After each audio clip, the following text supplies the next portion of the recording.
Gregorio! Antonio. But enough of this palaver. Let's get the show on the road.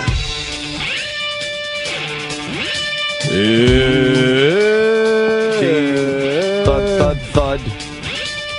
Man. I got the icks. I told Anthony I got the icks today. Oh. The icks are...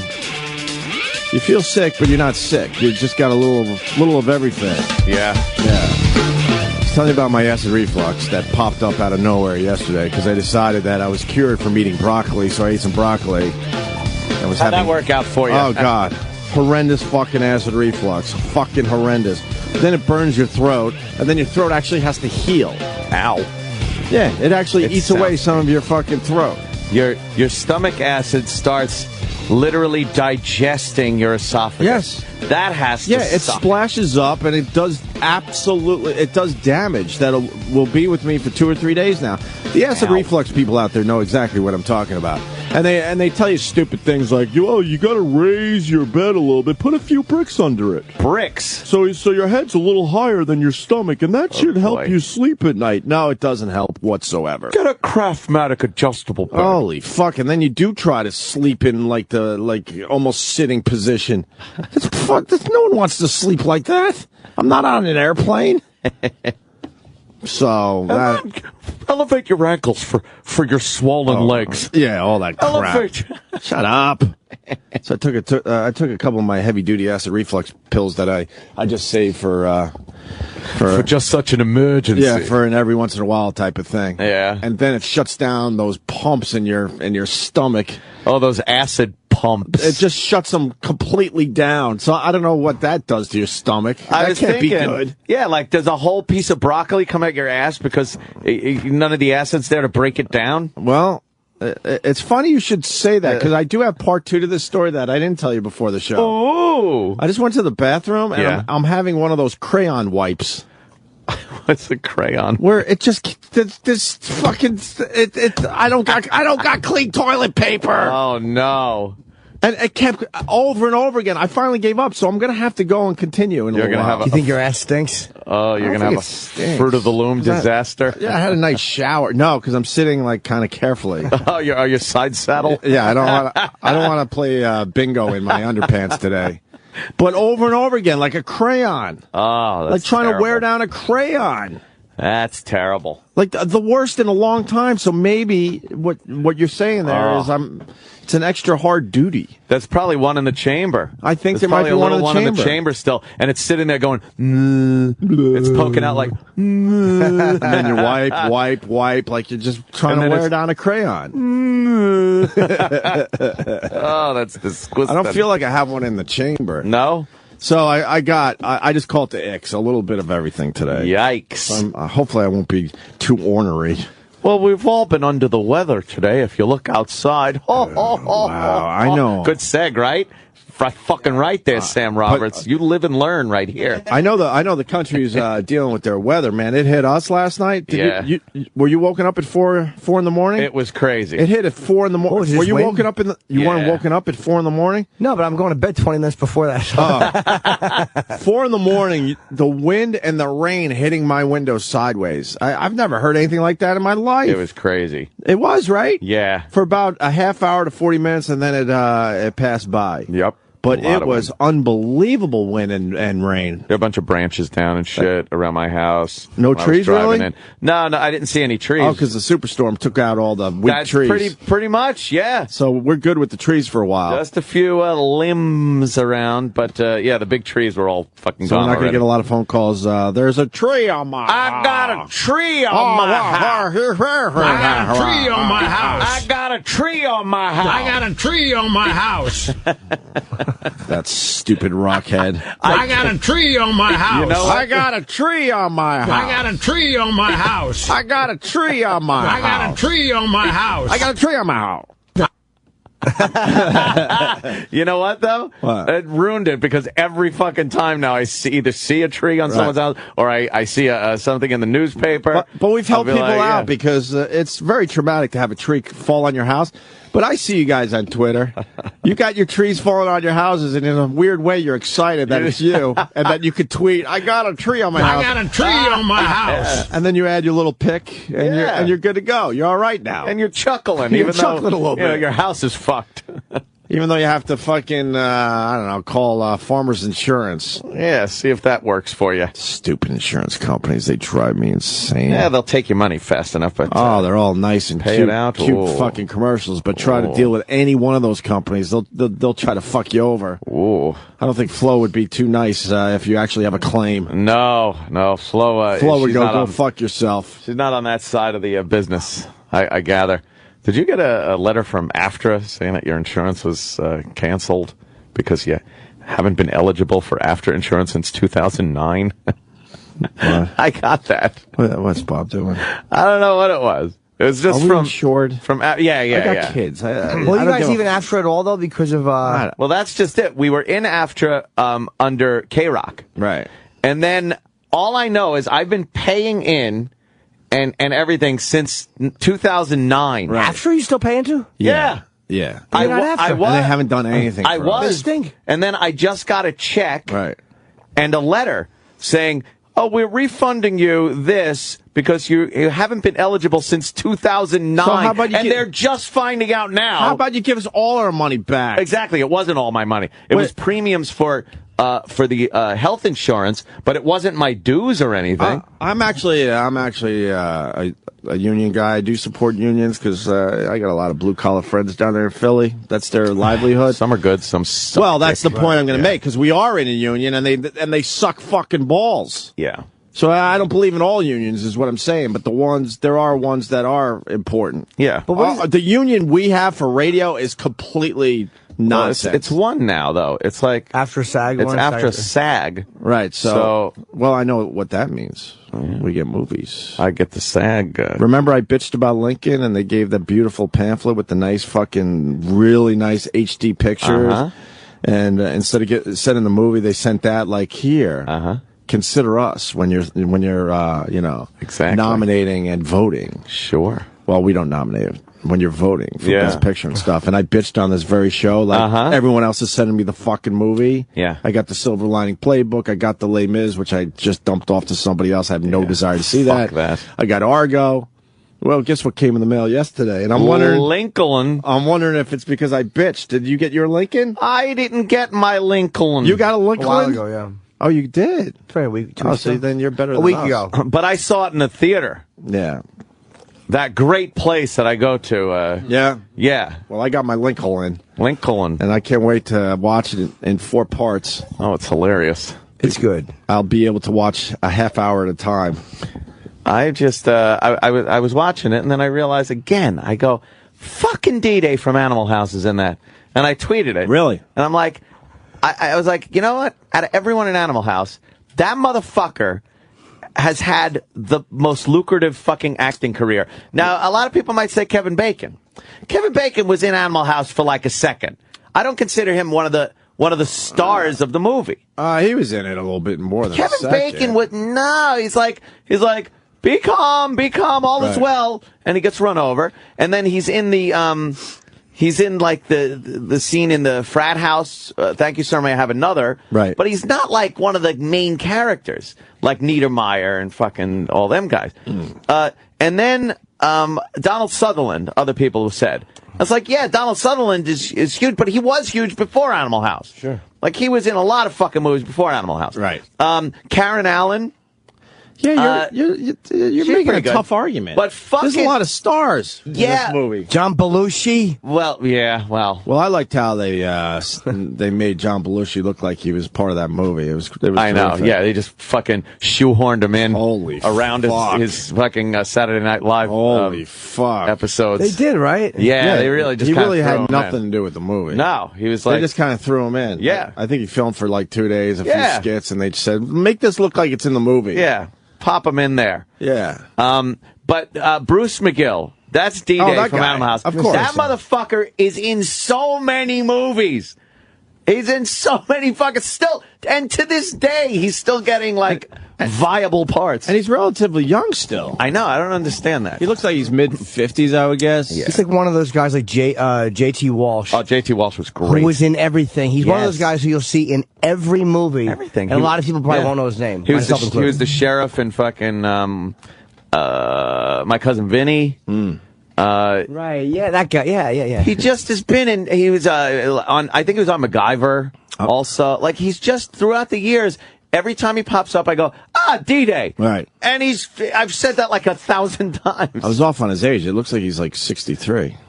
He is. Fuck. Looks He actually all right. held up pretty good. Yeah. And then, what's his name? Is it Tom Hulse? Tom Hulse was Yes. Pinto, and he won an Academy Award For Rock Me Amadeus? for Amadeus, and then he just disappeared. And now he's a big fat fuck. Do you know they play Rock Me Amadeus as the credits are rolling in that movie? I don't think they do. No, they do. Go back and watch it. The credits roll, and this is what plays. Amadeus, Amadeus, Amadeus. Amadeus, Amadeus. Oh, Amadeus. Come on, rock me, Amadeus. The 80s were funny. Being a child thereof. Yeah, this was silly. It's no Dirk almost. Look at Pinto. Look at Pinto. Whoa. Wow, What happened? he's unrecognizable. He looks like Richard Dreyfuss. He does look like Richard Dreyfuss with a little more hair. Yeah. Oh, boy. Wow. Yep.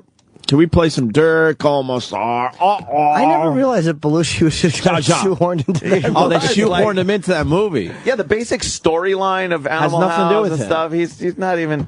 He's not there when they go see Otis Day in the Nights at the Nope. fucking bar, at the Black You, Bar. you know all the scenes he should have been in if he was actually like a Right. main part of the movie. Exactly. But they kind of hired him to kind of pump it up a little bit. Like the food fight scene had nothing to do with anything. He's just online. Literally a 2-second scene too. Right. Food fight, and then they throw the food, and then it cuts. There isn't a food fight scene in Animal House. It's a 2-second fucking quick you little see people blurb. throwing shit. Yeah, they throw it for 2 seconds though. Yeah. The scene is literally 2 seconds long. And that was a famous clip from the promotion. It was, Yeah. was him. Yep. And there's also him breaking the guitar, yeah, which is funny. And they the were Tony That's party. a funny scene. Then he would just break bottles on his head and stuff. Yeah. It really had nothing to do with the storyline. No. And when he pours the mustard on his chest. Yeah. It's like these quick little things. Yeah. And during his biggest scene, I think, was during the party when they're dancing and he breaks the guitar, pours the mustard on his chest. Yeah. That's it. And then, I don't even- the court scene where he's like, blowjob! Oh, yeah, right. Eat me! Right. That was it. He passed away. Yes, he did. Belushi? You're kidding. How did it happen? Oh, John. Oh, what happened, John?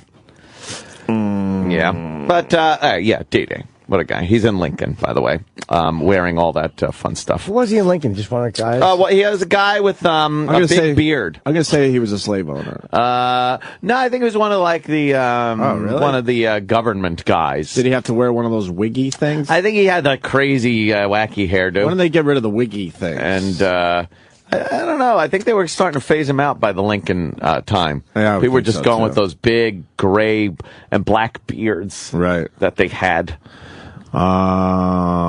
Okay. There's something there.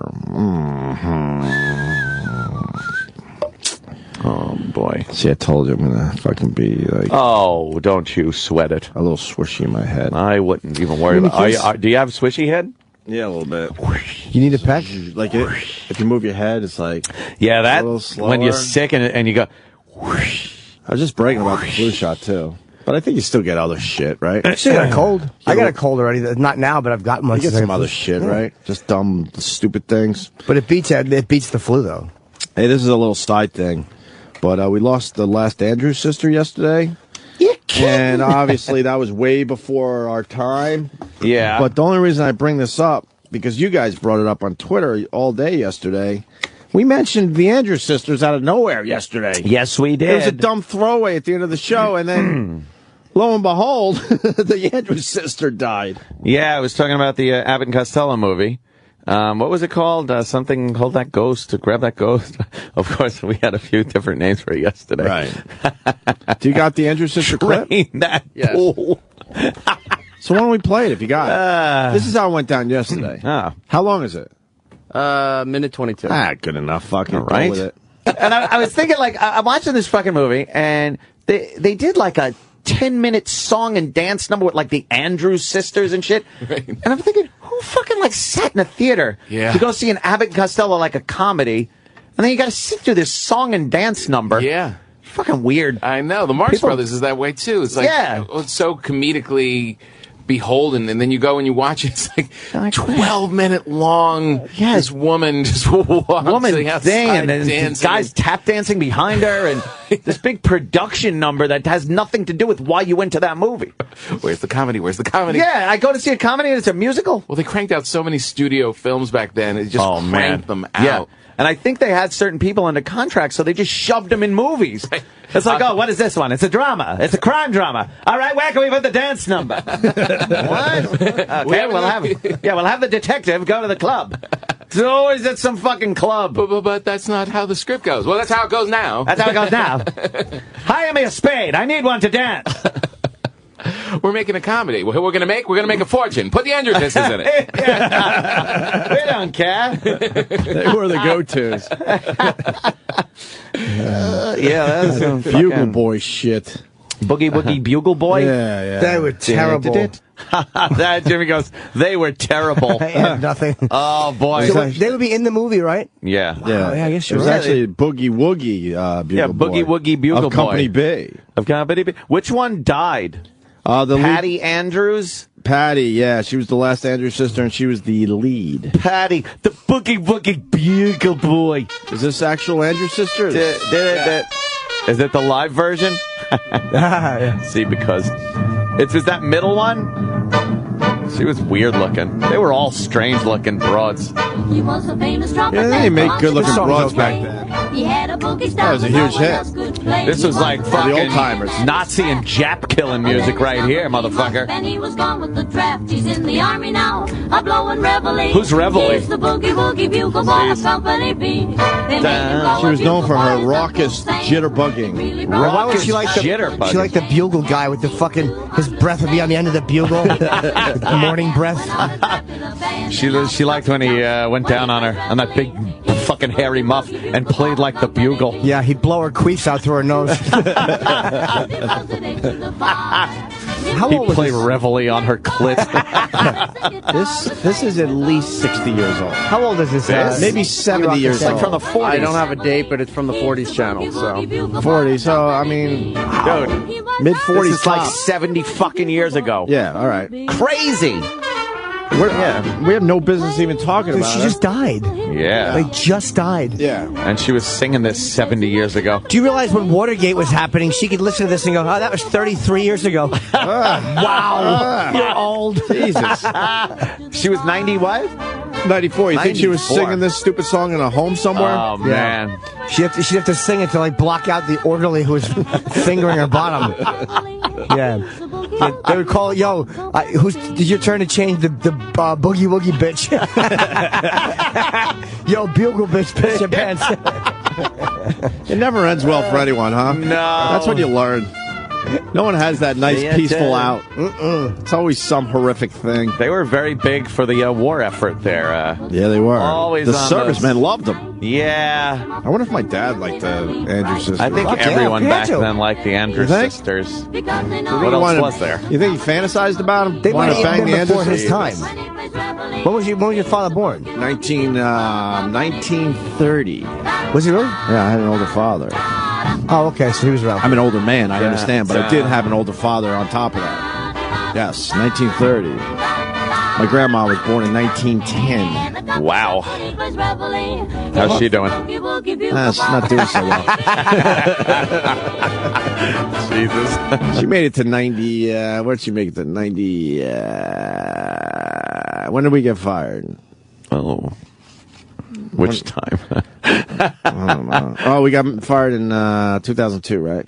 So she died the year before that because my aunt reminded me, thank God your grandma's not around to see what you did. Oh, right. That was wonderful on her part to fucking say that to me. Thanks for that. What a great family. Yeah, like you were a fucking serial killer. I or love something. when your family supports you. It's wonderful through your tough times. Yeah, thanks. Can I talk to you for a second? Here, I'm down on my luck. Yeah. Thinking there's going to be some nice words to get me through what we were going through at the time. No, huh? I just want to let you know that thank God you did what you did, and your grandma's not alive to see it. What did you say?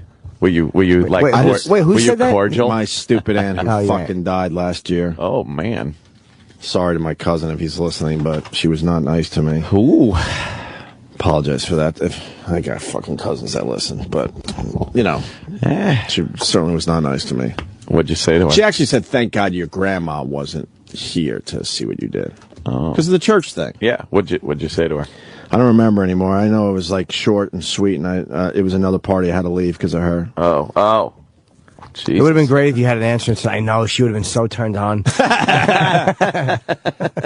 It got to a point with her. I left 2 or 3 family parties because of her and her fucking wisecracks. One time she said to me, you know, it was when I was growing my hair out a little bit. Not even a big deal. It was like, even you guys remember, it was a little longer back then. She goes, and I never discussed money with anyone in my entire family. No one. Yeah. No one in my family even has an idea how much I actually make. They know I'm doing very well, but I've never, I just don't talk about it. I don't brag about it. I don't do, you know.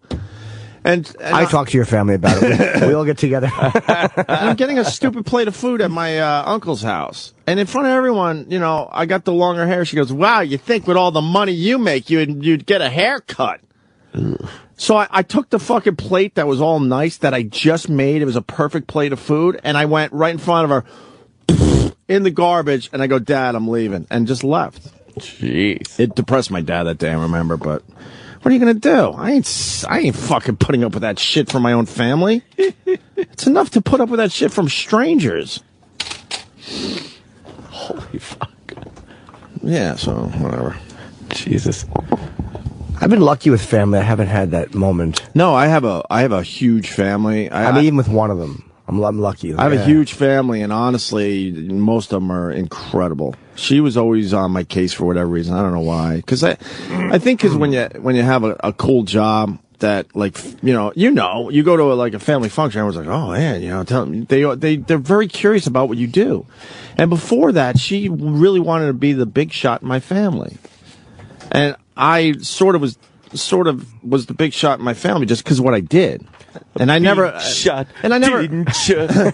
And I think there was some kind of weird jealousy there. Maybe. I never overplayed it.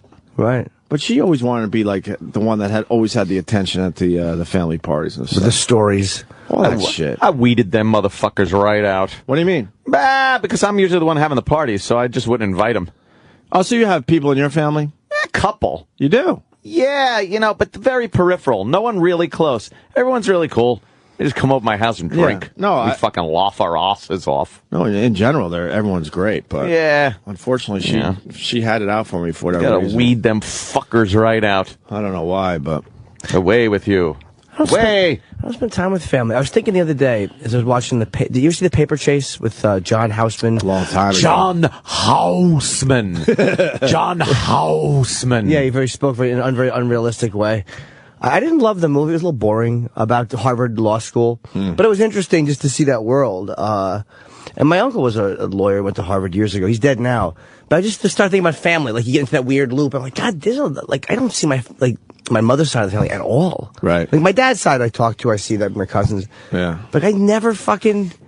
I've just got my whole life without spending time with my family. They make money the old-fashioned way. Yeah. They Smith Barney, I started thinking about that, too. They earn it. He was the guy? Yeah, Smith Barney? that was John that Houseman. guy. John Houseman. I haven't thought of him in years. Houseman. You don't get together for just a good holiday, Christmas, or, I don't know, Thanksgiving? I shouldn't say my whole life. My whole shit is adult fun, life. man. They're in Boston, and my cousins were they were just like fucking college. They were like legit geniuses. Like they would You got geniuses in your family? Yeah, like fucking the Harvard Brown people, like the polar opposite of me. No, not the kind that you would hate. Oh. Well, yes, the kind you would hate liberal. You would hate them twice. You're downplaying it though. You're a smart dude. No, but I mean, Where they are the were like geniuses? college. They were like college. How they related to you? My first cousins. So who's my mother's sister's gotcha? Your mother's children. side. Yeah. So your mother's sister's children were fucking brilliant. Yeah, like they were like I forget what the schools were. One was Brown. What's this? There's another one. Yale is up there. You got your Harvard. Yeah, the whole family was kind of caught up in. There was another school. Depending on you got that MIT. No, I'd know it if I heard it. But Yeah. they went into like professions I can't comprehend, like religious studies and just What the hell is that? Do you have any Geneseo people? I don't think so. No. Hey man, look it up. It's a great school now. Oh, I'm riding the coattails that Geneseo's a great school now. Yes, I don't think there was any Geneseo alumni. When I went there, it wasn't a great school. Come on, They used to fucking brag mac about- and cheese parties. Well, they used to brag Get about your tie. They used to brag about it being one of the biggest drinking schools in the entire country, and now they're one of the best schools to go to for the price and all that. It's hilarious. It's the same place. Speaking of the mac and cheese party, Oh, you know, you were here for the Jim Chandler talk, right? oh yes. Was I here for that or no? So You said you no, would you follow- weren't. I didn't think so. Oh, we did a whole thing. He on called it. in? No, we did a whole thing on it because he posted a bunch of really old pictures from back then, and one was the mac and cheese party Mac that and cheese Anthony's party. referencing, and I had a tie on, and then I had an old radio friend call me that I haven't talked to in 20 years. He called the show to say he was the one that took the picture, and then I go, "Why was I wearing a tie?" And he goes, "Just every once in a while you would put on a tie." I'm like, "What?" Because I hate ties now. Well, Why would I do that? You were crazy back then. Little thin tie. I thought I was, Gussied up. but I thought we had some kind of weird function that we had to dress up for, and I still had the tie. And he You're goes, just "No, a dork. I was a dork." He goes, "You just every once in a while would put a tie on to try to impress people." Everyone else at that table was just wearing like a regular So- shirt. I want to see this badly. So people reached out to Jim Chandler saying, "Man, you know, Opie was talking nice about you." He's the guy, obviously. If you're not in on this storyline, me and him started in radio together, literally at 18 years old, and he was the one that we indirectly, or you guys more than me, trashed on Jocktober. I actually tapped out, and ever since I've been trying to get in his good graces. So he posts these pictures on his website. We went through them all, Jimmy, and then Jim Chandler, he's like retweeting everyone, you know, and being really cool. So I am the biggest fucking douche. So I go, you know what? This is my chance. So I DM him because he is following me. He finally decided to follow me, and There I follow it is, him. reaching out, So I DM him and I go, building bridges. I go, Jim. All kidding aside, I would love to catch up. Oh, He has not written me back. oh, he blew you off. Blew you off. So I can't build this bridge. As much as that makes me happy, he may not have seen his DM. Oh, Some no, people may not check DMs on Oh, Twitter. boy. People, There it is. there's me with Oh my my stupid God, tie. dude. Oh, wait, have I seen this photo before? I don't know. I don't know if you've seen this one. Do you subscribe to Douche Monthly?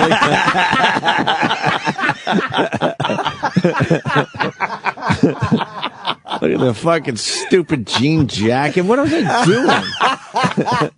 Oh my God! The centerfold from Douche Monthly. That was December through August. And I got a horrible old tie. Oh man. I had no money, so I don't even know where the tie came from. I probably borrowed it from someone and never gave it back. Oh, man. But it's a mac and cheese with like, I think it's ginger ale. Who's who in what in the photo? I don't know any of them. Oh, Jim's not one of the guys. Jim is the guy in, sorry, I shouldn't say it. He's serving. He's serving. He's the only one that I know. God, yes, He's the only one I know by name. I remember all their faces. I just don't remember their names anymore. The one on your They right. all is worked like- at the radio station. She's a horror show on your right.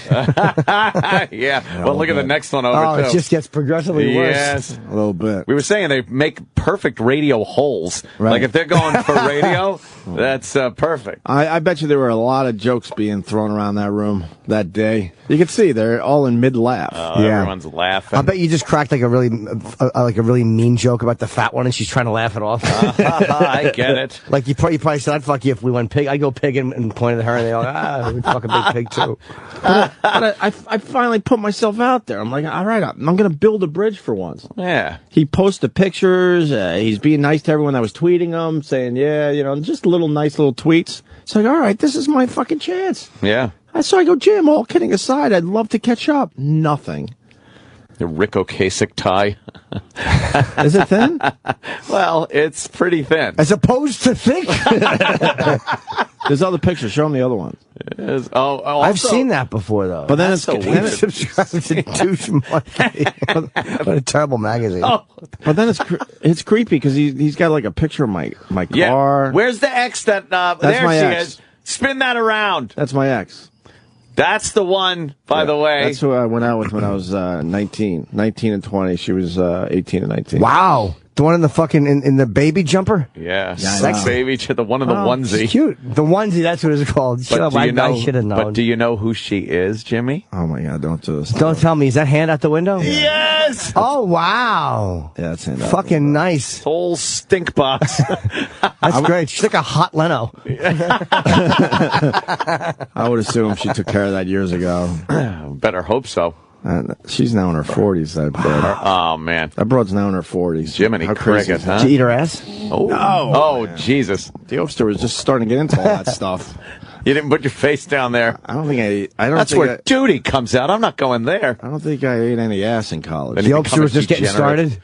Just getting started, Jim. Just I was a rolling, just rolling out. I was a late bloomer because I was very small in high school, so the girls pretty much left me alone, and then I made up for lost time in college. What year is that? Like 83, you think?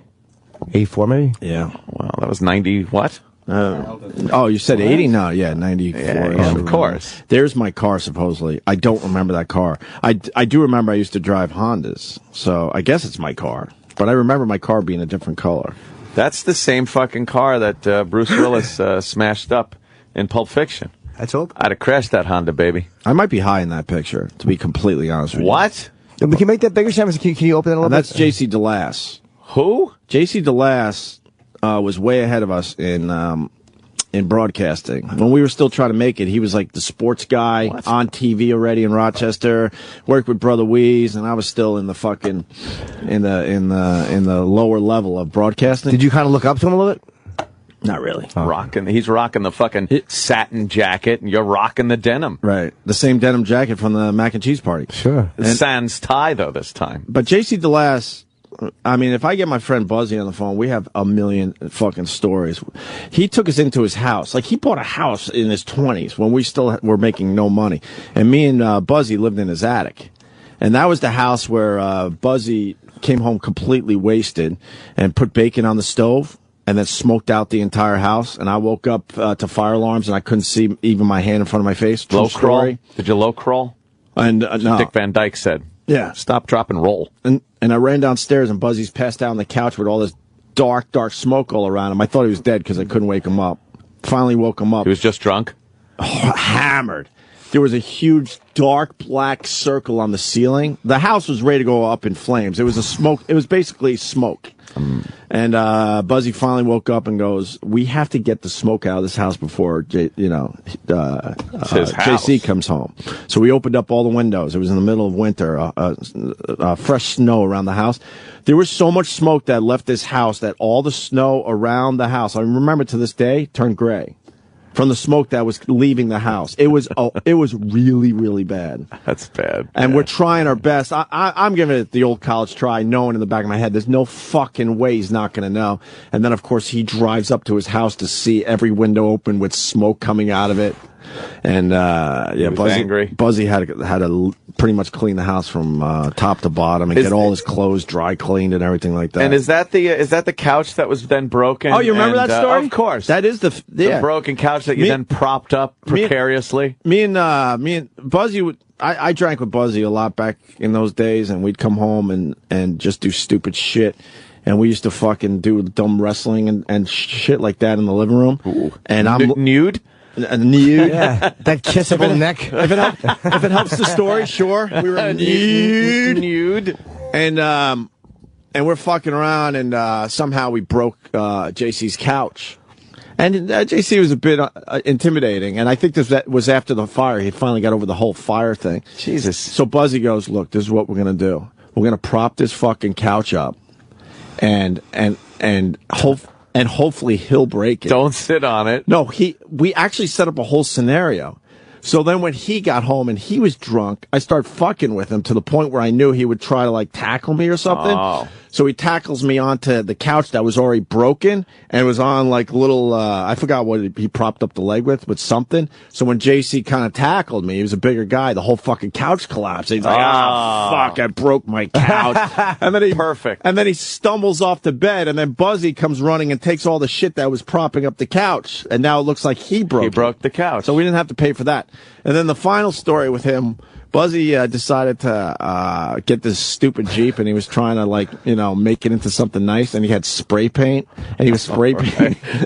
Do you remember this story? Yeah. Okay. You guys were assholes to this poor guy. But it not on purpose. So he had a brand new fucking car. Right. And Buzzy's spray painting his piece of shit car because we had no money. And I swear to you, like perfectly, a nice little wind, you know, kicked up. And we watched this cloud of yellow paint go onto his brand new fucking car. And there's nothing you can do about it. It's slowly just moving toward the car. We watched it, and then it was all spotty and shit on the side of his brand new car. I forgot how we worked out that one. I forgot. Damn. But we took over his house, man. He was trying to be a nice homeowner in his 20s, and we would throw these ridiculous parties. One of the big Tyson fights. That's why when I see Tyson, it brings me back to living in that house. Because we set up a huge fucking party for one of his fights. The one that lasted, like a minute? Yeah, those. And we had TVs in the backyard and all that. We had extension cords running TVs in the backyard. We had couches outside. Big tube TVs. Oh, yeah. All that shit. Yeah. But we set up this house. We had TVs all over the house for the big fight. And then, of course, it lasted like 90, whatever it was, seconds. Who did I just see that worked with you years ago? Somebody on the road from fucking years ago. Buffalo. Yeah. No, Kenny told me. Some guy that worked at the gym. And I recognized his name. Oh, right. What was his name? Because Kenny didn't remember his name. He was, but when he said his name, I'm like... Was it Mike Benson? I don't know. No, there was another radio guy. Mike Benson was a great guy up there in the Buffalo area. I want to say a radio guy, too, somewhere else. Might have been in Nashville. Really? Well, yeah. Nashville would be Jim Chandler. That's where he works. No, it wasn't Jim. I wanted to do his show just because of the connection, but I heard that... He hates us? No, no. The club owner said that I think that they only put on comedians, and it's not Jim's choice. That the company that paid to advertise. Aren't you a comedian though? You said they only put on comedians who. You didn't finish that sentence. Oh, they only put on comedians who like the club. If the club advertises with that, and that's a company policy. It's not Jim's policy. Right. Jim. By the way, the girl with the the smelly badge, right? You know. She's one of the only other ex-girlfriends I ever think about in a nice way. Oh. All the rest could go fuck themselves. But she must have been really nice. She was awesome. You transcend that stench to remember. She was beyond cool, but we just grew I had to grow because I was a late fucking bloomer. Yeah. And she even tried to deal with all my nonsense through like joining a fraternity and experimenting with fucking pot and cocaine. Oh, you said pot. And she was like straight edge. She would drink a little bit, but she tried to put up with all that nonsense. She looked a little prissy in that picture. Prissy, is that good? Well, yeah, it's kind of straight edge, kind of prissy. Oh yeah, she was wearing that kind of Little House on the Prairie get up there. It's not not too provocative. Nah, she was like she was And then I went from her to another Chris, and I'm just saying this again because you weren't here. Then I went from the good Chris to the bad Chris. That's how my mom explains it. My mom didn't like the bad Chris. Oh. She loved the good Chris. And wished we got married back in the day. Oh, back in the day. This is years ago. I know, but man, like first fucking real chick there. But the other Chris was more wild and more my speed for the Obster's age. She was great. But my the Obster needed a wild card. Oh, look out! But my mom never gave her a chance, man, because she missed good Chris, and she would openly tell me this was the bad Chris. Who the fuck was it, man? It's the guy in the gym, but there was another guy maybe that was him. Ted. No, Gregory, I never worked at a gymnasium. Shred. My friend Shred. We've lost touch over. Oh, not Shred and Reagan. No, those guys I know. But Shred, I look back fondly. No, those guys have been fucking fantastic. Me and Shred used to be really good friends for many years. But when I hear the name, he was a PD somewhere. Ew. then he's not a friend of mine. I think he said I think I heard you mention his name nicely, if I can remember. Really? Yeah. A PD I mentioned nicely? Or he might have Was been I sick that day? He might have been a PD nice now, and he wasn't then. Like, I don't remember. God, now I need to know. I know. I'll go through my head what stations I did. Oh, fudge. Fudge. So, whatever. Why because Jim Chandler... You like Oedipus. Oh, yeah, you know what? We did like Oedipus. Yeah. And we respected Oedipus. He was a music guy, though. But he understood, he understood talk radio because he had Howard for a bunch of years. And actually had Mark Perreno, who he let do some things. Oh, sure did. I wasn't a huge fan of Mark Perreno, but, I mean, I understand why he was successful. And he had Charles Laquadera. Charles Laquadera, the big mattress. So he understood. Yeah, I looked up Oedipus last time I was in Boston. He He's said, up there. what a pleasant surprise. Oh. He invited me over to his place the day we were leaving, so I couldn't do it. But I would love to see Oedipus. You know, Oedipus I would love was to see Oedipus. the And his guys that wolf. were nice to me off the air. Like, once we got booted off the air, you knew who your friends were because there was no reason for them to be nice anymore. Well, you're pluralizing guy. What? I mean, I'm implying only one person liked you off the air. It was, Oedipus was one of the ones who would support my shows. Meaning you could go back and still do stuff. And yeah, and they would be careful about show mentions. They were like, and Tim Sabian did, but they were nervous about show mentions because they didn't want to get in trouble, but they were still decent. But Oedipus and Chachi were very, very good. There's a comic on this fucking commercial. What? What's his fucking name? God damn it. That guy? No. looks like That Jay. guy? Keep looking. Her? No, Her? keep Her? looking. Keep looking. We're running Keep out of looking. people. I know. Keep looking. Him. Oh, yeah, that's... I know him. That's... I know exactly who he is. He's funny, too. Yeah, what's his Ain't your name? fucking business. Fuck. You want to talk about people not having friends? Well, then we'll see how that hurts. That was the guy who was nice to me. He's Tom Shalhoub. Oh, that right. Okay. I've done Red Eye with him. He's very plenty good of on Red times. Eye. Yes. It's so weird when you see someone out of context and you're like, Yeah. wait, I know them. And then it's like, fuck, I see him. I've done Red Eye with him a couple of times. The term you're looking for is it's disgusting when I see a comedian in a commercial making commercial money. Oh, okay. It's revolting Yeah. when I see a guy I've known for 12 to 15 years making commercial money. You think that's a lot of money? Yes. To be in that commercial? Yes. Oh, Let's yeah, do that's commercials probably a good then. spot. How do we do this? That's a national spot Well, we have right to there. change who we are because nobody wants nobody wants the product endorsed. By ready. by us? No. I'm ready to go back to being the Opster, man. If it Oh, means fucking shit. commercials, I'll do it. Get right up Fuck there. it. So there's your Got update. your Coca-Cola shirt. I'll fucking put that damn thing on again. It was just make sure you tuck it in. That was so fucking... Boy, did we rail on that one for a did long ya? time. Did ya? Did you? I don't remember. Old tape, I don't remember. dude. It's so good to have old tape. Oh, is it so really good to is. have old tape? Oh, it's Is it? What's better than my early sets? Oh, They're fucking disgusting. Great. They're great. The oldest shit is the best. And I could bring myself back to that time, and I swear to God, I thought I was happening. Oh, you know what? You were on the road to You're become- not happening now! These guys think I give them one. Go fuck yourself. Ah, that's hilarious. I can't hear this. It's okay. I don't know what happened to the volume. I want to don't get the know. number. Oh, I love it. Is that my old house phone? That's my old house phone when me and Buzzy finally decided Do is with my great. fucking early 90s hair. Well, that's only. Don't you want me, baby? I can't hear what Kevin Bacon is saying. What is it? I'm not doing it, man. I'm not doing it. Enough about me. I fucking put myself out there already. pretty And good. I gave you the Jim Chandler update. He will not accept my DM. I never saw this part.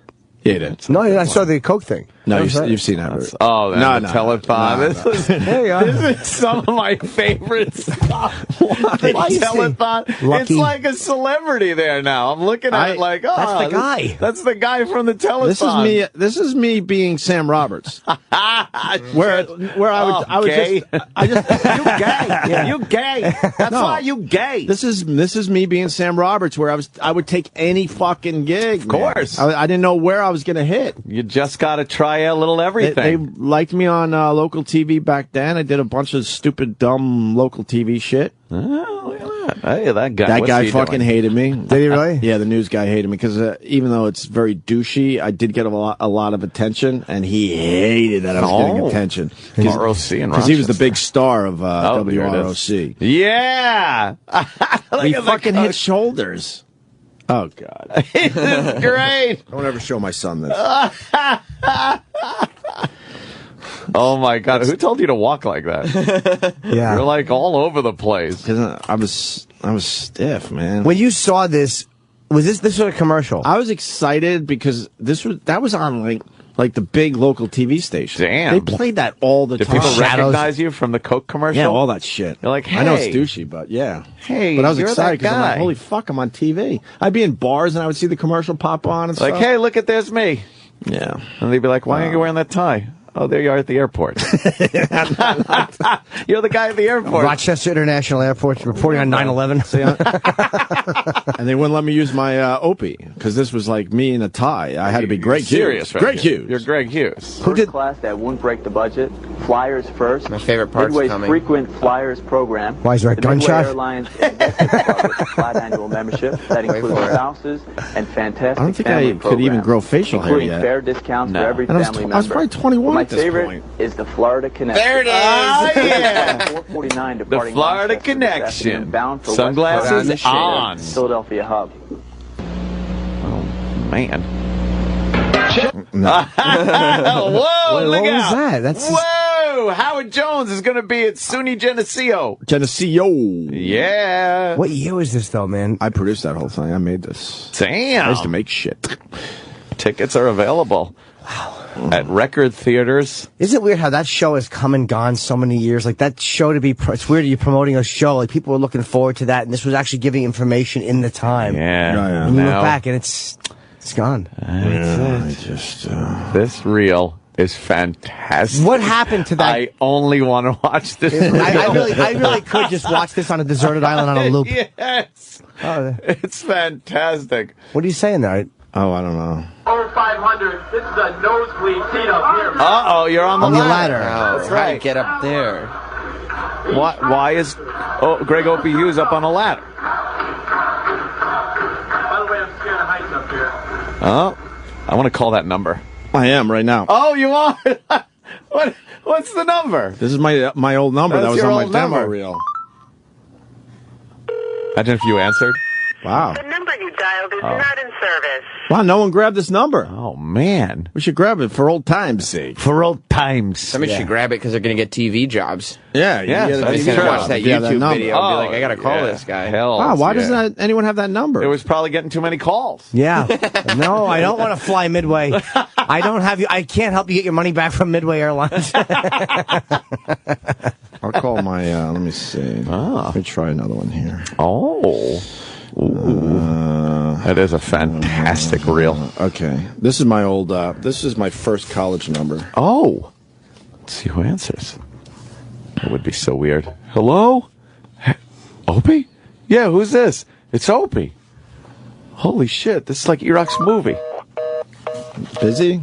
Or is that a weird busy? Whoa. That means like what? Wrong area code, maybe? I haven't heard a busy signal in Yeah. years. Yeah. What is that? Like, no one gets a busy signal Maybe it didn't anymore. go through? Let me try I've one been more time. busy! Let me try one more time. maybe they changed their area codes up there. Is there still a 716 up there? Damn. Yeah. It's engaged. Maybe 716 isn't the area Phone's code. engaged. They call it engaged in England. Engaged. Yeah, when it's busy. They don't say it's busy. They say it's engaged. We should take a break because we got a lot to do today. So there's your Jim Chandler update. I was fucking denied. I have one quick question about before we go to break. The NRA, Wayne LaPierre. Well, how did he flip flop on the mental checks? LaPierre. Well, I think LaPierre is flopping on everything. On mental checks, on background He's against checks. them? Now it's like, fuck you on everything. Like, fuck the government. I don't want to go along with any of your shit. Yeah. All right, good. Yeah, that won't work very, very well for Good for him. Good for Wayne LaPierre. The thing is, they have the NRA has their constituency. They're not going to flip flop on the NRA. So he's preaching to the converted. It's very hard for him to get anyone else on board that's against it because they're so adamantly against it. This is a very polarizing issue. So now it's just go fuck your mother. That's good. Yeah. That's, well, again, and he's just simply, he's Al Sharpton. They are all the same. He's not the guy that should be in charge of the NRA's. He should be the face of the NRA out there. Well, really, I should be, to tell you the truth. He's hurting your people a little bit. Yeah, although the NRA is a lot more than just this one guy. Unfortunately, he's the guy. But the average NRA member is, a responsible gun owner who wants people to be responsible, enjoys the background checks, and if there's any way that you can actually figure out a way to check on people's mental health, that would be a good thing. Let's figure that out. He comes across like a douchebag. He's a cunt. He is a douchebag. He's a cunt. I'm not a fan of that guy. I don't like that he's the head muckety-muck. But then again, I live in a country where I'm not too happy with the head muckety-muck here either. So, we all have to deal with it. No, I understand. But and it's like every other special interest group they become. But to be against background checks, I literally, I won't say what I hope happens to him. Yeah. But I hope someday, for whatever reason, that his fucking brains need to be cleaned off a wall. Wow. I really do. The guy is just an absolute piece of shit. And again, I don't want to misquote him. If you're against any kind of background check for a gun, I hope that someday your fucking brains need to be cleaned off a wall. Ooh. And I hope it's something that you do yourself. Because your wife is fucking somebody. That's what I hope happens. Don't take it to that level. Who's she fucking? Another special interest guy. Oh no! God, a guy that make it hurt, please. Perhaps a Philadelphia.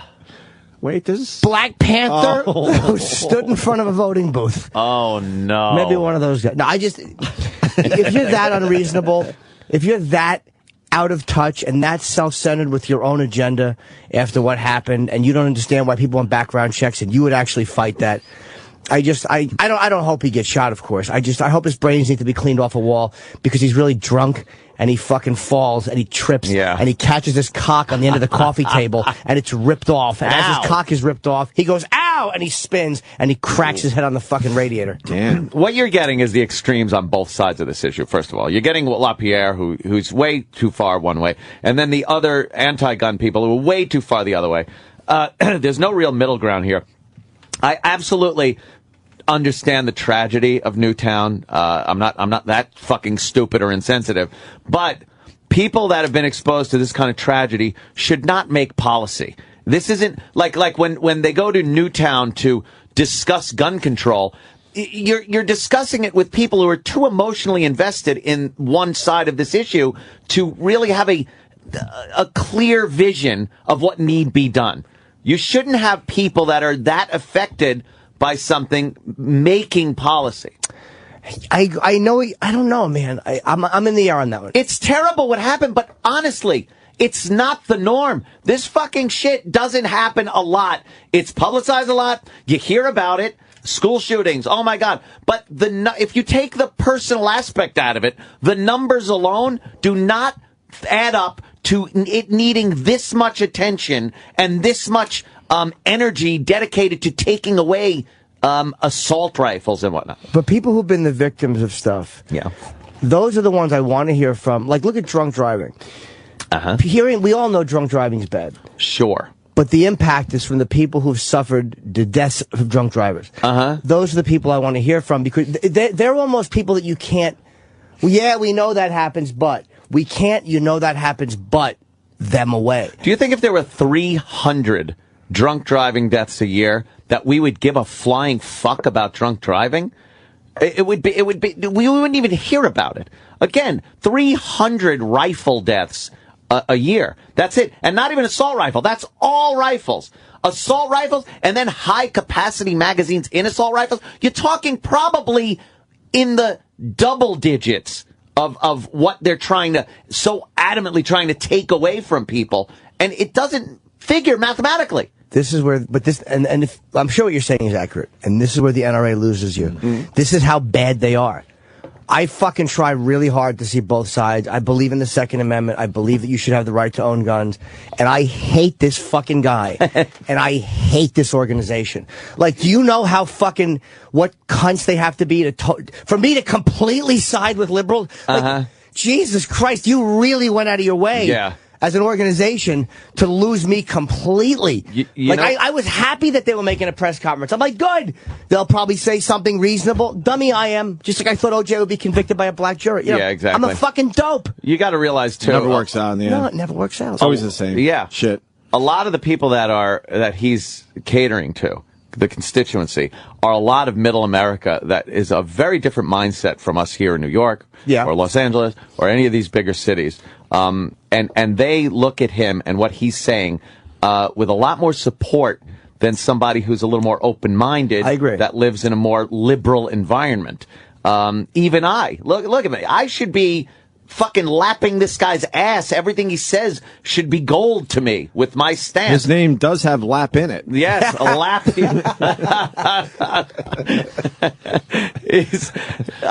And even I'm like, this guy, I when he talks, I'm cringing, like, stop it. What a fucking cocksucking motherfucker this guy is. And I have I literally have more dislike for him than Sharpton. Well, no, that will never happen. Even though Sharpton's been a bigger cunt consistently. Can't the NRA get together and knock this guy out? Because he's... They don't, but they like him. That's the problem, is he's representing. You think the majority of the NRA like this guy? Absolutely. Okay. There are quite a few that like him. But I hear a lot of people that don't like him, and they say they are NRA members. They've paraded out some other guys to do some of the public speaking, but this guy, I don't know. You know who you need? Chuck Heston. Now, Chuck Heston, when he got up there and spoke, "From my cold dead hands," yeah, that creeps everyone out. Oh, it's creeped the shit out of it. He's holding a rifle over his head like it's back on Planet of the Apes. That was a hell of a visual. Oh, and then I thought about the guy that has to find him that way. For everyone within the sound pry of my those voice. old dead fingers away from the gun. Oh. Here he is. For everyone within the sound of my voice, to hear and to heed, and especially for you, Mr. Gore. From my cold, dead hands.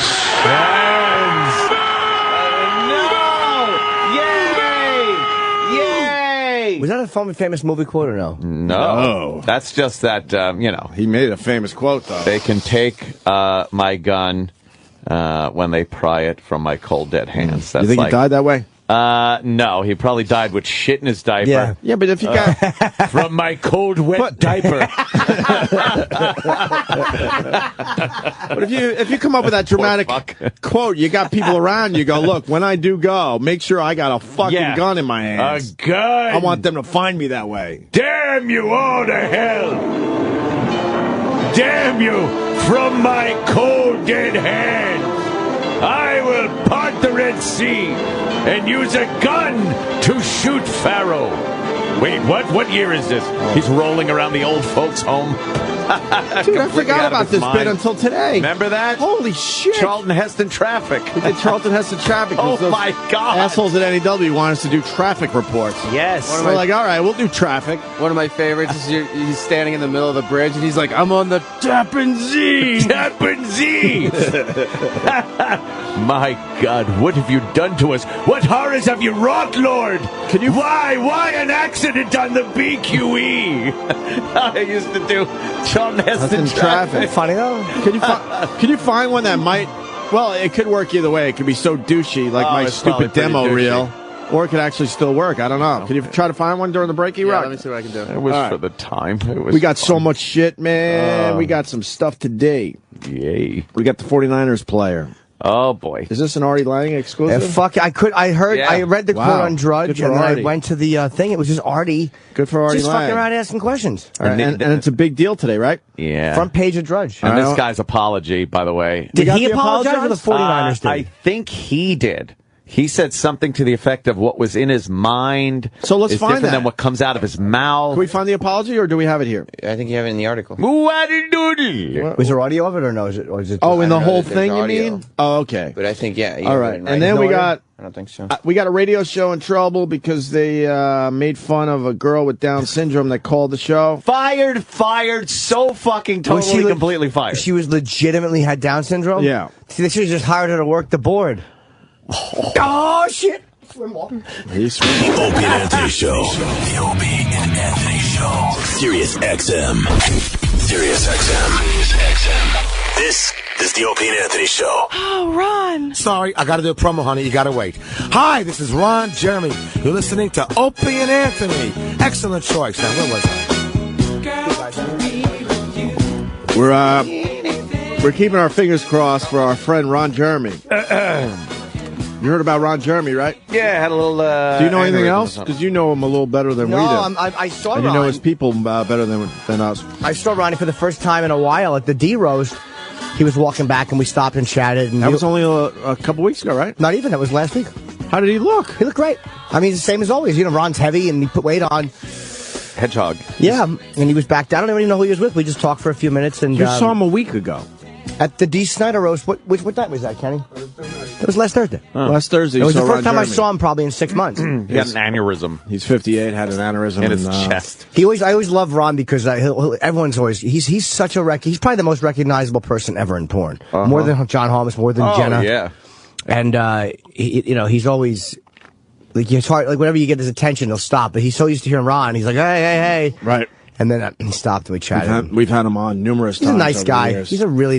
He did that thing with Stalker Patty, which was really... And me, yes. And you. We touched Patty's pussy together.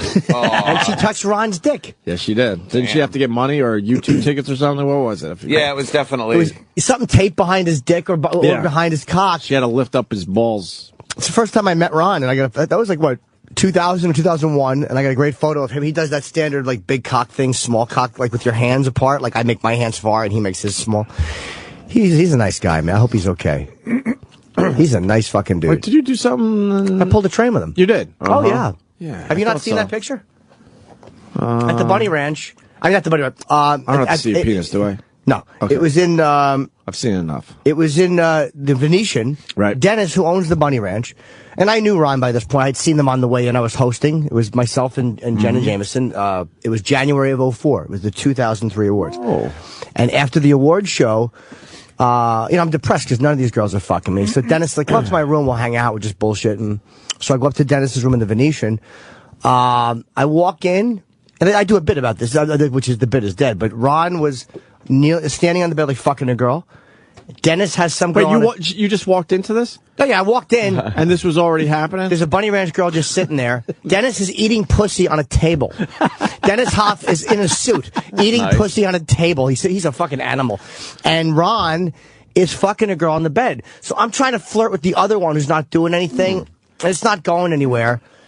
And I'm not, obviously the bit tells the story, but Ron really did say to me, like, I think Dennis goes, hey, man, get in there. Whatever. Get in there. And Ron goes, hey, man, like, to the girl he's fucking. Like the kid coming off the bench. Get in there. Right. Really? Gee. Oh, gee, thanks a whole bunch. And then Ron goes, hey, man, like, to the girl, about the girl he's fucking. He goes, I think she needs a cock in her mouth. So I fucking... You said, I'll go get someone. So I fucking... You've seen this, right? Oh, yeah, that's wonderful. Wait, I don't know if I've ever seen this picture. Jesus, I've never seen this. That's a good pick right there. You're pulling a train, all right. Porn quality. That's fucking... yeah, look at it, Sam. It's me and Ron Jeremy. You got to frame That's fucking me. I really... I want to frame... And put it in your apartment. Oh, yeah. This is a great photo. And I've never seen that photo before. Oh, yeah, and then there's another one of Ron and me. You just showed us an action photo. Dennis took these pictures of me and Ron fucking this girl. And he was just, he was very playful about it, Ron. He got me blown. I didn't come. I was just so happy to be on a train with this legend. Oh, yeah. And how do you not come?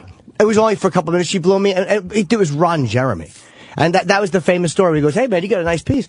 And he said that to me, and he grabbed her hips, and he gave her like a fucking jolt, and she jumped forward. Oh, right. And he was just joking around. He would fuck with people on trains and do that. That's hilarious. Yeah, but he grabbed her, just pow, and she, when Ron fucking stopped playing games for a second, women reacted. Yeah, he thrust, and she, like, lunged forward onto your cock. Yeah. Oh, that's funny. Yeah, I know we're talking about him like he's dead. Hopefully he'll be fine. But I mean, it just makes me think very, it sounded very horrendous fondly. yesterday, but he's hanging in there. So let's hope. He was always cool to us, man. Always. He's a very nice dude. He's like, tells like jokes. He's like, sticky with his jokes, and he's just a nice guy, man. Do we have the Stalker Patty bit? And how long is it? Let me see. Well, just look into it. Him and Dennis are very close. Because maybe we replay that today because it was really funny. You and Stalker Ron. Patty and Ron. And I hung out with them. We were off the air. Stalker Patty. I got photos from like 2003 when they did that Tony Clifton thing, when Zamuda did that at the Comedy Store. And, of course, Dennis Hoff was there and Ron was there. And, you know, those guys are always together. And there's always chicks around them. You know, because Dennis owns a whorehouse. That helps. That makes it easier, right? There's a weird fucking energy when those two are around where you know you're going to get your dick sucked. It's amazing. There's always a girl around that's going to suck your dick. It really is what a pleasant group to hang around with. It's a win-win. We have any updates this morning? Yeah. Uh-oh. Yesterday, it's good actually. Yesterday afternoon, the latest is that Ron had come out of his second surgery and everything went smoothly. He's resting with complete privacy and no visitors. He's they still say he's in critical condition, but yeah, well, good for him. His second surgery went well. Well, Ron, Ron put a lot of weight on, and you know, you've seen him eating. He's a food addict, obviously, and I'm hoping that this might be maybe this is the jolt he needed to, you know, sometimes you gotta have a fucking shocking event to change you, and I'm hoping that he slims down again. Because if you watch Ron Jeremy footage. Early Ron Jeremy, he's a porn star. Dude, he's a fucking big-dicked, fucking rug-chested animal. Fucking, this video of him in Taboo, he was in every porno movie in the orgy scene. Pretty much was the definitive, porn guy back in the 70s and whatnot. And I believe he did stand-up in the, there it is. At one point many years ago, he tried stand-up, and then he did comedy. Look at him. That's a porn guy right there. Wow, what the fuck? Yeah. That's a completely different guy. And he would just, he comes from a very smart family, too, right? I think he told us that once. But you know what? I don't remember Lawyers the story. or doctors or something. Yeah. Oh, they put his fucking head on. What's Khalid Sheikh Mohammed, yeah. Jesus. Is that really his penis? I guess so, yeah. But I guess... Jesus, he was being kind. You have a nice piece. It's like, yeah, well, thanks. It was just awful. It was a guy with a Lamborghini telling me the Saturn paint job was nice. But that's, the fact that he put a lot of weight on kind of made him more endearing. Like, he's just this big dude with a giant dick who fucks, and he's playful about it, and he's silly. Silly. He is. There's a silliness to Ron. Yeah. I have very, very nice thoughts about Ron Jeremy, so I'm hoping he's okay. People love him. I'm going to block out my cock on this, and I'm going to Twitter this picture of Ron and I. Oh, that's nice. Yeah, oh, you gotta. It's a great photo. I never saw that before. I got two, but I won't Twitter. I won't Twitter my cock. Quack. Your quack. I like my face. How do I block out this girl's face? Yeah, you should fool around with it a little bit. Tinker. I'm gonna tinker. Yeah, tinker with it a little bit. Hey, you want to do some Super Bowl shit? And we got the radio show that's going to be in trouble. Oh, boy. They're going to fire that guy or girl or whoever the fuck. You think he's in trouble? Oh, God. He's in so much trouble. He's in deep. I was just reading the transcript. It was just so stupid. Oh, boy, so fired. He was trying to go with for something and it just failed miserably. There's nothing worse than when something fails miserably. Oh, God. And then it costs you your job on top of it? Fails miserably. At least we got fired for some damn impressive shit. Oh, boy. Well, we got a news reporter in New Orleans. This is great. I don't know if you guys heard this, so I just want to play it. It doesn't need a setup. I do like how Troy talked about how the zombies out here, because basically what is left is the people walking around with this glazed look in their eyes and just stumbling. Like this one behind me. Hi, yes. How are you doing? California. Oh, very nice to meet you. You know, 49ers. You're going to do You're going to do an interview with us? Sure. Okay, because we were just talking about here along Bourbon Street and the STD rate that's been going on here. And so, how long have you had an STD? I don't have an STD. Oh, then why did you want to talk? Oh my goodness. Oh my gosh, I'm so sorry. Are you serious? Something to be ashamed of, don't you? No, I don't have an STD. That's so disrespectful. Okay, yes. Anyway, so I've been taking care of that in my own little way. 49ers. So, you can see what I've been having to deal with out here. And wow. That's great. She had it with all the drunks on Bourbon Street. Yeah. So she decided she was going to change she's doing a story on the STDs. topic. Yeah. I think they're all just wandered away. We've done the Bourbon Street thing. It's a complete nightmare, but you just got to go with it. Yeah, there's what way. is she expecting? Yeah, I can't like believe the all clip. the drunks here. It's amazing. I like the clip, but what are you expecting? That's one of those assignments that you get when you're a reporter. Just like, oh, fuck. It's like Super Bowl week, and you're in New Orleans. Right. You're on Bourbon Street. Yeah, it's going to be. There's going to be some sloppy. fucking problems. But that's good. You never seen news people that are able to actually have a thought on their feet? Yeah, I wonder if she got in trouble for that. Like, you're not supposed to use your brain I whatsoever. bet she got in trouble. What do you think you're doing out there? Well, I was keeping the people. No, you don't do that. You don't do that. What is this, some kind of comedy show? Do you think? What are we, Comedy Central? Independent thought on the news? Yeah. Run this stuff by me before you decide to Oh, God. All bits need to be given to me in writing for approval. Wow. What the fuck? You used to work with us? 10 years ago? 12 years ago? When that light goes off, dump out of the show and go to a record. But you could hear in her voice she had it. With the dogs, so. Yes, She's the she first shock has. reporter. Yeah. That should be her new thing. Then we got the Artie Lang thing. Jimmy knows more about the Artie Lang thing than I do. He's down there for the Super Bowl? You know what? I guess he is. I mean, and by the way, the fact that Sirius XM won't send us down there. Oh, boy. Good for Artie. I'm happy for him that he got this. He was interviewing this 49ers player, and his personality came through. And he just, like, the clip is not a good clip on Drudge, because it was, what it linked to was Artie. He's, like, listening to the clip, but he's talking over because he's listening with someone in the studio or something. So they didn't have a clean cut of the clip, which is the fault of Drudge, because they probably replayed it on the show. And he was asking the 49ers player a question. He got him to say something about gay people. Yeah. But he wasn't trying to sandbag the guy. He was just fucking around. You gay. You gay. You're just talking about people at the Super Bowl. I was listening to the pro wrestling show on Sirius XM. They're down there? Yeah, live from New Orleans yesterday. That was exciting. You know, we do this break every year, but I have to say it again. I'm just completely baffled. Yeah. And they'll always have a reason why we're not there. We're just... Year after year after year. But... Everyone else goes. We don't. That's how it is. We've been doing radio together over 18 years now. Not one Super Bowl. What's that the just issue? amazes me. They were talking about what happened on Monday Night Raw, live from New Orleans at Radio Row at the Super Bowl. But it's a Sirius XM radio show? Yeah. Sirius sent him. They sent wrestling guys? Wrestling guys. Oh, yeah. I understand they're sending Mad Dog and the sports guys. The mashup's in on their way general. down now. Sway's down there. Why is the mashup They going? simply, we ask. Are we too expensive to travel? I don't think so. They sent us to Chicago and Cleveland. Yeah. But they won't send us to the Super Bowl? No, they won't. They'll send you to Chicago for no particular reason. Yeah, we made something of it, but you're course. absolutely right. There was no reason to go to Chicago. There's We no- had fun. The broadcast was really good, but... It wasn't an event. No. You know, we made it was our event. It wasn't Yeah. like an event we were covering. Right. We weren't attaching ourselves to a major story. No. Oh, man, we got people that don't have a vision around us. It really is embarrassing at this point. It's really strange. Oh, no, now they're going to wait outside the door and explain why we didn't go this year. But my point is, every year there's a reason Every year why we don't ask. go. Every year we ask. Every year. We didn't give enough notice for this one, is what it was. But no, we did. What? You know, the wrestling show was there last year, too. The wrestling show.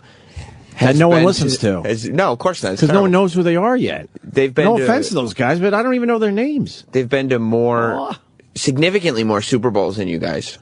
And how long have you guys been doing radio? I just said over 18 years. So we're up to 18, possibly 19 Super Bowls. Well, guaranteed. That we didn't go to. We'll go next year. In fucking Jersey. I'll tell you one thing. I want a first-class flight that goes somewhere and then comes back to fucking Newark. You're going to get it. You just get it at JFK and go to Newark. JFK to Newark. I want first class. I want hotel accommodations. I suggest we're stubborn and don't do it. Oh, and now we don't go. Yeah, fuck you. But it's right there. Yeah, I know. It's right there. So right strange. There he is. Yep. Artie, live from New Orleans. All right, well, this is what Artie did. Yep, good for Artie. Chris Culliver, who's on the San Francisco 49ers, great player, cornerback. And I interviewed him, and I'm doing my goofy interview, and I'm asking all sorts of stupid questions. And right in the middle of it, I ask him if there's any gay guys on the 49ers. And listen to his reaction. And to me, this is what the NFL is. Go ahead. And what about gay guys? Have any of them approached you? He can't hear. Nah, I don't do the gay guys, man. I don't do that. Nah. Are there any on the 49ers? Nah. Stop the tape. They don't got no gay people on the team. You know, they got to get up out of here. Can we They stop do. the tape? Can't be with that sweet stuff. Nah. Really, is that true? Yeah, it's true. But they might be able to play well. You're missing one of the most fascinating interviews in the history of the Why is the tape still playing? Locker room, nah. Oh, okay. So they'd have to stay, keep it a secret. I'm sorry, I'm just hearing the tape in my ear. 10 years later after that. You can't hear anything in your ear? Well, listen, I appreciate your time. Good luck in the game. Good So you luck can in the hear- game, he man. was replaying the All right, be tape. well. So why is he talking over his own tape? I know, Because he right? was probably going to replay it. Like we would do. We would go, yeah, Rock, come on. Like, and he probably just replayed it, and that's the grab they took. Yeah, I'm sure that he replayed it clean. Yeah. By the way, good call, Sam. Artie's live from New Orleans, and there's a special location, and it says, check out Artie's set for the week. Set. Come down and join us if you're in town. We are next to Mardi Gras World and the Convention Center. Oh, that's nice. And you can see see the logos. Yeah. The Artie Lang Show, yeah, there's a logo outside. He's got his own little area. He's not on Radio Row. He only started doing his own show less than a year ago. Well, that's what happens when you got someone behind a radio show like that. It's just good for Artie. Good for I just fucking laughed Artie. now. Good for fucking Artie, man. That's next level insane. I just laugh now how ridiculous it is. And there'll be a bunch of, and it's like, there'll be a bunch of fucking horse shit as to why. Well, it was when we, in Radio Row and you guys, that's people who understand. And look what it does. People around here like to downplay stuff. Like, it's not even a big deal. Yeah. That radio, I've heard that over the years. Radio Row, it's like Well, that was last year's excuse, remember? Oh, okay. We're going with this year's excuse? Last year's excuse, if you remember, was you guys didn't want to go to Radio Row.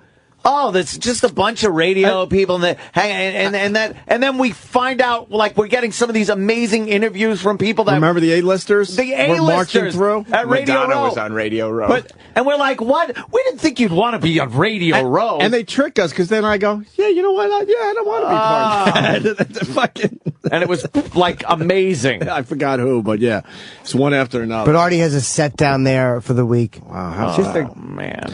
Just a great setup. Artie He might have been on radio. Fat fuck. You know what? He might have been on Radio Row during the day, though. Like, he might have got, because it sounds like there's a lot of noise behind it, so he may have gotten that during the day and replayed it on his show at night. Yeah? Yeah, because he's on Right. from 10 to 1. Oh, that's true. So I'm guessing Artie went over to Radio Row, because, again, the company probably gives a fuck about his output, so they decide to get him a spot on Radio Row and here.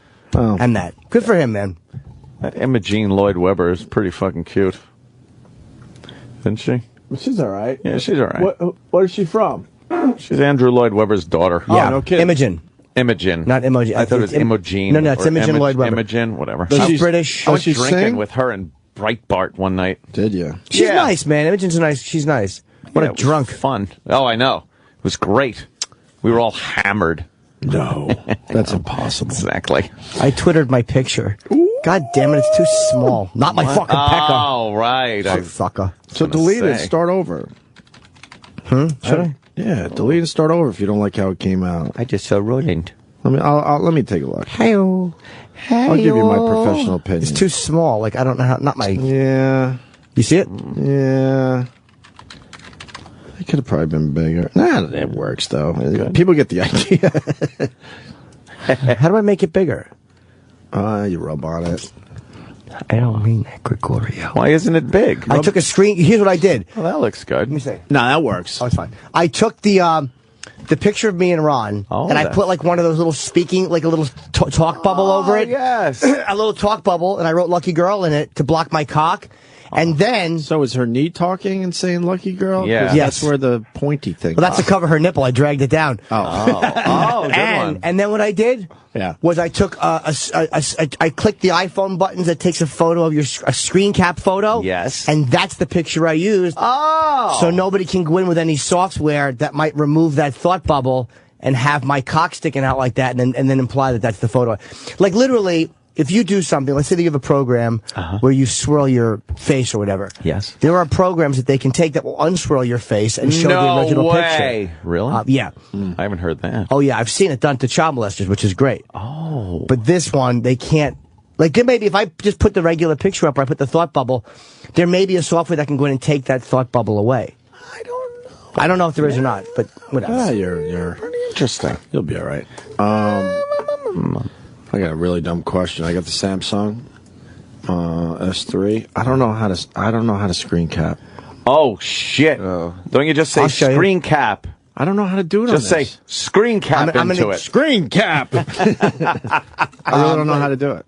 Swipe. I'm embarrassed. Someone goes swipe your screen with your hand upward. Upward? That's all it is? Go ahead. Ah! No. What are you doing? It's not that.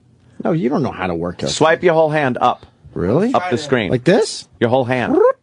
I was trying to squeeze in. Your whole hand. What do you mean my whole Take hand? your whole hand and go like this. All right, hold on. So with this? The palm of your hand. Go Yeah. with this? Yeah.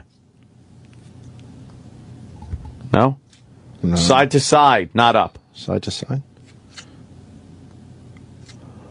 Motherfucker! It's screen capped? Yolster's in the screen cap business. Oh, it's just one finger side to side. Okay. All right, but I got Hey, it, though. Denver Pest, go fuck yourself. I don't have one of those goddamn phones.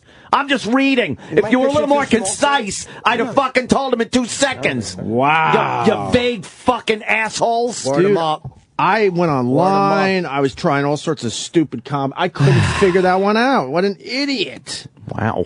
It's about time you admit it's an idiot.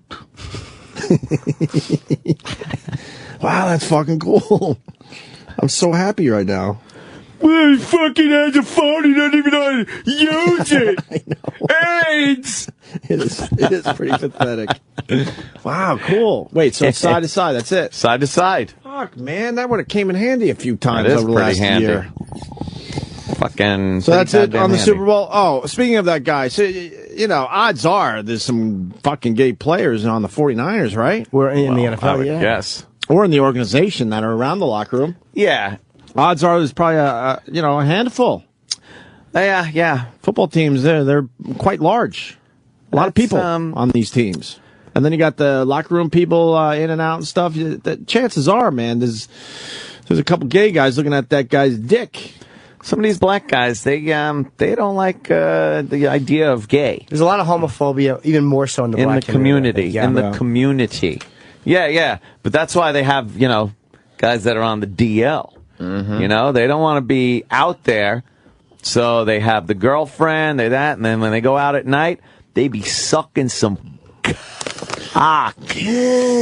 Suck that cock.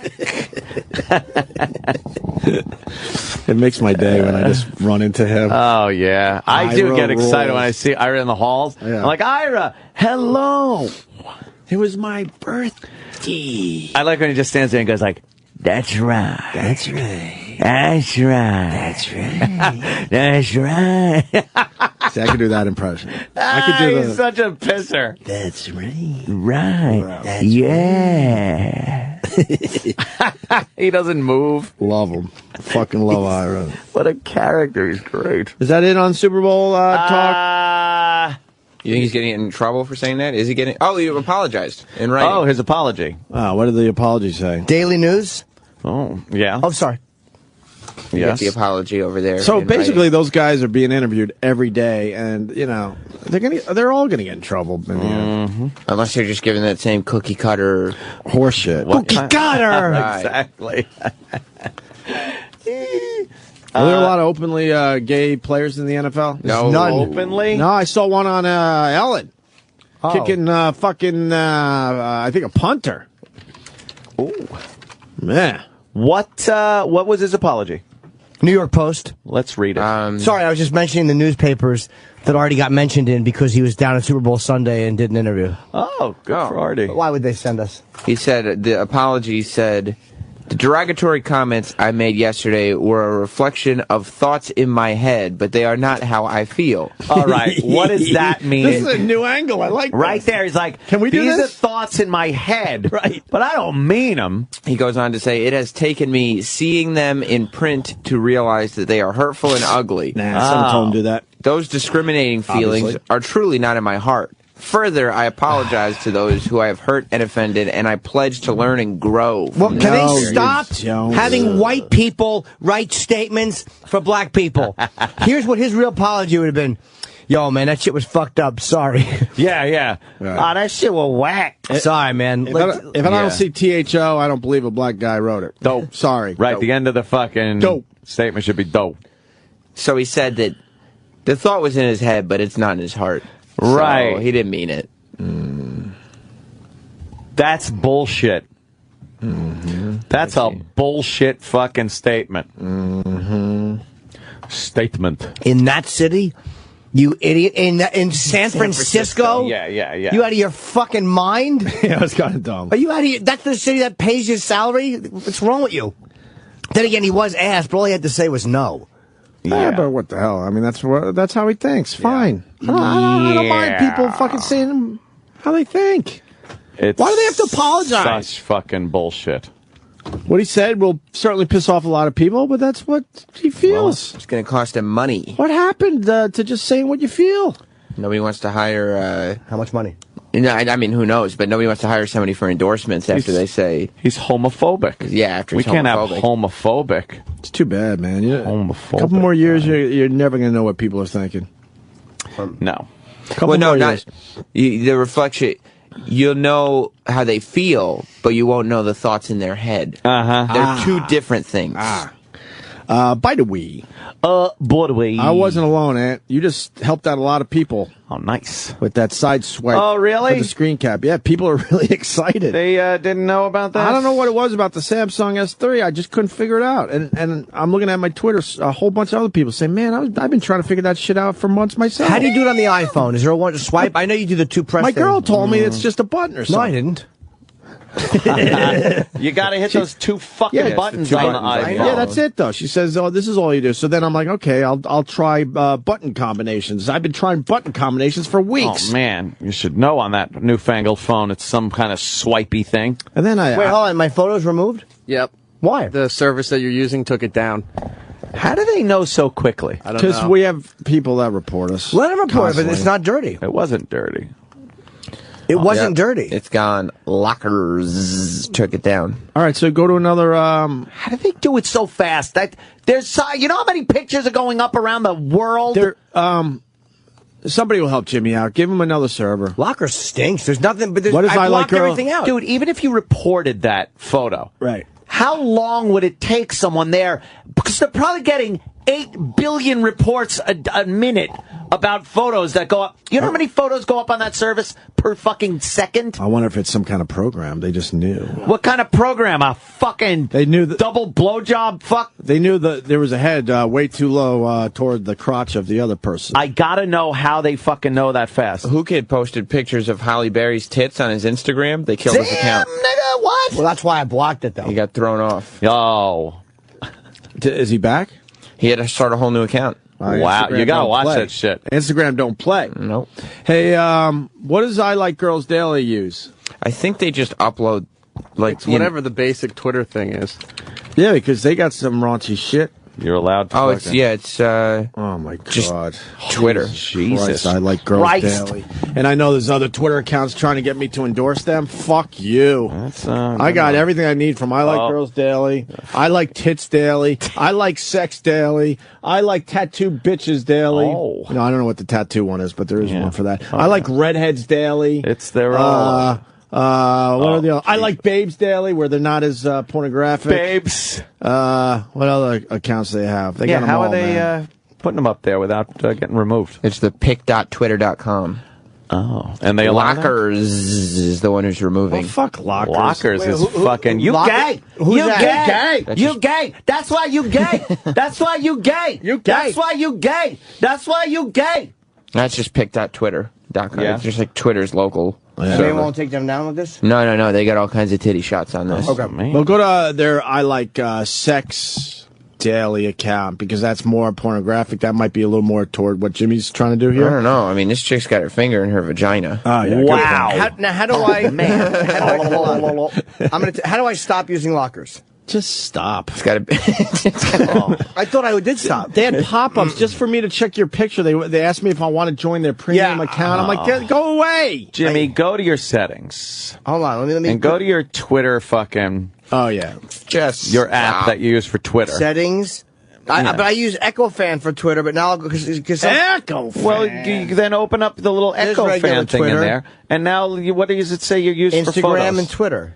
It just says allow these apps to use your account. Oh no, there should be something that says you use this for photos and not for videos. Well, maybe I'll another use it. example of future Jimmy having a lot more knowledge than present day Jimmy. Future Jimmy. Yeah. Jimmy, is he going to have a revel? I love I gave up revelation, on all those. Jimmy. Oh! I just used the Twitter thing. You do? Yeah, because they got a whole new thing with filters and stuff. They're Yeah. kind of competing with Instagram a little bit. They kind of kicked Instagram off. Instagram photos do not show up in your picture section of your Twitter account. What's a good one to use for Twitter? What are the options? YFrog, TwitVid, MobiPicture, Posterius, and VodPic. I hate all of those. I've tried all of those. Really? I'm not a fan of any one of those. Is that for videos or pictures? Oh, video service. Thank you, Sam. Go pics. It's just image quality, video service. It doesn't say picture using for pictures. Maybe Lockers is in bed with Echo Phone. Might be. So now I'm on a regular Twitter one, just the Twitter app. There you go. The Twitter app should use the Twitter. Is that what I like? Should. I like you just use the Daily's Twitter? using? Yeah, like I use.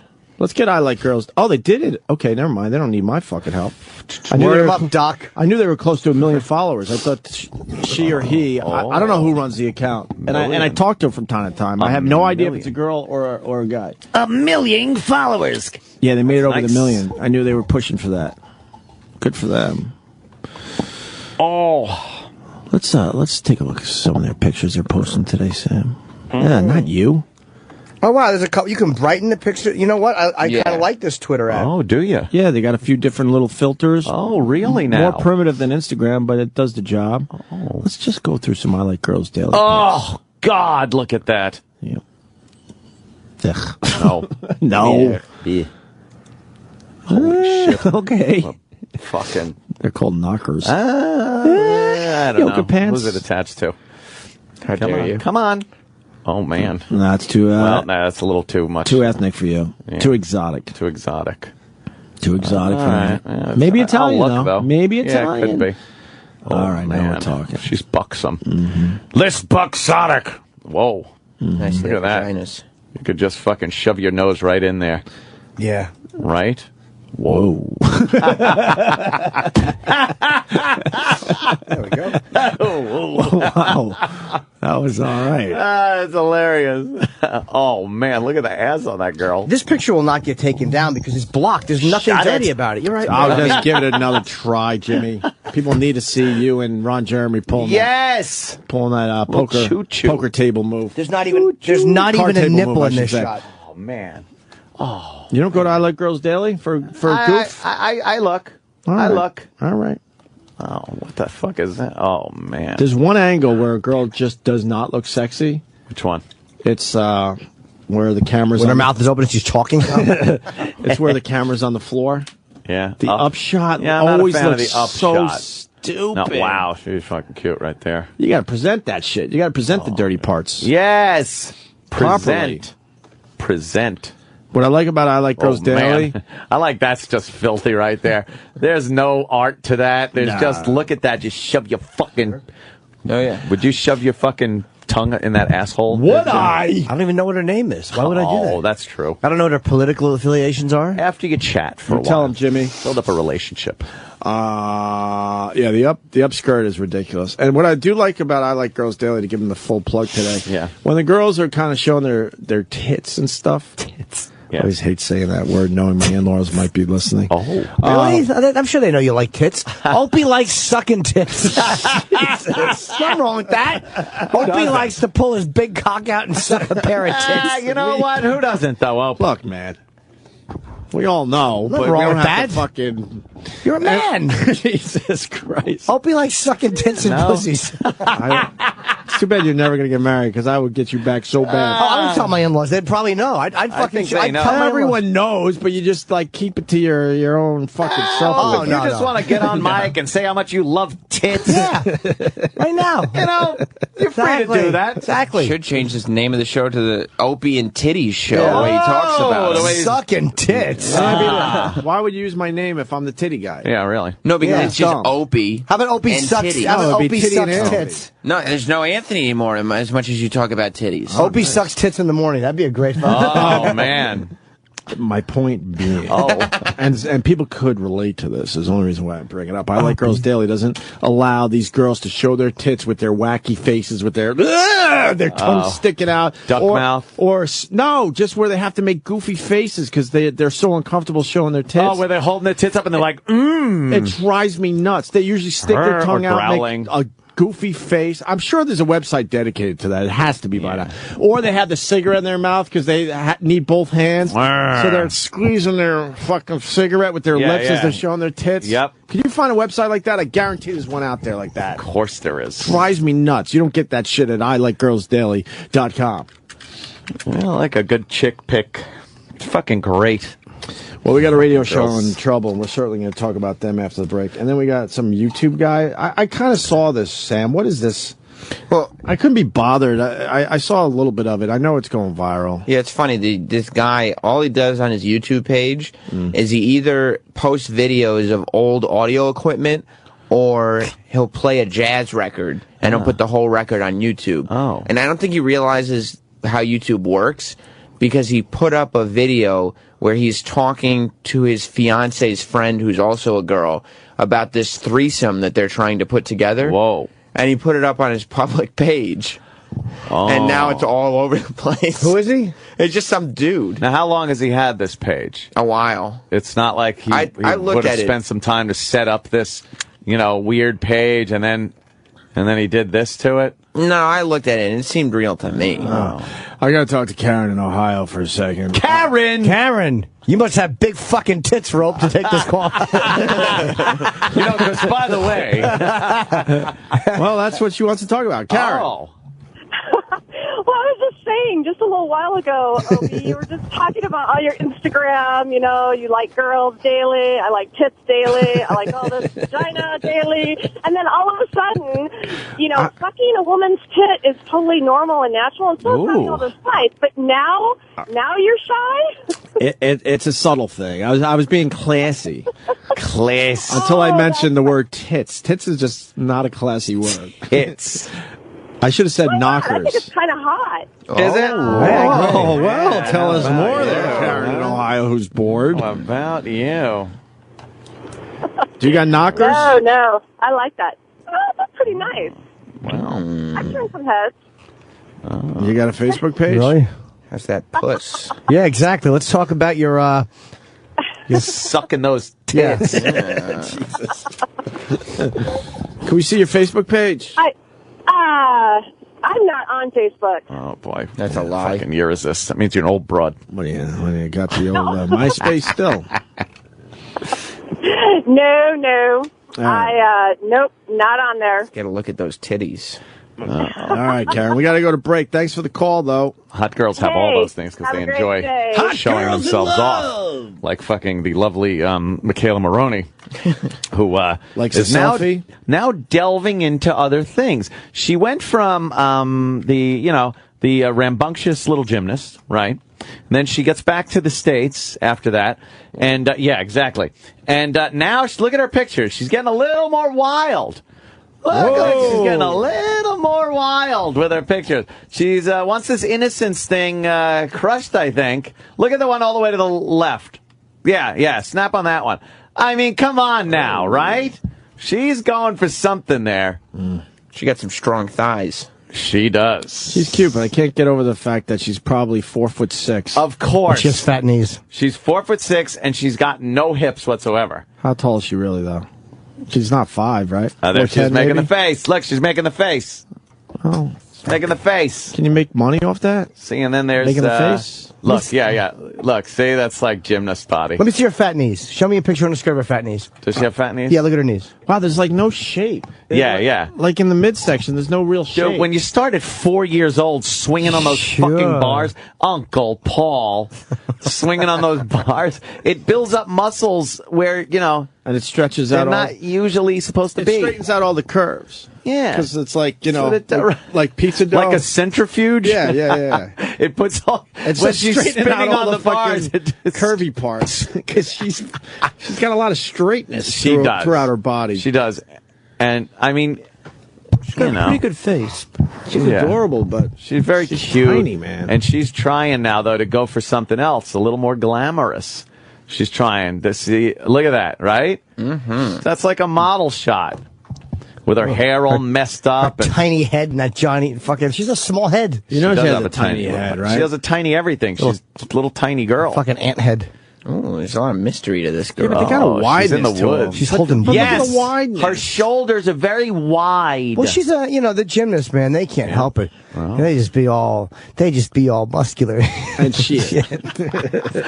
There you go. All right, why don't we talk about Down syndrome next? Because this dopey radio show fucking, I don't know, was messing with a Down syndrome girl that called by accident or something. And we're here to say they're so fired. So, yes, we will be giving you an update on this story in days to come, I'm sure, reporting how fucking completely and totally fired this guy is. And I read the transcript. It's just stupid. Yeah. The whole thing is just stupid. It is, right? Well, of course it is. There's no, crazy... Wow. What? It's a stupid thing to do. Dumb radio show, right? Yes. That's it. Incredibly dumb. Absolutely.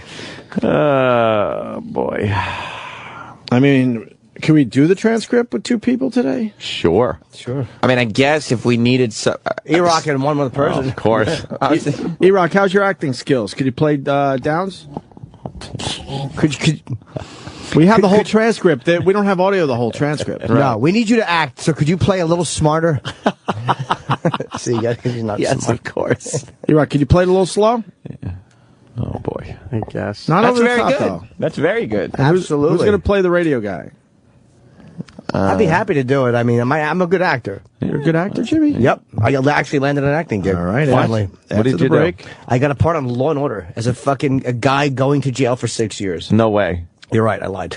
Oh, to show you. I thought you did. I thought to show you my acting. I thought you ready did. to be so excited for you. Oh, man. No. Fred was on something last night.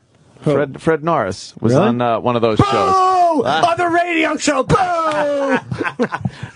Pat from Munaki screen capped something on his Twitter. I get it was one of those Law and Order or SVU. Was it SVU or one of those Fred shows? was on SVU. Yeah, Okay. yeah. Uh-huh. After the break, Jimmy's going to play radio host. And There he is. E-Rock's going to play slow. Yeah, he's got a little part on SVU right there. Right. That's pretty cool. So we do that after the break with the news story. And we also got another fucking senator that has an incredible fucking perv switch. The hooker story? I don't know this one. You know the guy, too, man. I've seen his face a million times. Yeah. Oh, yes, he was testifying at that thing. Michael Corleone. No. Oh, not that guy? Yes, really? Yeah, the Italian people are good people. Corleone. And what was the name he called his wife? His wife, he didn't say Kay. Kate? No, was it Kate? I think he did. He fucked up the I name? like when he was like, Anthony Vito Corleone. And then he said it completely properly when they were alone and went back after that. He knew he was fucking with him. Oh boy, did he pay. Yeah, dead girl. I love God. how Tom Hagen handled it. Yep. Luckily, it was with us and she has no family. Yep. Don't worry about it. We'll take care of it. Really? Oh, well, golly, people that gee, did it. Yeah, golly jeepers. I don't. He just woke up. What happened? He fucked a girl. Then they shoot her. You think? Yeah. Well, I think she was choked or something. I don't remember. Well, we're going to figure all that out after the break. Certainly. And then what do we got a little later on, man? We got some Jeffrey Dahmer guys coming in here. Patrick Kennedy. Yeah. Patrick Kennedy. Wow, really? Patrick Kennedy and Chris James Thompson. I think Chris James Thompson did the documentary, and Patrick Kennedy was the cop who questioned Dahmer. Cop, you idiot. And he's the one who got the confession out of him. No kidding. Yeah, he's actually the guy that heard the fucking... Was a little documentary out? The Jeffrey Dahmer Files. I watched it. It's very good. And they interviewed Dahmer's neighbor, this black woman who knew him. He was crazy. Yeah. Oh, that got crazy. He went head bowling and shit. We do. What'd she have to say about him? She's just talking about her relationship with him, and they weren't She close. probably had a normal neighborly relationship. Absolutely, and she was saying how fucking angry she was when he got arrested, and then she's like, "I ate sandwiches that he handed me." Oh, she's like, no! Like literally, like oh. And then she was hungry 20 minutes later. Oh, because it was a Chinese guy. Oh, I bet you everyone who had a hot dog at his house fucking said, boy. The Opie and Anthony Show. Sirius XM. Sirius XM. Yeah, this is the Opie and Anthony Show. Just been informed through the old Twitter thing. Opie Radio on Twitter. I'm not shy. I'll give a fucking plug any fucking moment. I'm not gonna fucking fake that shit. Not Anthony Opster likes a plug. That's right. I'm not gonna try to sneak it in and make believe I'm not fucking plugging my shit. Opie Radio on Twitter. Anthony Cumia on Twitter. Yes. Jim Norton on Twitter. This guy, Alpha Male _06, writes, the Sway in the Morning Show is broadcasting from New Orleans this morning. This morning? Man, and me and Sway hug it out every time we see each other now. No way. We do. Really? Yeah, we really do. We're at that stage. He's a good dude. I like Sway. Sway is a really good dude. He's a good He deserves to be at the Super Bowl. Did Ray Lewis show up at Media Day with antlers on? No, that was, I know. See, that would be the thing. That would be the thing to do. What did we just see then? That was from Conan. It was something he was doing, a press conference, but they superimposed antlers, and he scratched his head, and it was a big hoof that came up and scratched his cheek. I only could see like a part of it because you're blocking most of my. It looks pretty good. My Fox. Your TV watching experience. That's all right though. Damn it. Yeah. So Sway's down there. Sway. Morning mashup going tomorrow. No, they're leaving today. They just bragged today. about it on the way to the bathroom. Yeah. What happens every year? What happens? We're the scourge. We are the brown sediment at the bottom of anything nasty. I don't get it. I really don't get it. It's good for our, dare I say, image. Yeah. To be at a Super Bowl.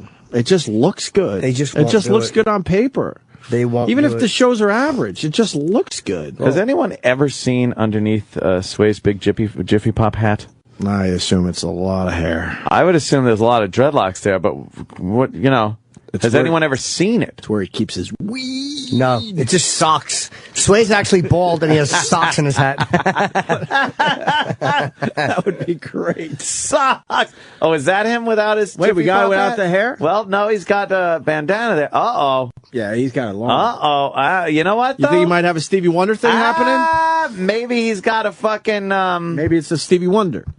Or Brett Michaels, or, There's not many guys that could pull off that hat, by the way. Or a fucking... I'm here to say Sway could pull off that hat. A Leif Garrett. The guys that just wear the bandanas on their head all the time? Are there any pictures of Sway without a hat on?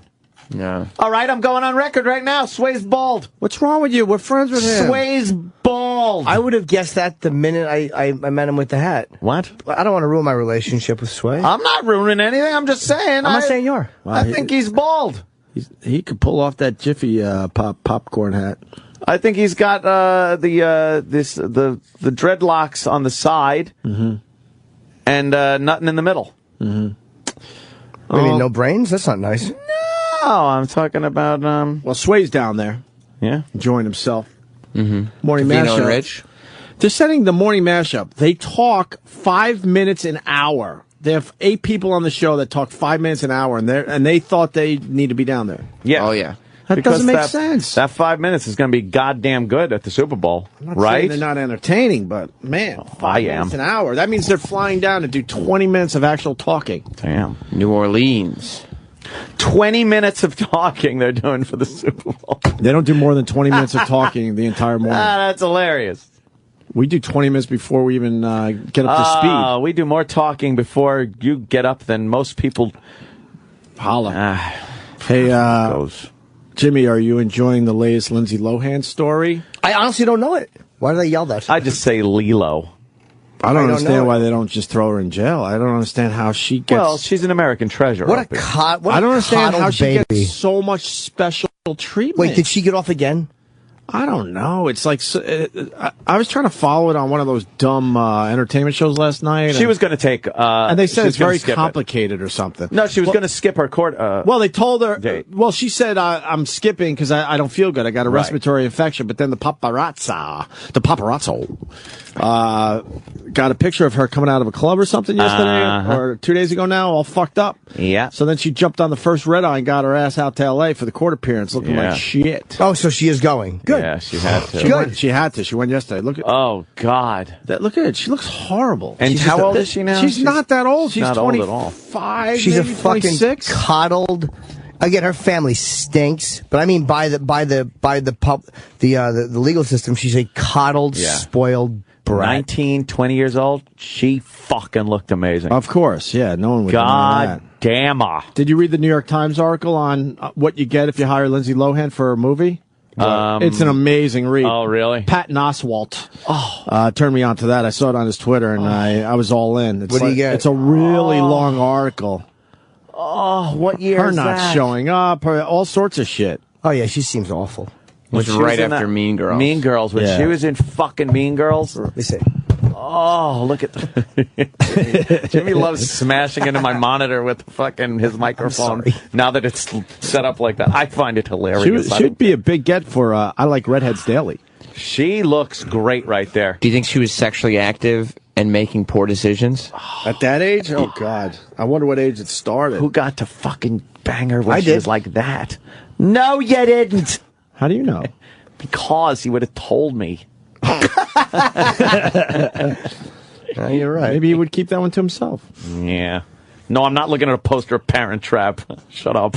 But she gets special treatment. Sam, why does she get the special treatment? Because she's a star. She's not a star anymore. Nah, she's in that position where she's going to be a star forever now. She went out to L.A. for this court appearance. It's so sad. I know this shit. They kicked her out of 2 hotels because they don't want to deal with her anymore. Wait, but once and she they signed kick her in, out of clubs now. No, they wouldn't even allow her to go to go to the actual to sign in or whatever. Yeah, people are tired of her. They're tired of her. Yeah. Oh, look, she was so cute. Poor little kid. I guess we're doing this gay off and. Yes. I'm not calling it the annual. Sorry, It is the first annual gay off. No, That's it's how called it was written. O&A's One and Done Gay Off. It's first annual. One and done. For We should complete have a- details, eligibility restrictions, and how to enter, see the official rules at SiriusXM.com/Opie and Anthony. $1,500 grand prize provided by Yes. Anyone want to guess? The only guy that comes to the table for the show, Steven Singer. Steven Singer Jewelers. I love when Steven Singer comes in here and just trashes the place. Oh, yeah. Because he sees it from a different angle. He does. He doesn't understand it either. He sees everything through diamonds. Yeah, he would. Steven. He would certainly have us in New Orleans for the Super Bowl. Blue diamonds, actually. Visit IHateStevenSinger.com. Must be at least 21 to enter. All entries must be received by noon Eastern tomorrow. Entry. We should have a better attitude about the first annual gay off. It's not annual. That's how it was written. Well, I'm changing it to one and done. I don't think so. I think the gay off's going to be a huge success, and you guys will want to do it again. We got a lot of entries so far. Well, good for those people. They're going to be great. They might win $1,500. You deal with Fez. What do you mean Fez? He's Oh, all boy. blinded by this marriage thing. He doesn't care about it anymore. Who the sure? fucking Yeah. the groom to be? I was going to Yeah. say the bride to be. He's all butterflies right now. Is he? Yeah. Roddy did some radio with us, and then afterwards I hung with him and Fezzy for a second. And yeah? first words out of Fezzy was, "So you hear I'm getting married?" See? Well, at least my mom will be happy I'm marrying a girl. I do. Oh, God. I do. Do you know how bad Why I haven't we wanna had stand Stalker up and Patty? I want to stand up and object. Oh, God, yes. Why don't we have Stalker Patty? Why haven't we had her on yet? We should. She's part of this big Ron storyline. Well, I got my barista. Has anyone reached out to Stalker Patty? She's trying to accrue 25 minutes of vacation to come in. Yeah. Have we reached out to her? Iraq, why haven't we reached out to We Stalker called her Patty? 2 days ago when we first started talking about it. 2 but days she ago. hasn't contacted us back. We'll call the whore back. Come on, call her back. Get that fucking cunt on the line. You I'm want- not a cunt. What about the Ron Jeremy bit with Stalker Patty? Got an update on that? D-Rock, comment? Travis just called. She sent a message to Travis yesterday. She can't call until Friday because I guess she's working or something. So we'll hear from her tomorrow. Bothered. She was always able to call. Yeah, I believe she's getting a little cunty. She is. I'm a married woman or close enough to it. I'm gonna be married. I don't know if playing that Ron Jeremy bit is a great idea. Fez may get very upset. You think she's gonna... This pussy... I wish I could do her voice. What? Just taken. Oh, yeah. Yeah. You think she's gonna move in with Fezzy? Nice place instead of that fucking shithole she lives in? I would think so. I don't want to tell Ron Bennington what to do, but if I was him, I would insist on it. Yeah. So there's no fucking fakery here. Well, we have to consummate the marriage. There has to be if they get married, they have to at least live together for a month. And I want it in writing. Ron Bennington, please. Jesus. The I-bang. Well, I had to put a splint on Fez's dick.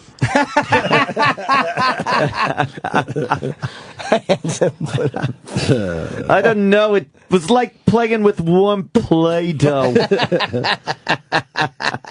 He's saying he wouldn't have a rod? Oh, no. No? A heterosexual male would have a problem getting a rod. Patty? Although Jimmy kind of always compliments Patty on her body.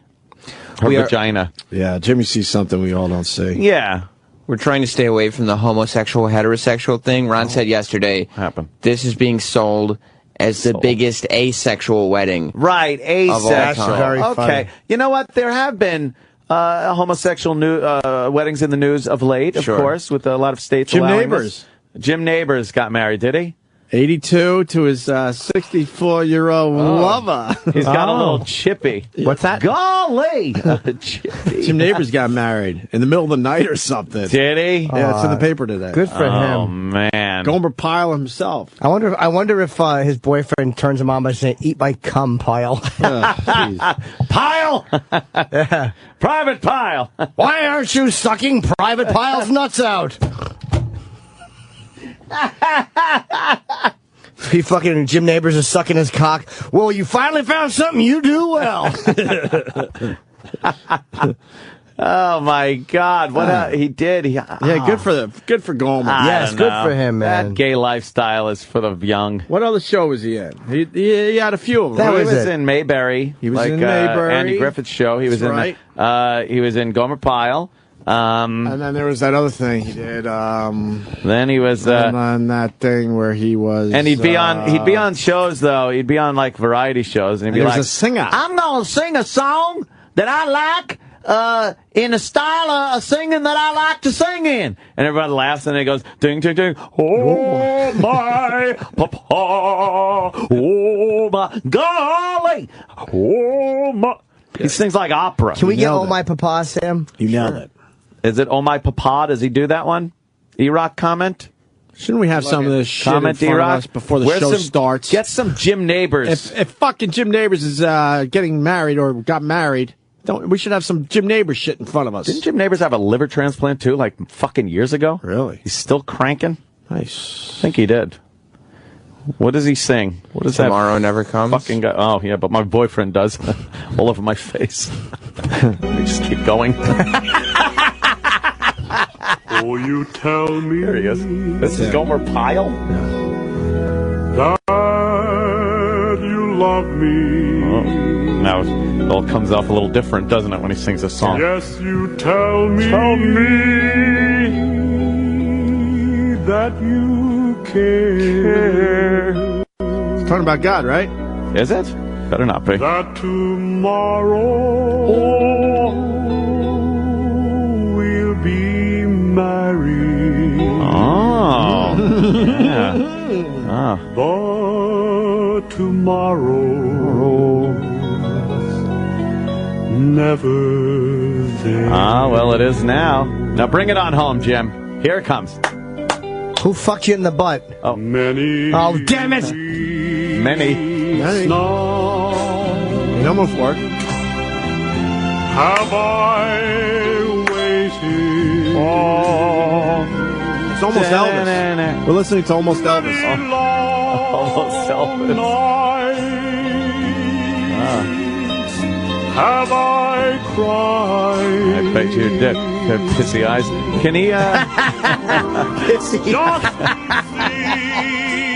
the happy Wow. Who could listen to this? Could you listen to this? Oh, God, no.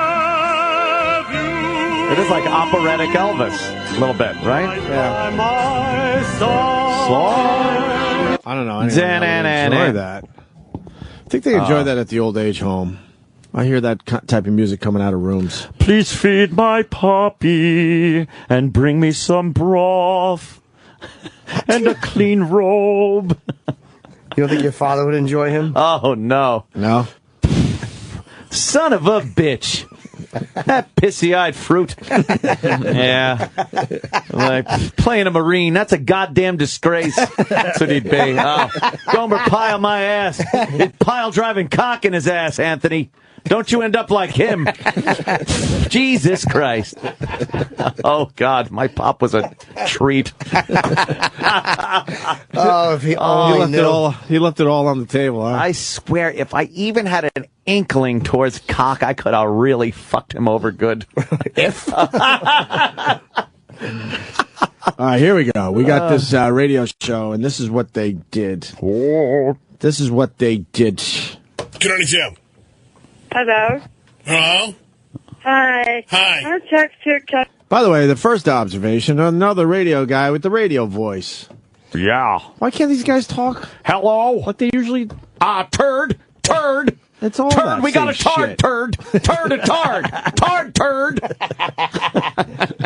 Did we get a turd update, E-Rock? We want to make sure turd's okay. We keep looking for him. Now that They're Mancow has decided to go, quote, legit and do political talk. Yes. We want to make sure turd's all right. Turd.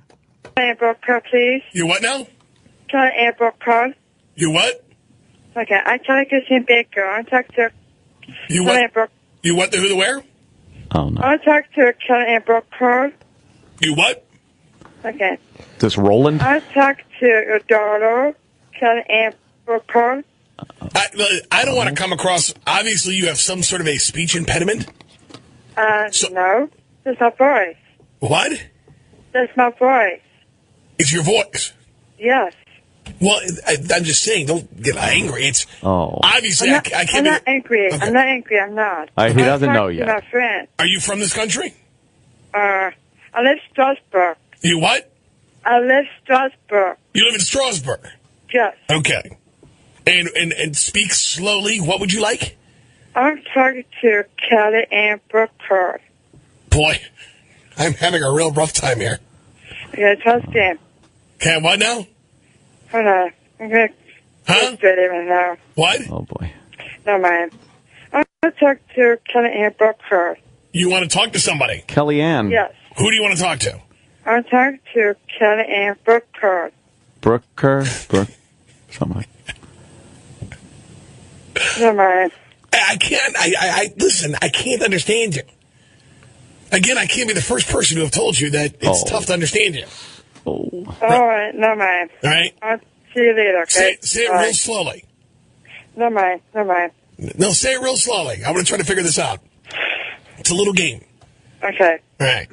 You want to talk to... Do you know you called... Pardon me. Do you know you called a radio station? No. Oh, yes. You called a radio station. Oh, yes, I did. Yes, I did. Okay. Sorry. Well, yes. Well, now you know you called a radio station. Yes, I did. Yes, you Sorry did. about Yes, you that. did. Yes, you I did. Yes, you're talking to Mo. Do you know who Mo is? No. You don't know who Mo is? His first name's No. Ho. Okay. So I can laugh at you and you won't know who to call and say you're offended. Very good. All right, here we go. We know this shit. Okay. I thought the guy would be fired so far. He's not gonna get fired. He's just a dope. He's a dope, but he's a dope that couldn't make anything out of that. He desperately wanted to make something out of it, and he felt horribly flat.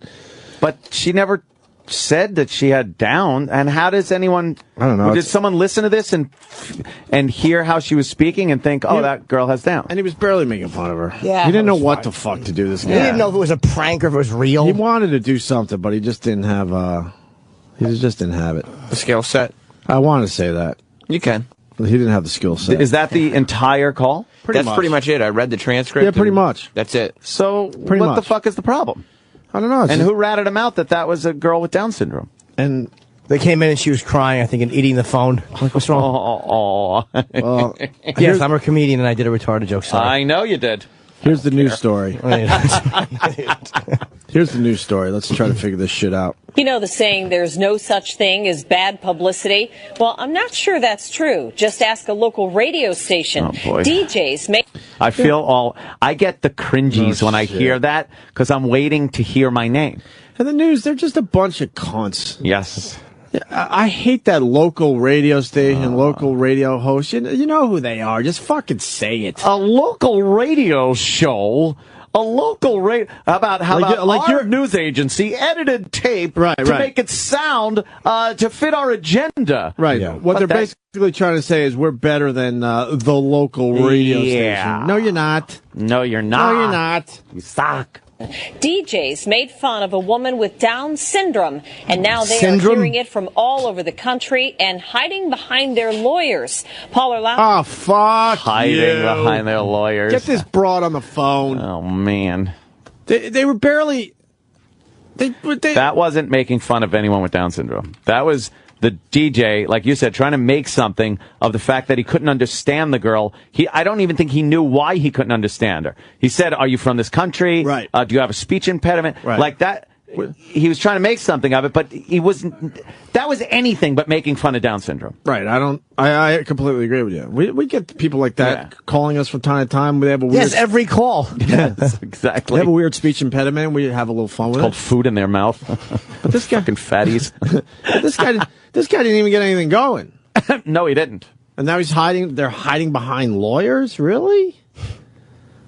Oh, they're just stupid. DJs made fun of a woman with Down syndrome, and now they are hearing it from all over the country and hiding behind their lawyers. Paul Orlowski with the story.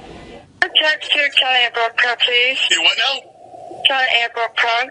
Admittedly not the easiest to understand, a phone call to a Canton area radio station made by Kelly Baker, a 30-year-old with Down syndrome. Repeatedly, she tries to end the call, but a DJ who calls himself Mo on WDJQ keeps her on the air.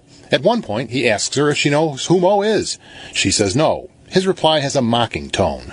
You know who Mo is? No. You don't know who Mo is? No. Okay, so I can laugh at you and you won't know who to call and say you're offended. Very good. Totally out of context. Again, Totally. They don't put in context the fact that no one ever said during the course of that call that she had Down syndrome. Right. They're making sure you know that. They said, I don't know if he knew making that. fun of a Down syndrome. He absolutely had no clue she had Down syndrome. And then they start the story by saying a jock was making fun of a girl with Down syndrome. Right. And then they play that clip to make it sound like he's goofing on her because she has Down syndrome, when the fact is, he's just goofing on her. And that he knew. They're implying the news are such scumbags, implying that he had prior knowledge that she had Down syndrome and was purposely making fun of her. I got the whole transcript. There's nothing in here that would show that. For all he knew, he was being pranked by somebody. How the fuck does he know? Well, I mean... It could have been someone drunk. It could have been someone with even hearing problems, speech impediment. I miss when we used to work for regular radio and people would dial us by accident. Oh, yeah. Those were so much We've fun. had plenty of and that's great calls the case from that. here. Yep. And you realize she's a little confused, but she could be confused because she wasn't expecting to call the radio station. Exactly, but she people hit the wrong button. She was off by 9, but it happens. People dial the wrong number because she's not. Is that the one that has the Down syndrome? Yep. Yeah. Really?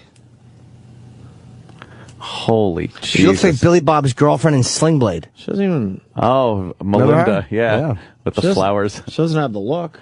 A little bit of the look. A little? She gussied it up with a very unconventional hairdo and the glasses, because the hair looks very nice.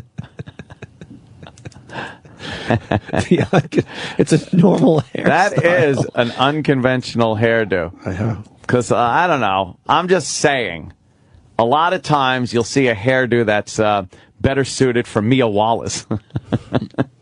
You know. Well, let's get back to this dumb news report. Don't know who to call and say you're offended. Very good. I am book cards, my friend. Okay, right. And the man that answered the phone, though, was at the radio station. Yes. And seemed like he kept asking you over and over and over to repeat. Yes. I'm sick and tired of it. I don't like it. He felt that this person was different. You know, they didn't speak proper English. Oh, my they God. had this speech impediment. He wants to have a little fun. Well, that's... Yeah, because that's what people do. Oh, my Fuck God. you. They went and interviewed this woman? Fuck you. What a bunch of vultures. Yeah, yeah, we all do that. Yeah, they wanted to get the retarded person on camera. That's exactly it. Wow. Yeah. That's what they do. Wow. Fuck you. Are you kidding me? Ugh. Yeah, we kind of make fun These of stuff that fucks. is a little different. Yeah, what they're saying is something was different. Meanwhile, they just want to show you and capitalize for real Right. on this retarded person. But if you Yes. make fun of it, you're terrible. Oh, yeah, it's all smoke and mirrors. I guarantee you they didn't It's cover their version of the freak show. They didn't cover the MSNBC edit or the of fucking course George Zimmerman call edit or any of the other fucking news edits with the same mock outrage. Disdain. Yes, yes. Ugh, these fucks. These fucking... I wish more news people were killed in the line of duty. Like standing there doing a report and a car just hits them. Would that be great? Right. The only ones I like are the ones who are like shot in Syria. Those are the only reporters I respect anymore, are the ones that actually go over and cover the war. Right. They're the only ones with integrity. Wow. You know, they didn't speak proper English. They had this speech impediment. He wants to have a little fun. Well, that's not okay. Luckily, Kelly has a supportive family. Their push back at the radio station began almost immediately. His sister called Mo within minutes. Should I have it pretty hard? And he said, hey, she called the radio station. She should be aware of who she's calling. It's fair game. You really think that a good way to handle is, this would by be the to way. have Kelly down here to the radio station studios, give her a tour, and apologize. At least say something, right? No way. All we got was the telephone number scribbled on a note from behind a closed door of the station's lawyer. Everybody looking out for you. Yes, I'm so proud of them. In my heart. I'll take her message over Mo's every day of the Oh, week. shut the fuck shut up. You pandering cunt. Shut up. And I love when they're What's her message? You don't understand it. Right. And I love when they're surprised when the person will not talk to them. Right. Why do I have to talk to you? First of all, where's the upside? You're just Right. going to twist it into me being a bigger fucking asshole than you're already presenting. We learned the hard way. Yes. Oh, I think they could have an open mind about our situation. Please. Not once did they ever have an open mind about our situation. Talk to the lawyers. That's the radio station stinks too, though. Yeah, exactly. No, You know, yeah. they obviously told him, shut up, just fucking put him off to the lawyers. Right. But then them, like... But the news acts high and mighty. Like, how dare they not talk to us? Right. Fuck And believe you. me, if they... You're the same people that knock on the doors of people that lose their children Yes, and they're- shit. same just people to that- get that fucking crying shot. Go fuck yourself. Same vultures that were trying to get shots inside the Newtown school. Right. Yeah. Yeah, the same fucking people. Right. And Why then won't they talk can't to us? believe. Oh my God, I can't believe they won't talk to us. Yeah, And really? I fucking guarantee you, if they would have invited her down to the station and apologized and given her a tour, the news would have been like, and thinking they could fix this by bringing her down and giving her a tour is preposterous. Of course they would have. Do we have a pie incident happening? Yeah, exactly. The pies. Yuck. And that fucking jizzbag reporter editorializing. Pandering. I'll take her message over at Mo's any day. What's the message? Really? String is fun. We'll talk to any one of those reporters from that news channel. No fucking problem. Get Yeah. the word out. Maybe we could educate them a little bit. I just They won't call. Remember the pallet of pies that were sitting in front of us? Oh, I at that certainly home? do. The home for cancer kids? God, that was terrible. By the way, these news people never call when you want to talk to them. These cocksuckers never call. Right. Never. A lot of people say, why don't you talk to... Yeah, we'll talk to the reporter. We'll talk to Hell the news yeah. anchor. They won't I'll come talk to any of on. these people. They won't come on. We guarantee you they will not come on Right. this show. They never do. We won't even get a slip of paper with a number scrawled on it. Of course not. We won't get anywhere. Who's the news lady that said, can we find out who's the news Yes. lady that said they're hiding behind their lawyers? Yeah. Can we try to get her on the phone? Yeah. Call her. Let's see. Call her and we will... Let's see if we can get her on the phone. Absolutely Let's see talk if she to her. doesn't hide. Right.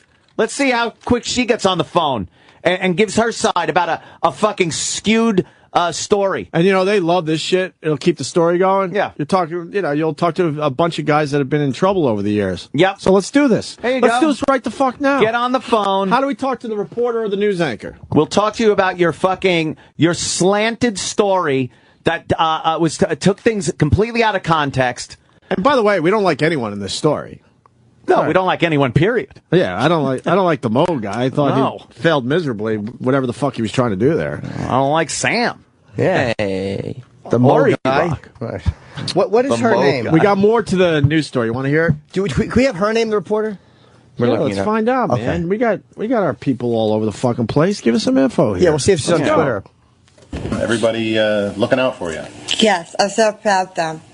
In my heart. I'll take her message over Mo's every day of the week. In Strasbourg, Paul Orlowski, 19 Action News. Well, Q92 issued a statement this afternoon saying when contacted by the family on January 22nd, the station immediately apologized and reiterates its policy of treating all callers and listeners with the utmost respect and professionalism. You can read the full statement on 19actionnews.com. Yeah, of course. Yeah, plug your website, you cunt. Right. Promote the website, right? And don't give... Get a little juice out of this. Yeah, why wouldn't you just read the statement? Why would you show the retarded girl but not read the fucking statement? Right. You read the statement, but now you're pushing everyone to your website? Exactly. Over the Down syndrome girl? God, they're hateable. But you're going to make believe you're above everybody else? Yeah, right. Oh, they're just Aren't they fucking the worst? hateable, man. Unbelievably hateable. Aren't they the worst? Yuck.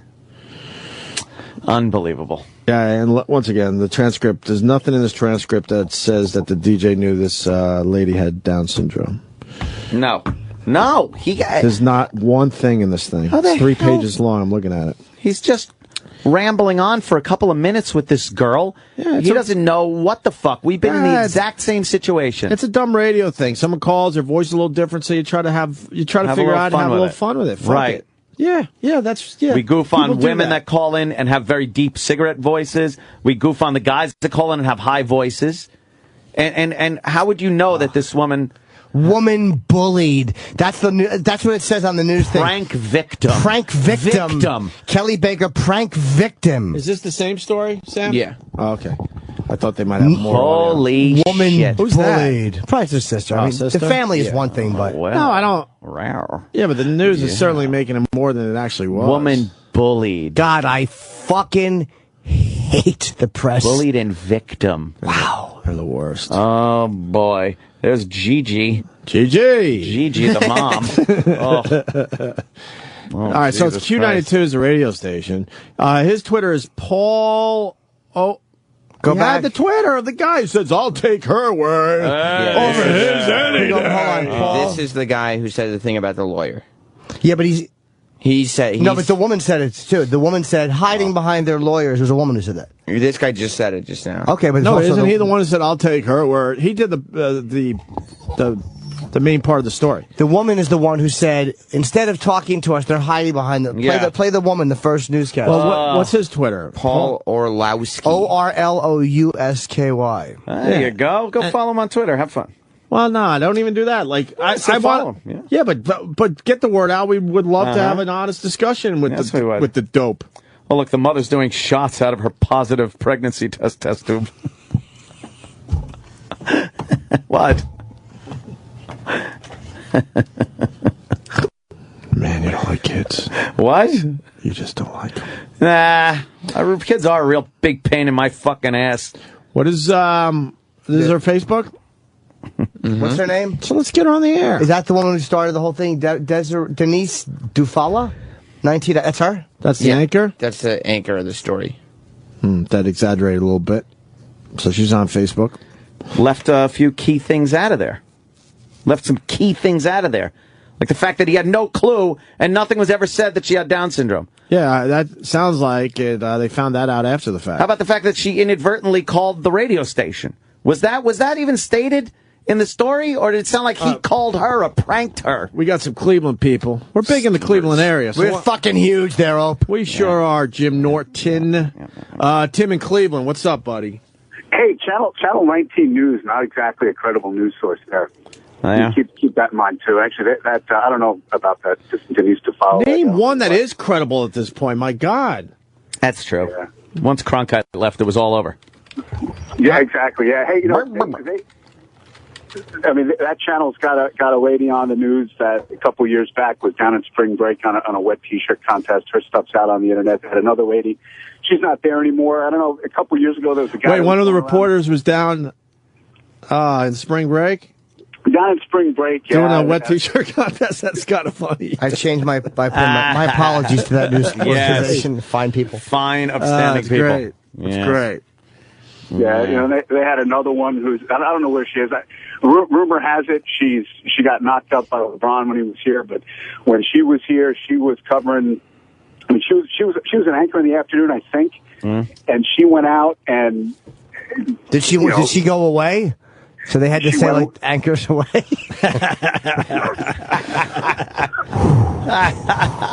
All right. Thank you, brother. Anchors away. Before we go back Did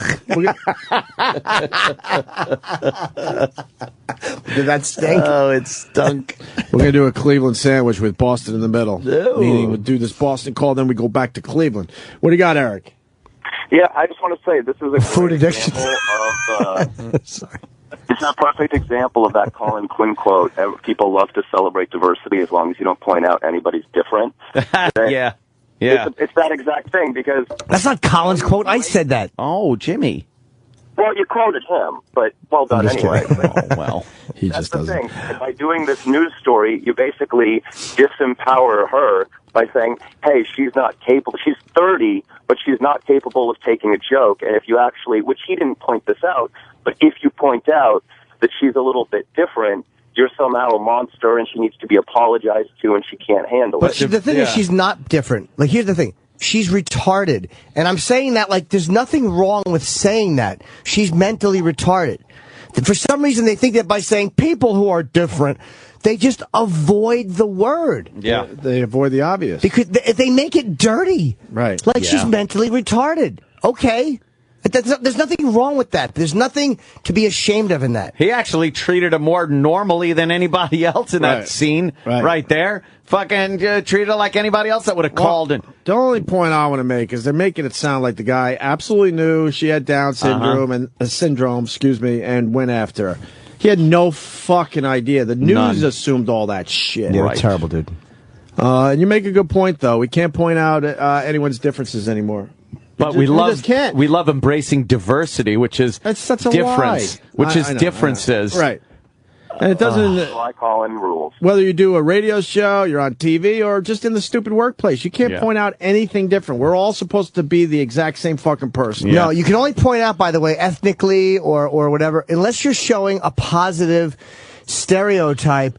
Like, there's such people in the Asian community are just typically hard workers. No one would ever object. Right. People love a positive stereotype. Right. Yes. They don't like a negative. Right. Like if you say, people with Down syndrome work harder, no one would object to that.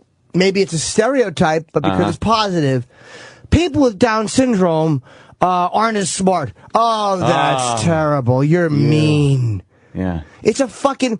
We literally have become a country of fucking little children who need positive reinforcement, and if you say anything negative, we're going to kick and scream until you take it back. It's an embarrassingly dishonest state of mind we're in. When did this all happen? Embarrassingly dishonest. It all started with the baby boomers. That's when it started.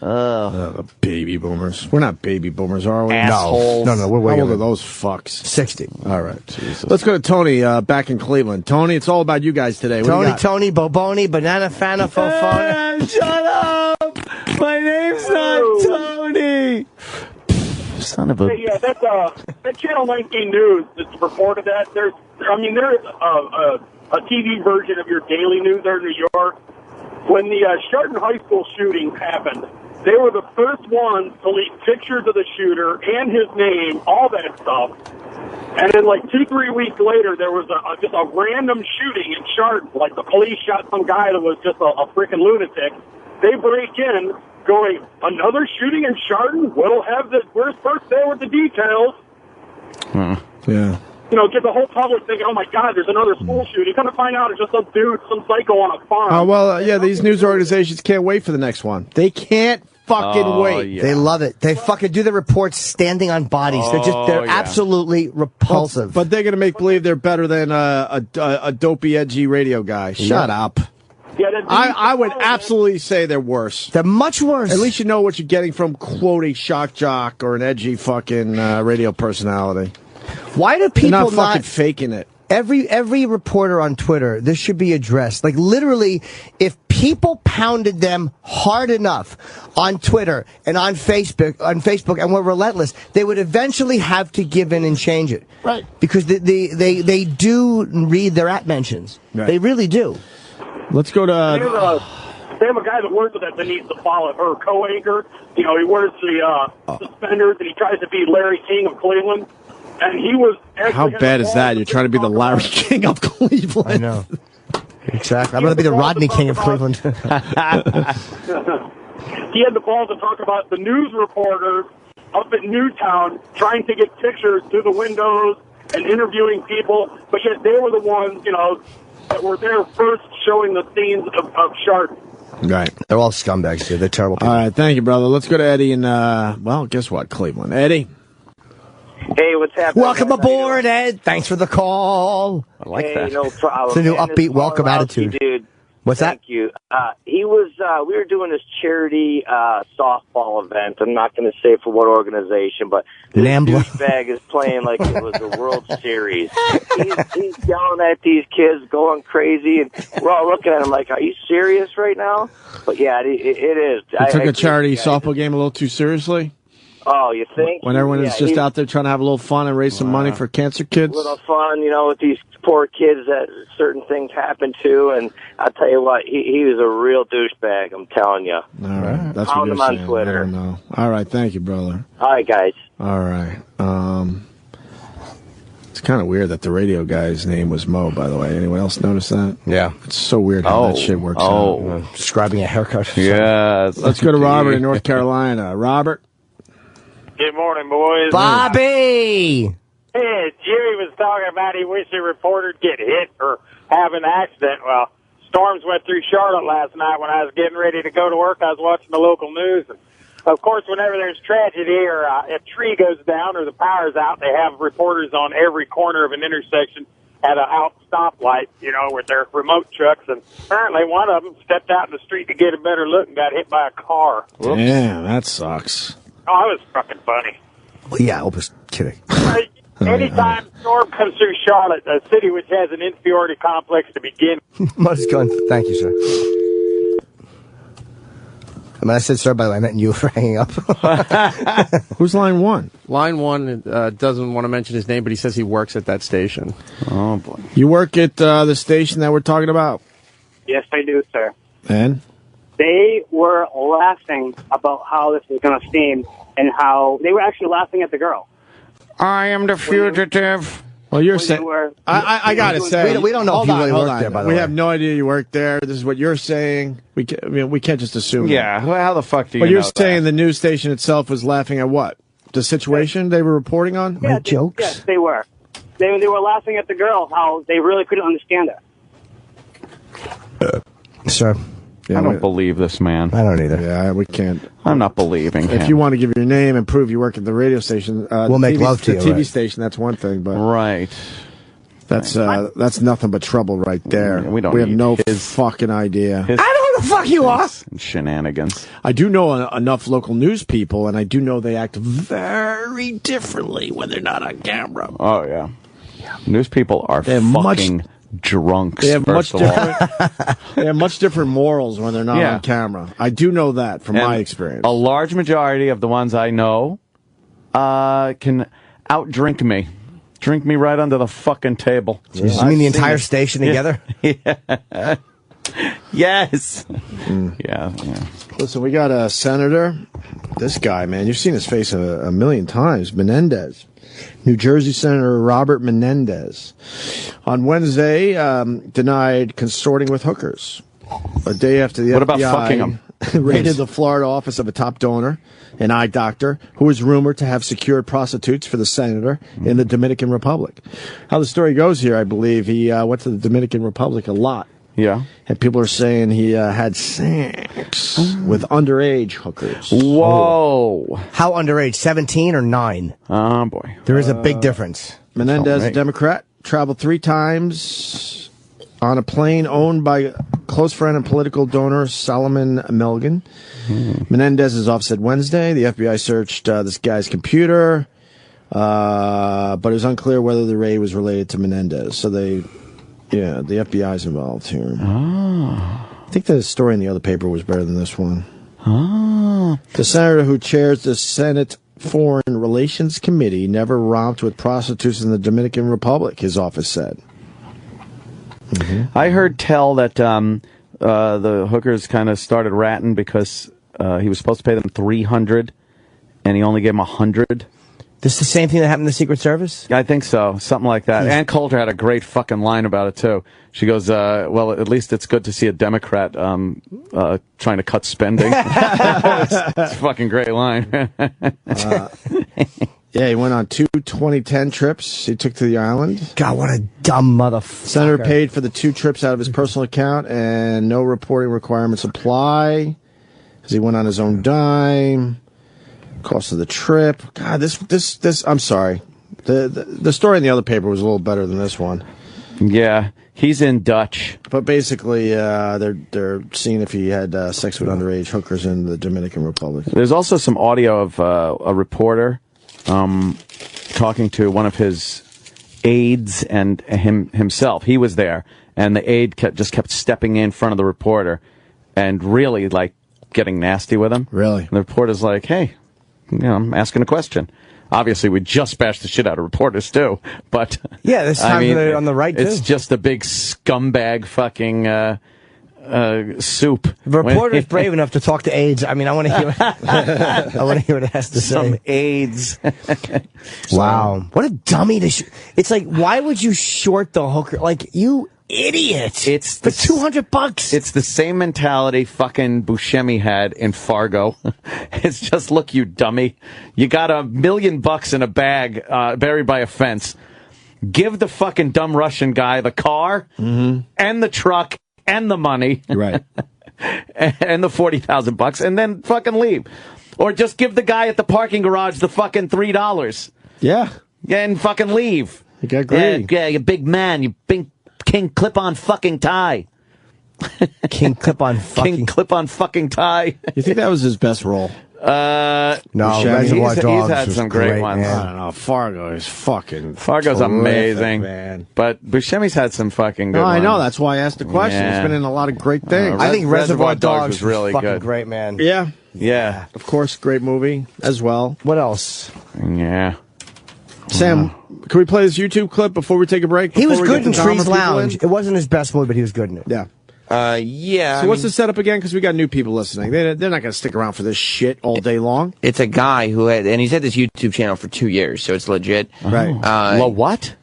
He uses the YouTube channel just to post like videos of old audio equipment that he has and to play records. Do people actually look at his videos? I put audio of old video equipment up on.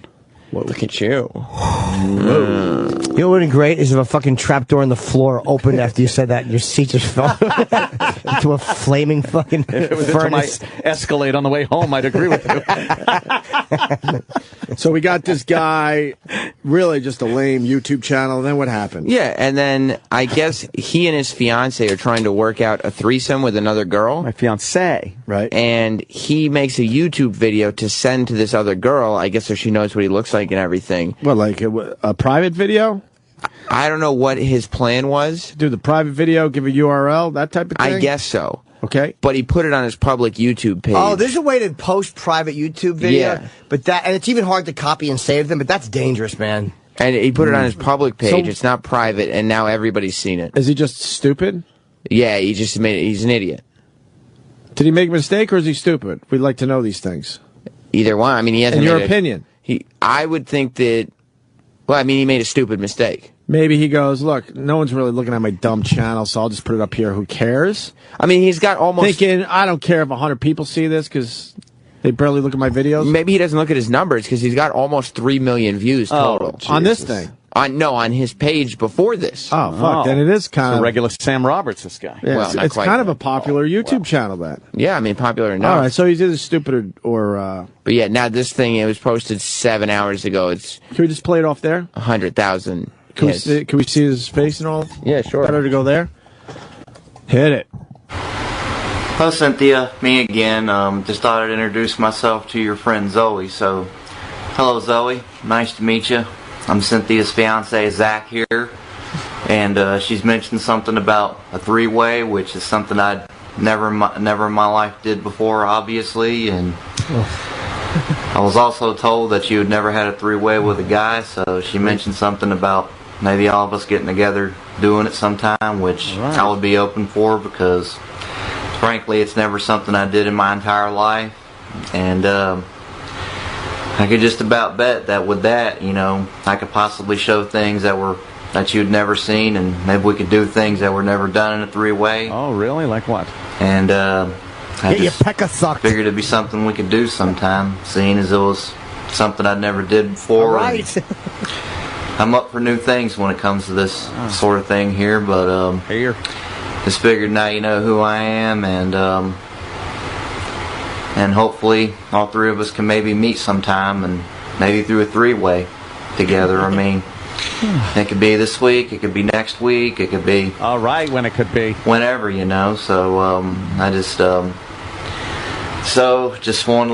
wanted to go ahead and introduce myself to you. That I'm Cynthia's fiance, and I'm up for three ways. Oh God! Whenever possible, and hopefully sometime soon we can arrange a meeting. So maybe we could go ahead and do this three-way, give it a go, and see how it turns out. Right. So, well, hopefully maybe later this week or next week. I'll see you both then. Maybe in 2 weeks, maybe in 3. This guy's got skills. Picking up chicks. Skills. Is he trolling? He's trolling. You think that's real? Or is he I don't just know. fucking around? No. But now he's left it up, so he might be trolling.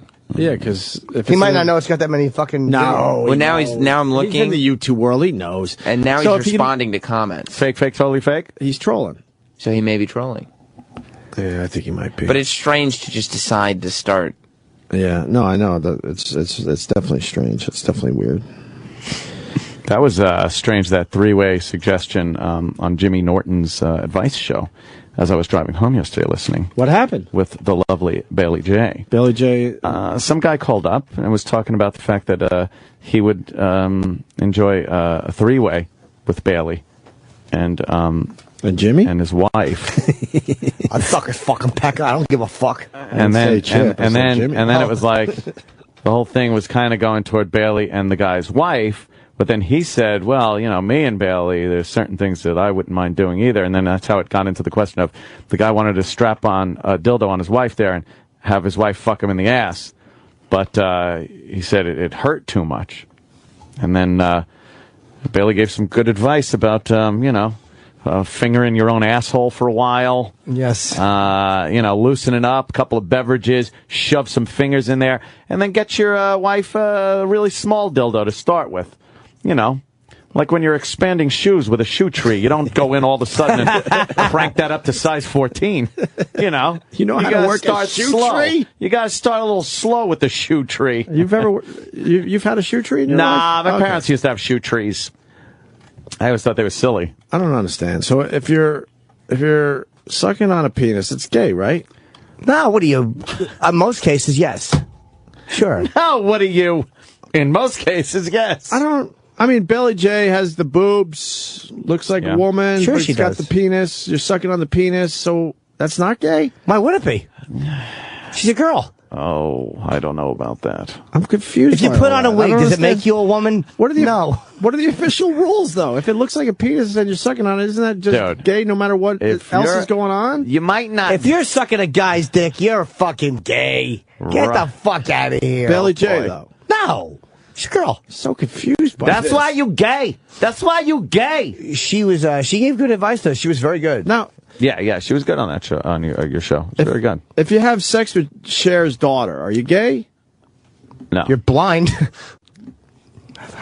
But the daughter's now a son. I don't know. Another funny thing Bailey J brought up, though, about that whole situation was because you guys were talking about DeRosa and and Bobby Kelly being attracted, and how the conversation always comes up, would you or wouldn't you? Right. And Bailey was like, of course they would, because they're talking about it. Right. Because you don't talk about eating Roseanne Barr's asshole and would you or wouldn't you, because you wouldn't. She's got some So chops you to her. talk, Yeah. when people Funny. discuss like would you or wouldn't you, right? It's because you would. Right. So it's very odd. But I think if you're a heterosexual guy and you put a man's cock in your mouth, regardless of the various The rest of the body. accoutrement that might surround said dick, right? There is some type of homoerotic, Gayosity. latent gay. It has to be, right? Something Has to there. be. Yes. Sounds to me like someone's a little narrow-minded. How did Jimmy put it one day? It was pretty funny. Right up the ass? No, he said, just because, I don't want to fuck up your line, but something like, just because you take a trip to Europe doesn't make you a European. Yeah, there you go. You're not a I always European. love that. You're just an American who went to Europe and enjoyed it more than you thought. That's just a great line, man. It doesn't make you a European. So you have sex with Chastity Bono, who's now Chaz Bono. And Chaz definitely has a lot of facial hair now, by the way. I've seen there's a recent picture definitely of her. something whatever. Homoerotic and latent tendencies there, too. If you were into such a masculine woman, even though it still has a vagina and you would, be having vaginal sex, the rest of it is also kind of an issue. Right. It's that both thing, it's you're like a yin and a yang. Got it. Our Yeah. guests are here, so we got a break. Oh. Who's coming in, Jimmy? You saw the documentary. I liked it very much. Patrick Kennedy. Yes. And James Thompson. From Chris James Chris Thompson. James Thompson. Yes. I think Chris did the documentary, but Patrick was the detective that actually, after Dahmer was arrested, he actually sat with Dahmer and I believe got the confession and really, really spoke to him extensively. Okay. Before he was, known by everyone. So he actually, it's very, very interesting to hear him talk. You could just tell who the cop is by the name. Yeah. Detective Patrick Kennedy. Yeah. Nice He sounds Irish like a guy. cop, right? Who's Nice in there? Irish cop. Who got the confession? Pat Kennedy. Pat Kennedy did. Pat did. Hey, Kennedy got it again. Yeah. Of Yeah. course. Pat Kennedy don't fuck around. Yeah, but it was really, really interesting to hear him discuss this, relationship with Dahmer. Yeah. We'll talk to them next. Might have run out of time for today because we have a Scott and Todd song parody we were going to do today. We'll just mention it. Dan Marino has a love child. What? What? Yeah. Dan Love Marino has child? a love child. Misunderstood? Yes. Something like Afraid? that. Ashamed? Misunderstood? Yes. Something like that? That type of love child. Oh, yeah. The Opie and Anthony Show on Sirius XM. Sirius XM. It's the Opie and Anthony Show.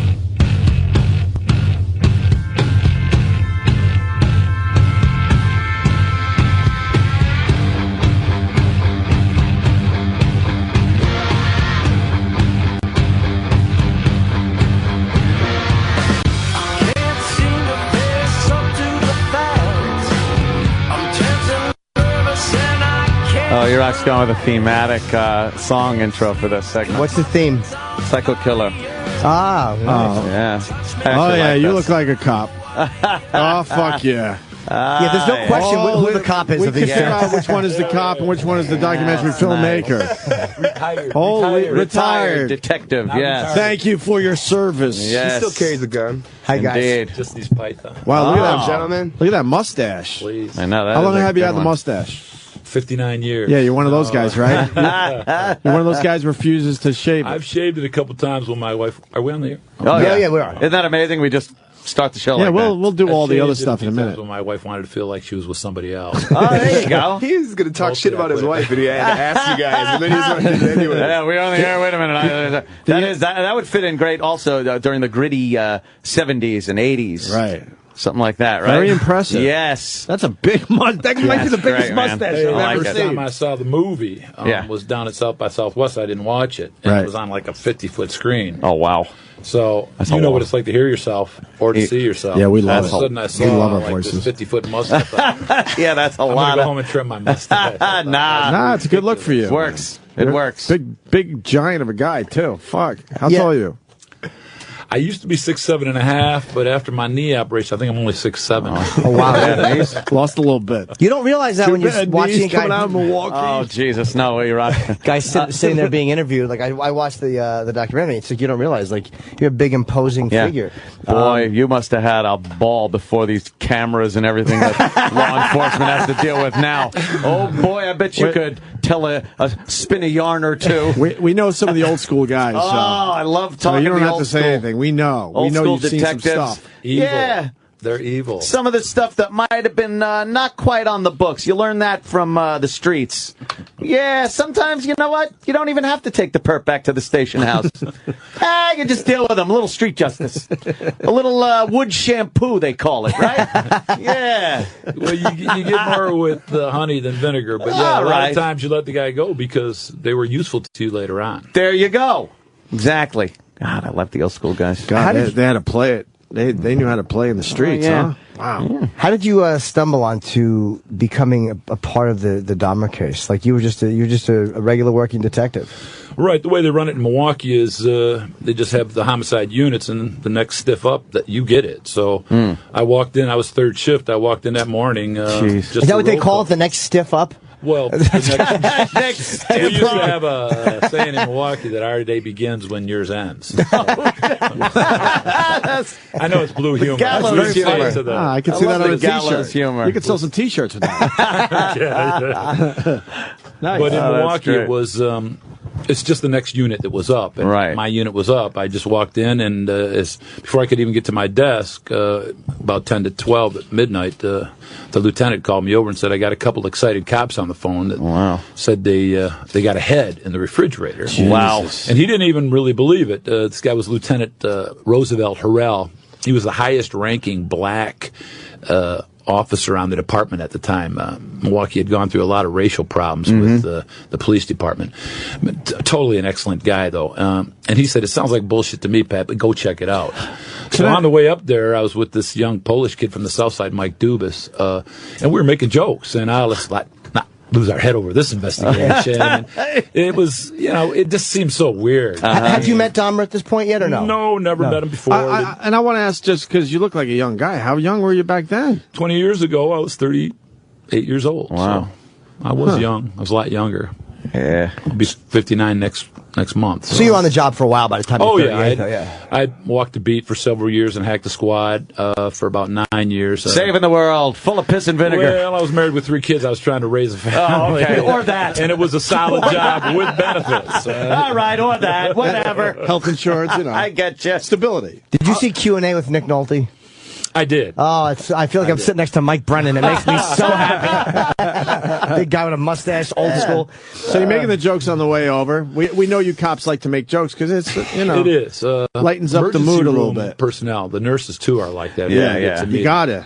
But it was a very hot, sticky night. I know it gets hot here, too, but it gets real muggy in Milwaukee, too. And it was one of those nights where it didn't drop below like 85 and 100% humidity.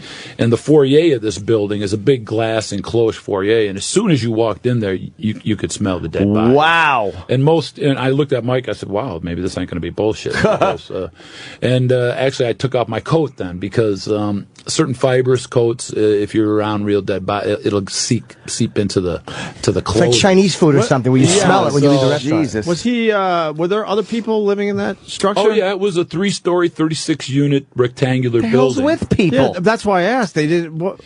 Well, actually, several people had complained over the months about the smell, and to the building super who I talked to, and when he went to talk to Jeffrey Dahmer about it, he had a 55-gallon fish tank, and he told him that he went to Chicago for the weekend and the power went out on his fish tank and all his fish died, and he left them around there, and that's what was causing the smell. And he actually showed him the plastic garbage barrel that he was using to emulsify people with the muriatic acid. And the guy said, well, just get rid. He said, that's where I put all the fish. And he said, well, just get rid of that. Oh, my God. So, and actually the night we went in there, very clearly displayed were all kinds of solvents, cleaners, air fresheners, the 57-gallon a tank that he had the 4 bodies in. He had by a window in his bedroom with a fan behind it blowing the. Wow, out. man, this is some calculated stuff. Oh yeah, he said that the smell was always a problem. That was what he said. Just couldn't get rid of that fucking stench. But how were you guys tipped off that there were heads in this place at this point? Well, what had happened is his last victim, he had run out of the Halcyon tablets. And Jeffrey Dahmer was an alcoholic. He was always gassed. And he thought he could drink this guy under the table. And he said they put down a bottle of 151 rum. They were both gassed. And he had offered this guy $150 to come home for oral sex and to watch movies and to take some photographs of him, which he was. Let's not forget that everybody who went to his apartment went there willingly. Right. He didn't drag nobody there. He mostly offered them money for sex and photographs. Well, he had taken a couple photographs of this guy in his whitey tighties, and then he wanted to get a bondage shot of him. He got the one handcuff on him, but when he tried to put the other handcuff on, I talked to the guy. I said it just didn't seem right, and I told him, no, I don't want to do that. And Jeff's thought to me was that he had ran out of the Halcyon tablet, so he thought he'd get this guy drunk, and once he got him handcuffed, then he could just strangle. What's a Halcyon tablet? Halcyon was a very strong sleeping pill that came out in during the Gulf War. If you remember the first Bush, the good Bush, not Shrub, he actually took it because he couldn't get to sleep during and it was a brand new sleeping tablet, and it was marketed that it was the kind of pill where you didn't just get drowsy, but you took it and you're out for a while. So would he slip it into their drinks? Yes. When he knew he was going to kill somebody, he would crush up 5 to 7 of them and had them in a cup at home. Man! So when he brought the guy home, if he knew he was going to kill this guy and keep this guy, the first thing he would do is offer him a drink, and he would pour him a rum and coke. Holy shit! And once you drank that, you're out. Why did he get lazy and not have that on hand? Well, he was one of the first guys to do what we call doctor shopping. He was a third shift worker at the chocolate factory, and he went to several different doctors and told them, I can't sleep at night. And I found this Halcyon. Actually, there was an article in Time magazine about Halcyon in 1991, and that's where he heard about it. Wow. So he asked about it, and the article was about Bush taking it. And so he'd asked for it by name, and there were several doctors that gave him pills, but he just ran out of them. Okay, I got you. Damn. So he brings this guy home. He does not have him pilled up, and he said the guy instinct kicked in and said there's something wrong with him. Well, he didn't want it. He said he just felt weird about it. So when he wouldn't do it, then he and Jeffrey got into a fight. And during the fight, Dahmer picked up a knife and he ran out the apartment, ran down the hall, ran out into the street, and down the block was a couple Milwaukee coppers on a completely different assignment. So here it is, 11:30 at night, quarter after 11 at night on a hot, muggy night, and this guy pounds on the window. The two cops look at, here's a black male with just whitey-tighty underwears on and handcuffs. Shoo. And the first thing they thought was, hey, To they beat got him in the over air the and head they said, is anybody missing any equipment? Like, it's very embarrassing when a prisoner gets away from you. Right? Yeah. Ruins your reputation. But when nobody answered, they got out and said, hey, what the fuck's going on? And he said, well, I met this guy and we were fucking around and he wanted to take some pictures and I didn't want to do the bondage and we got in a fight and he pulled a knife on me. I'm out here. And I said, well, do you want to press charges? Let's take them. He goes, no, I really don't want to press charges. I just want this handcuff off. Well, the two coppers got out, but we had Smith & Wesson handcuffs and Dahmer had a different type. Because he had different handcuff keys, shit. they had to go back to Dahmer's the key house. didn't work. Oh, God. So they followed the guy back, knocked on the door. Jeffrey Dahmer opened the door and he was gassed. And they even said to him, look, we don't care what you freaks are doing in there, but just give us the handcuff key. Well, he kind of fumbled around, and like most cops, they just bogarted their way in. And he kind of fumbled around, so they started looking for the key, but there was no key because he always got the handcuffs back by cutting off their hands. Oh, my God. Shit. So, there ain't no key, Ralph. You gotta boot your way out. Wow. He got them off by cutting off their fucking hands. So the one officer went into the bedroom and found the top drawer open a little bit, and there was all these Polaroid photographs in there. So he picked up a photograph. He saw the photograph of a dismembered and cut open body. Wow. And he told me, he said, the first thing I thought was, where did this guy get these autopsy photographs from? But he said the more I looked at the photograph, the more I realized the room in the photograph was the room that I was standing in. Oh, God. That's right. So he said to his partner in the next room, it was an efficiency apartment, like one main room, a bathroom, and a little bedroom. He said, you better handcuff this guy. And when he said that, all hell broke loose, and there was a big fight. And these were really? Two big, strong Milwaukee cops, one 6'4", about 220, the other about 6'1", and kind of barrel-chested. The taller guy was kind of a nice guy, but the other guy, I wouldn't call him an assaultive officer, but the kind that would respond in kind. And how big was Dahmer, by the way? He was a good-sized man. He was 6'1", about 175 pounds. Good-looking guy. The night that I arrested him, I had to take all his clothes off, so I got to see him buck naked. There wasn't an inch of body fat on the guy. I mean, he was. I hear humans not are lean. A muscular guy, but not unmuscular as well. So yeah, these two officers had a hell of a fight with this guy. Wow. When I got there, after they finally got him corralled, and like any place, it's not good to fight with the police. So after they finally got him corralled and handcuffed, and they had him handcuffed the way we used to do it, where you hogtied people, where you would handcuff behind their back and cuff their legs and put them on their stomach and then cuff your legs to your hands. But, we ended up killing everybody like that. They found that people that were big or that were under some kind of drugs, a lot of guys died in that position. Suffocated in some way, shape, or form. So they changed that. Before that, when I first came on, they taught us to choke people out. Yeah, the choke hold and choke them out. Some people never came back. So they went from that to this other one. And now they don't do that anymore. But at the time, that was standard. And if you saw a prisoner like that, you knew that some bad shit had happened. Yeah. So when I got there, he was bleeding from the mouth and had a massive rug burn from rolling around on the rug. And these two officers, one was outside the door. His hair was sticking up. His Sam Brown was to the side. He was all disheveled. It was hot night, so he was dripping with sweat. Shit. And I walked up and said, Ralph, what's going on? He goes, go look in the refrigerator. Oh, wow. Holy shit. So then I walked into the apartment, and there was Dahmer on the ground, and he was crying. He was kind of knew whining. It was over, Johnny. And the other, once that fridge door fucking suction sound came. The bigger officer had his knee in him, and I said to him, Ralph, what is going on? He looked the same. His eyes were real big, and he was sweating. He was wiping his face with a hanky. And I said, what's going on? He goes, just look in the refrigerator. So that's when I went and opened up the refrigerator, and once you opened it up, it was an apartment-sized refrigerator. It was empty on the inside, except on the door there was condiments, A1 sauce, Lea & Perrins, mustard and ketchup. Not much but in the middle, the only thing that was in the middle of this refrigerator in the back was an open box of Arm & Hammer baking soda. And I thought, my mom used to do that to kind of freshen the Yeah. And a box containing the head of a black male. And it was freshly severed and fresh, and the eyes and the mouth like that. Wide open. Wow. When I opened it up, my partner said I backed up to him and screamed like a girl. Oh, shit. I didn't, but I do remember thinking, oh, man, I got to get the fuck out of here. It was really, I knew I wasn't in danger, but it's so irrational fear to see something like this. Yes. And I'd only been working the homicide unit for about a year, so I knew, hey, if you walk out of here, that's the end of your career. But Right, so that's how it started. Wait, you said there were two, though. Where was the other one?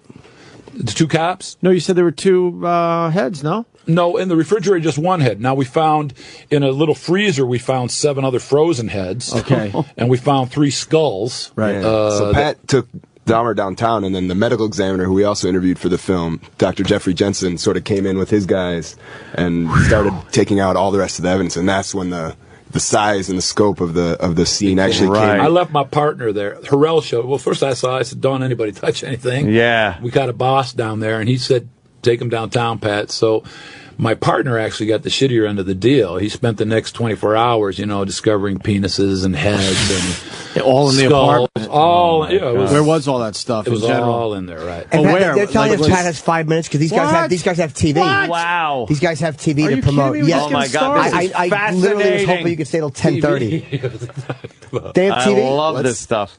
Okay. Hey, can we stay? They're telling us they have TV. Wow. This is a really big radio show. You should stay right here. I'm telling you right now, sir.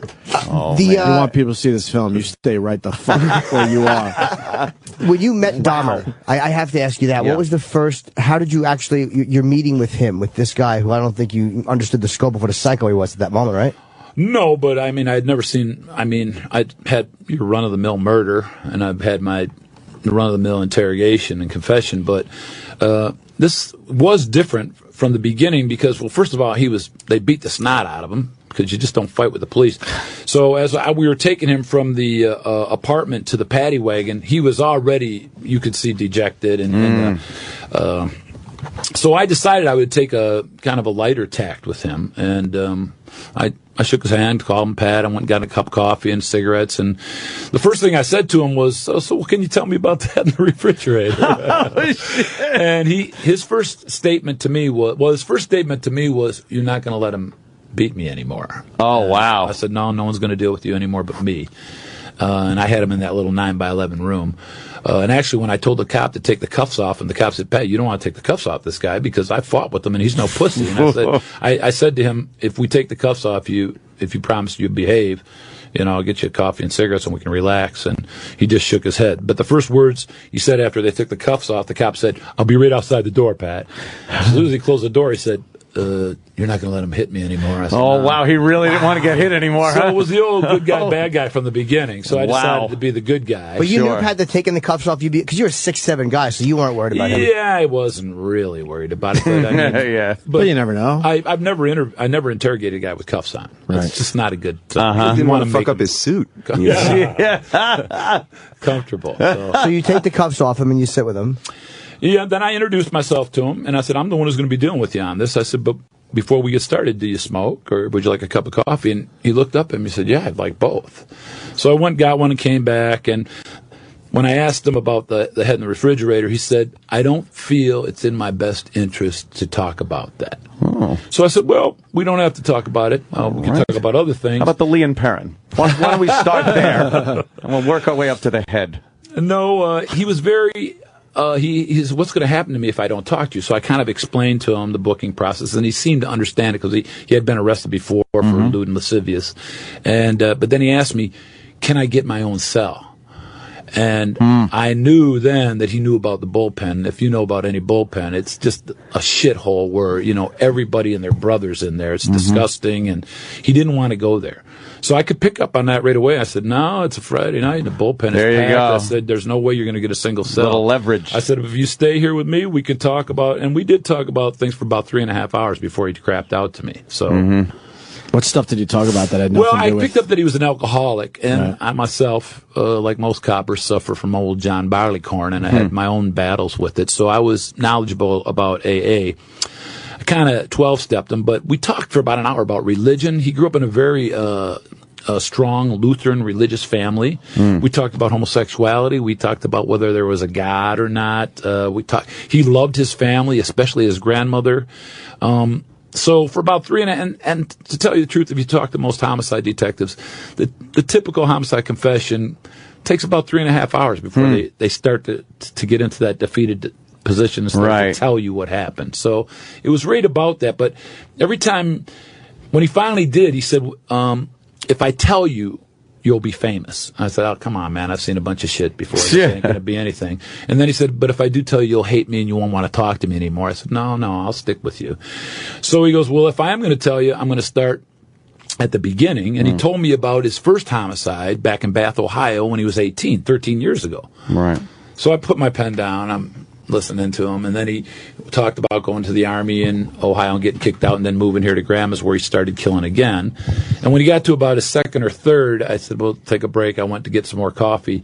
Then the lieutenant came out to me and said, is he talking? I said, well, yeah, he's talking, but I said, I don't think he's going to help us. I said, he's told me he's killed like 5 or 6 people, and he hasn't even told me about the guy in the refrigerator yet. I said, I think he's a bullshitter. And he goes, no, your partner called. They found 11 heads. And they got penises. So I went back in, I took my pen out, I said, okay, let's start over again. Let's start from the beginning. It's important to say, when you were talking to him at that point, you just thought there was the one head in his refrigerator. Bullshit. I'm waiting to find out about this head I saw. Fuck, that was he's telling me about somebody he killed 13 years ago and 2 years ago, and it turned out to be another 4 or 5 before we finally got to the head. I went back in with a whole new attitude about the interrogation. No shit. Wow. And did you find yourself liking him at all? I'm sure it's different to actually talk to somebody than it is to hear about them. Well, like I said in the movie to Chris, who really got a lot out of me. I'm talking more about it now, but 20 years ago I wouldn't have liked this. Right. When you spend 6 weeks with somebody, 10, 12 hours a day, you have breakfast with them, lunch with them. I form.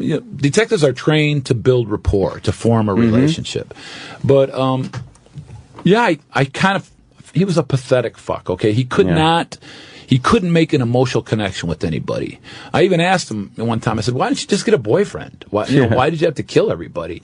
And to me, he was just this really pathetic human being who on the other side had this obsession with this constant pursuit of this hedonistic, pleasurable lifestyle where he lived in an area, all of his money went towards alcohol and the pursuit of pleasure sexually, and his drugs. I mean, that was his whole reason for living. So he was and as a lover, the people that we talked, he was a very selfish lover. I mean, he was a giver, not a taker. And a giver, not a taker? Selfish or selfless? Selfish lover. If you're homosexual and you're selfish, you're giving. Okay.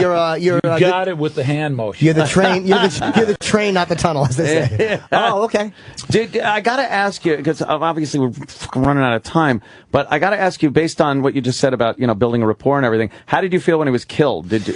Everybody asks that. And to tell you the truth, I'm kind of embarrassed to admit it, but I felt really shitty about it. Did you? To tell you the truth, I'm a Catholic and I'm against capital punishment, and I felt sorry for the guy. I mean, he was such a pathetic individual. And like I told Chris in his movie, I felt bad that I felt bad for him. I mean, it made me, I remember thinking, what is there about me that connected with this freak that I feel so bad about? Make you question yourself. How did you hear it? Somebody called you or you were in the news? Yeah, I walked into, by that time I had been day shift. Actually, the Dahmer thing kind of helped my career a little bit. I finally got off the late shift and got to the day shift, and the captain called me over. He was on the phone with the correctional facility when he was murdered. They called right away. And so I walked in. It was the same thing. I walked in. I took my coat off. He goes, "Hey, Kennedy, they killed your boy." Your boy. And I said, "What are you talking about?" And I got on the phone with the guy there and told me what happened. So, now, how long had it been since you had any contact with him, since the professional aspect of it, the questioning and everything of the trial? The last time I talked to him was when he was sentenced to 956 years in prison, and I shook his hand as he went off to jail. And that was it. And he had requested to talk to me a couple of times, but I didn't really want to anymore after that. Yeah. And what happened was my partner, Dennis Murphy, went up to the correctional institution where he was at for another homicide. People in jail are always saying, "We'll give you some information if you can get me out." So he was up there talking to somebody, and he went to visit Jeff.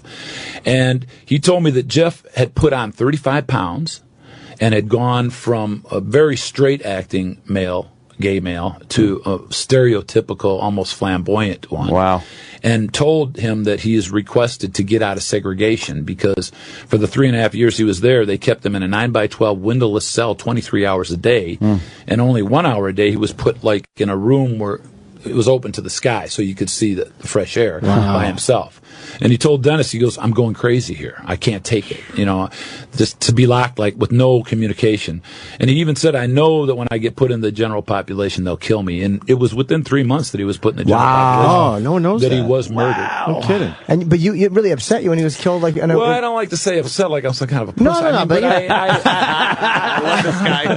But you talk about the documentary. It was really interesting.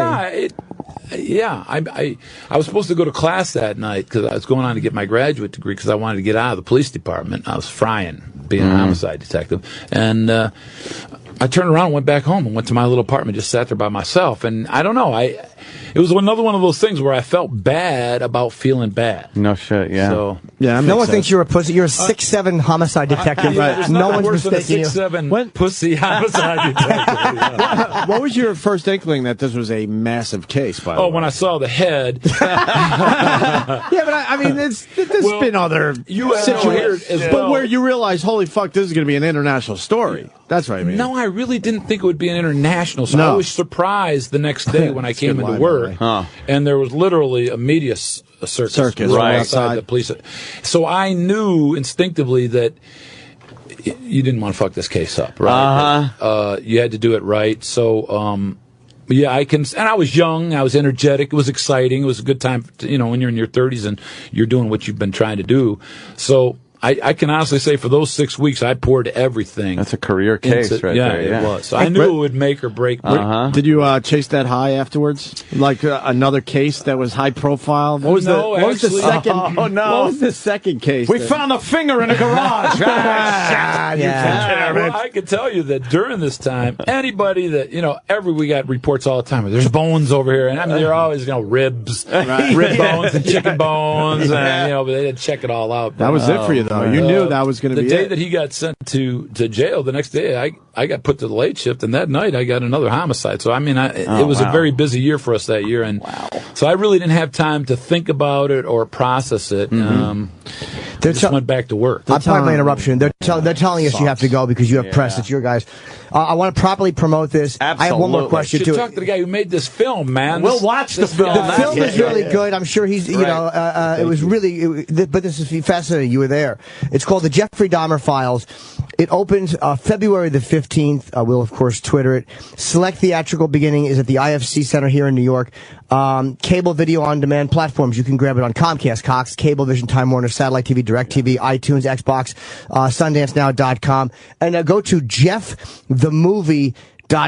It's fascinating, and you can tell by listening to this. We literally we would have sat here with you until fucking 11 o'clock. We want to talk to the detective about it. He's telling interesting stories. I want to hear what the fucking f-stop of the camera was. I have one more. It's really exciting. I have one question for Pat. There was one particular, Patrick, whatever you prefer. There was one thing. A boy escaped Dahmer's apartment. Went to 2 cops. They didn't know what was happening. They sent this kid back, and Dahmer murdered him immediately. It was obviously a tremendous mistake. Did you know the cops that happened to? Yes, and actually, in the middle of the interrogation, when he told me about this one, I said, "Time out. Are you trying to tell me that 2 Milwaukee police officers walked this kid back there?" So I took a break. I went and told, I didn't talk to any bosses right away. I went and got on the phone to the 3rd District, and I said, could you check back to July? Because he was uncanny about dates of his victims. Uncanny. Like most serial killers are. But they said, a squad got sent to check for a naked Asian male off 25th and State. I said, find out who those guys are. They told me, and I said, wake them up and tell them to get down here. Within half hour, they were there. And I told them, and they were both just crestfallen. Pretty much sent a man to his death. Well, I know it's more time to talk about it, but yes. And these were good men. I mean, both of them I saw them put their life on the line. One guy was in a shootout with a guy who killed a cop. I mean, these were courageous young Christian males, I would think they would say, but in the situation that they got in when they were surrounded by people of color, the only other person that they really believed was the other white male. And kind of that's what I teach now in college, a thing called the police complex that anybody can get. And like I say, it's a lot longer to get into it, and I hate to leave it like this because these are 2 fine gentlemen, but did they make a mistake? Oh, hell yeah, they made a hell of a mistake. You were fascinating, Pat. You know what the odd thing is, though? If perhaps those officers in the car would have had the proper handcuff key, that would have gone away again. He would have got away again because this guy did not want... He was embarrassing for him. He did not want to press charges. So it's another case that might have just ended up with more dead people. There's at least 6 or 7 pivotal times throughout his murderous career where authority figures had him and he was able to fool them. I'm talking about public psychologists, probation parole officers, judges, the building superintendent, and his own father. Wow. Who saw the bones of dead people and believed what Jeff told him, that they were the bones of a dog that he had found. This is fascinating stuff. I got to come back. I am seeing amazing. Your interview was so good. Thank you for coming too. It's on. Wherever you are. But no, it's just it's hard to top the detective who talked to Dahmer. I mean, it's just the film was well done. I'll say that it was excellent, and it kept me from the beginning to the end. I'm always looking for great video on demand stuff, and this is. I'm going. JeffTheMovie.com to get all the information you need, and just a genuine. Can I make pleasure. a shameless plug? Sure, absolutely. Because I worked with Chris, he's the one who told me you ought to write a book about what happened. So over the last year, I just completed a book that starts with the day I find the head in the refrigerator and ends the day I shake his hand. Wow! And kind of tells what happened to me personally. I mean, I ended up getting a divorce out of the deal. Wow! It's called More Than a Head. So I'm actually looking for a publisher, someone to take a look at it. Yeah. Oh man, who wouldn't pick that up in a second? Well, it's fantastic. You're unknown, and everybody's got a book, they say. And you really believe you got divorced because of Jeffrey Dahmer? Oh, no. I mean, divorce, that was a big thing. My wife was, the day it came, I didn't get home for like 24 hours, and when I got home, she was sitting. We were having problems anyway, but that was the straw that broke the camel's back. So at the end of it, you say special thanks to Jeffrey Dahmer. would you explain in detail to other people about this case? Or would you... Oh, yeah, I've done it many times. I mean, during the case. Oh, no, we're under gag order. We're not allowed to talk So to even your anybody. wife, you wouldn't be like, so this fucking head over here. She didn't want to talk about it. Oh, she she didn't didn't? want to talk Okay. about it with the kids. Right. We're taking the kids out of the house for those 6 weeks. I was alone quite a bit. And, oh, man. Homicide detectives alone, just not a good thing. You watch First 48? No, I can't watch any of that crap. Yeah? I just can't. I watch it, and it's like, why do these guys talk? You could tell that the cops are pissed off when they lawyer up. So do what pisses the cops off. No matter how much lawyering up you do, black skull in the refrigerator does not get explained away. Trump's all that shit every time. We got to get them to go because they have television. Guys, thanks so much, man. Thanks a lot for having us. Love it. Right on. Thank you so much. Can we take a photo? The Opie and Anthony show is pretty much over. This will be a Stupid fuck. Sal. What are you doing? Sal's dumb. He's just dumb, right, Sam? I'm sorry, Hope. I thought you made the signal. Did anyone see me make a signal? No. We have to get this plug in, is all. Yes. Sam is going to do the Line of the Day stuff. And Line of the Day is brought to you by Masked Sexual Flavors. It's the new way to foreplay, available in 4 tantalizing flavors. These oral gel strips will be the spark to light your bedroom flame. Visit sexualflavors.com to purchase or find a retailer near you. Sam will do the Line of the Day like I just said, and we'll see you guys tomorrow. The Opie and Anthony show is available later today with SiriusXM On Demand. You've heard about it. You've waited 4 long hours for it. Finally, the moment is at hand. After Opie and Anthony Live is coming up next!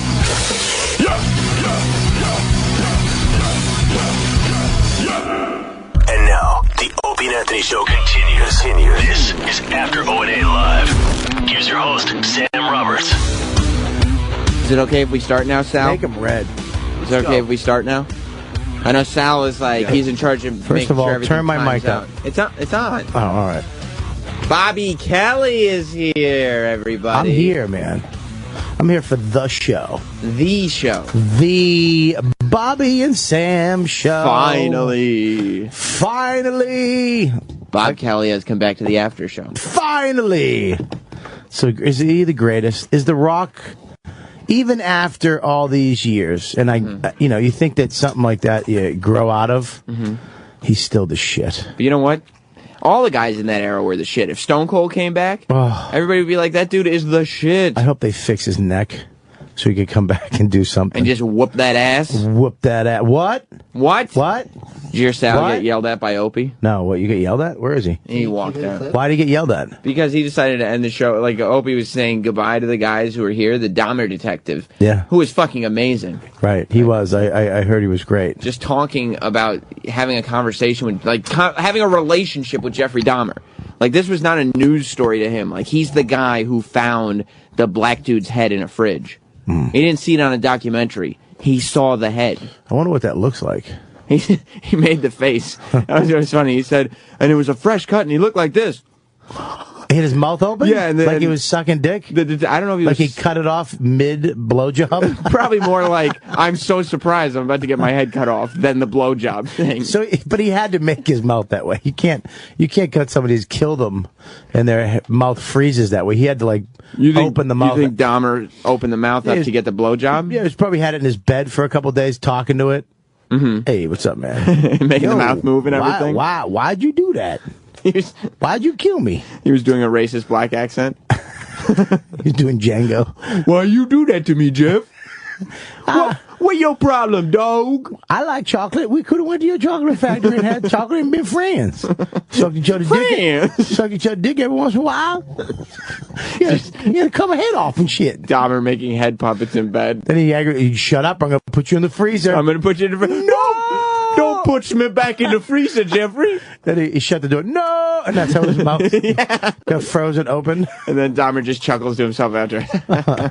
Good one. Let's see what's on TV. But no, so Opie's saying goodbye to those guys. Yeah. And Sal is just like, oh, show's over. Opie's got to sneak in a plug. Yeah. And Sal's just like, wrap it up, guys. He's like, you. Turn the mics blue again. This is what I don't trust any white guy who parts his hair to the side. That's my rule. That's Sal. Yeah, you part your hair to the side in 2013, you kill hookers. Do you? You rape people. When Robin, what's up, man? When Robert Kelly and myself, Who Kid just walked in. What's up? What's up, kid? By the way, I'm glad Who Kid's here because yeah, this is a reunion from the Patty Stanger show. I kept my sticker on for Who Kid underneath my brand new hat. And my new Red Sox hat, I kept one sticker on for Who Kid. Check it out, son. Ooh, that's hood right there. I like that. I got to tell you that, we always Black talk History about Month. how, not yet, not till tomorrow, Who Kid. You shit. do not get this day. I'm sorry. But I always talk about how management never, he doesn't get today. Today is still ours. You know what? Today is ours. Today is ours. Until Bobby. 12 o'clock tonight, this is our day. But let's go eat corn. You damn white people. Let's go have some mayonnaise Don't sandwiches. talk to us like that, Who Kid. Sorry. How dare you? Master. Take that bass out of your voice. All right, what do you think Dahmer would do with Who Kid? Oh, he would love Who Kid. Oh my God, I guarantee he wouldn't kill him.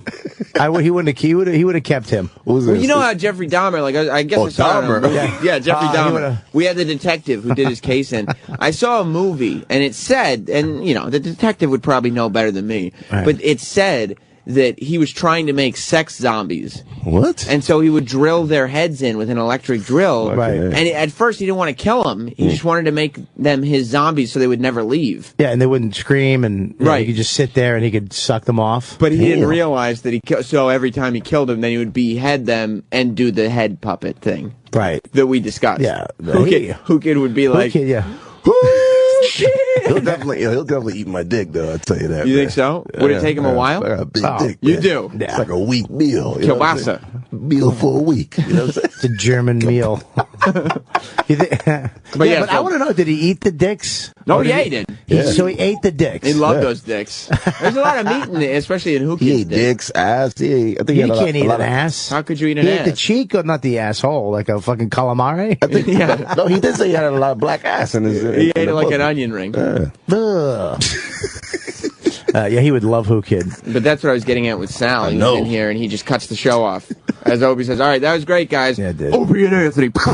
And Opie is just yelling. I think he turned the mics back on because Opie is just like, fuck you, stupid Sal, you idiot. Why would you?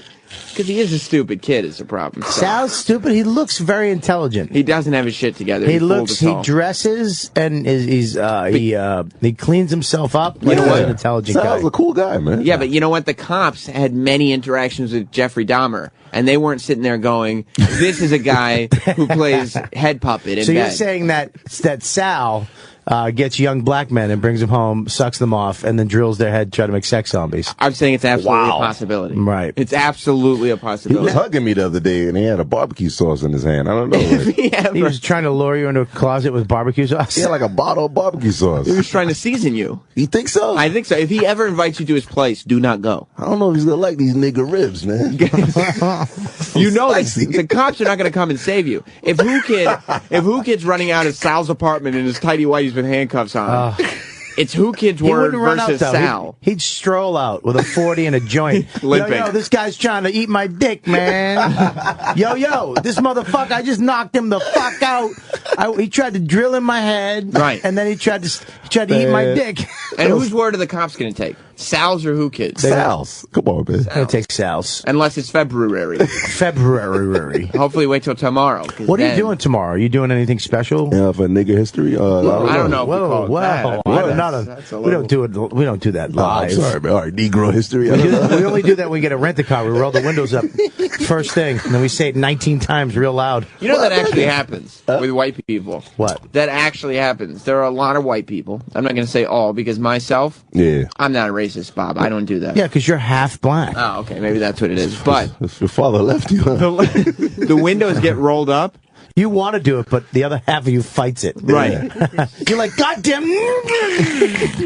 But the other one is my other half keeps calling me an Uncle Tom and won't allow me to. You don't have rims on your car? No, Like I a don't black have person? rims on my car. He doesn't have a car. I have a car. What kind of car? I bet it's a Honda. It's a Jeep. You have a Jeep? I have a Jeep. What kind of Jeep? That's so nice. A Wrangler? Yeah.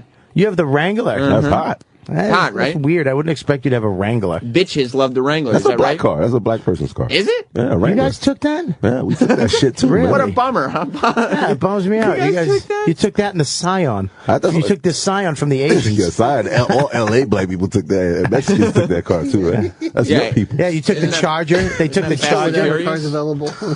We got to do line of the day. Opie advertised line of the day would be done in this broadcast. So what's the line of the day? Well, we got to find out how many runners up do we have, Eric? We have 3 runners up. Okay, do I have any today? Yesterday, Bob, I got line of the day. You did. I did, and a runner up. I've never got it. You've never gotten line of the day? I don't know. That's not true. I just said that. I just wanted you to feel sorry for me. You never got line of the day. Phil, I'm a line of the day winner. You didn't win today. I don't know that. We don't know for sure. Bob got a couple today. I know. wasn't How on could today. he wasn't even on. Oh, I'm talking about today, right now. A couple minutes, not yesterday. I just say nigga history. You don't think that's a line of the day? Who Kid's got his mind right. Who Kid focuses on the after show. Exactly. Not what goes on before us. This show. Yeah, that's why I'm here. This is what it is. I'm here. It's in and out. It's we pack 5 hours of entertainment into this on the Bob and Sam show. Well, we go Sam and Bob and Who Kid. It's Bob Who Or Kid. maybe Sam and Who Kid and Bob. No, it's Bob, Sam, and special SBW. guest Who Kid. SBW. Yeah. SBW. That's I like hot. that. I'm gonna get that chain I next like week. that. I Yeah. do like that. Yeah. Yeah. You're gonna get a chain? We should all get you don't chains. Need, you don't need. Matching chains. Yeah, that's good. I'll tell you this. That's what I was Fucking saying. chip my fat tooth on stage with a fucking chain. Nigga history. I'm glad you guys are both here because I told you management never gives compliments. They Right. don't say nice things about the things that we do. Right. But Mm-hmm. after you guys left on Patty Stanger Day, Rob Cross, who's one of the bosses around here, Right. Good guy. told me he goes, I got to tell you, you and Bob Kelly and Who Kid, Yeah, there's something there. there is. Wow. He goes, you got to explore this. 'cause there's something SBW, there. kid. Yeah, and I'm like, Bob Kelly is a traveling comic. He makes loot. He makes money. Cash, guap. Who Kid is getting that guap out in Bahrain. And cream pie and girls. And Cream Pie and Girls. Yeah. You got to pay this show, son. Yeah, you know what I mean? Well, they really only have to pay you because we make money. So they don't. You would do the show without getting paid? They only have to pay you. I like this show. I would do the show. I'm here right now. I'm not getting paid. I'm doing this show out of the love of the show. I'm not here to promote my live shows at Gotham this weekend. Is that this weekend? It's tonight, Friday, Saturday at Gotham Comedy. But tonight is the live TV show. We get to see a live TV taping? That's tomorrow. Oh. Save that for tomorrow. So racist right You be there. you today. That's not racist. You need a white hood with that fucking accent. Anti-whiteness. Tonight I'm doing the Access TV live comedy show, live uncensored. We get to say whatever we want. What? 10 o'clock if you have Access TV, which is formerly HDNet. Oh, it's going to be on live TV? It goes live. So this is what's freaking me out. Oh, shit, that's Ryan Seacrest's channel. If I fucking Scary shit. If I bomb, Isn't he in it that's with what I'm them? saying. No, not this one. no. If I bomb, Oh, shit, that's Mark Cuban's channel. if you bomb on this, you're fucked. You it's are. live and they replay it every fucking 4 seconds. That's why I Holy love Access shit. TV because you can see the shit over and over and over. They don't have a lot of programming yet. Live, you can say whatever you want. No, and I know they're probably going to change that. It's like the UFC when it first started. You know, the guy came out and hit a guy literally in the nuts 14 times and just punched him in the nuts and then won. And then the next UFC 2, there was no eye gouging and no nut hitting. No, you can't do that. And then nut-thwap Charles McGee was out of a job. Yeah, next week when they do it live every Thursday. It's going to be okay. You can't talk about the inside of a pussy. Yeah. And a baby's head shooting out of it. You can't do that. Everything else is good. Yeah. You start going on and doing You can't Jeffrey use- Dahmer head puppet material. You can't use the N-word if you're white. 19 times. And Bob's going, you don't understand. I was hanging out with Who Kid this morning. He said everything was fine. Let's talk about Sal He eating gave me black dick. my ghetto cred. I'm talking about Sal eating dick all day. And what kind of dick was that? Black dick. Or Nigga dick. that's right. ND. That's exactly right. What's it called? We get those shirts. Let's get those shirts. Nigga dick. Nigga dicks? No, NDs. Oh, NDs. That sounds like a doctor. NDs nuts. Doctor of fucking what? All right. I think Bob would be okay, man. Even though it's live, you should be all right. Oh, it's going to be fine. Yeah. It's going to be good. And if I bomb, it'll even be better. You Who got are kidding? deodorant? You got a lot of If I'm deodorant? taking a hot one, you guys, it'd be fucking brilliant. Just hear nobody laughing. That'd be so great. And then You know, I start but- sweating. You know what's the terrible thing about this show and this channel? That it's going to end? That you know. Is it? That you know. Someday it's going to be over. That, like, if you do great Yeah. on your live access show tonight, yeah. Access, AXS. it won't get mentioned on O&A. Yeah. But if you bomb, Oh, it's We will definitely play getting the shit out of it. Yeah, this show is it's the fucking Antichrist. Yeah, it is. There's nothing good comes from this show. Not this show. Not the show this before us. This show is a great show. That show, the only way you can actually have good things happen if you die. Yeah. Or if that's the only time they'd be like, dude, what a good guy Bob was. Bob was a great guy. He was real funny. And you know and we always kid ourselves into saying, you know the thing about Bob was, as much as we made fun of him, he was laughing right along with us. He was always in on the joke with us. Yeah. And we ignore that Bob goes home and goes, why won't those fucking guys cut me some slack? It's the worst. You have to be so thick-skinned to be on this fucking show. I tell you, walk out here some days, you're like, I don't know, who am I? You know what the great thing about... Like, literally, you're like, I thought I knew who I was, but I don't anymore because of this show. You never cried after they... No, I'm not a fucking pusswhacker. The great thing about after Opie and Anthony Live is you can come on here and talk about how thick-skinned you have to be, and I'm not going to make a weight joke. Huh? You know what I mean? I'm not going to make reference Let's not take to you all the being funny happy. out of the show. Let's not.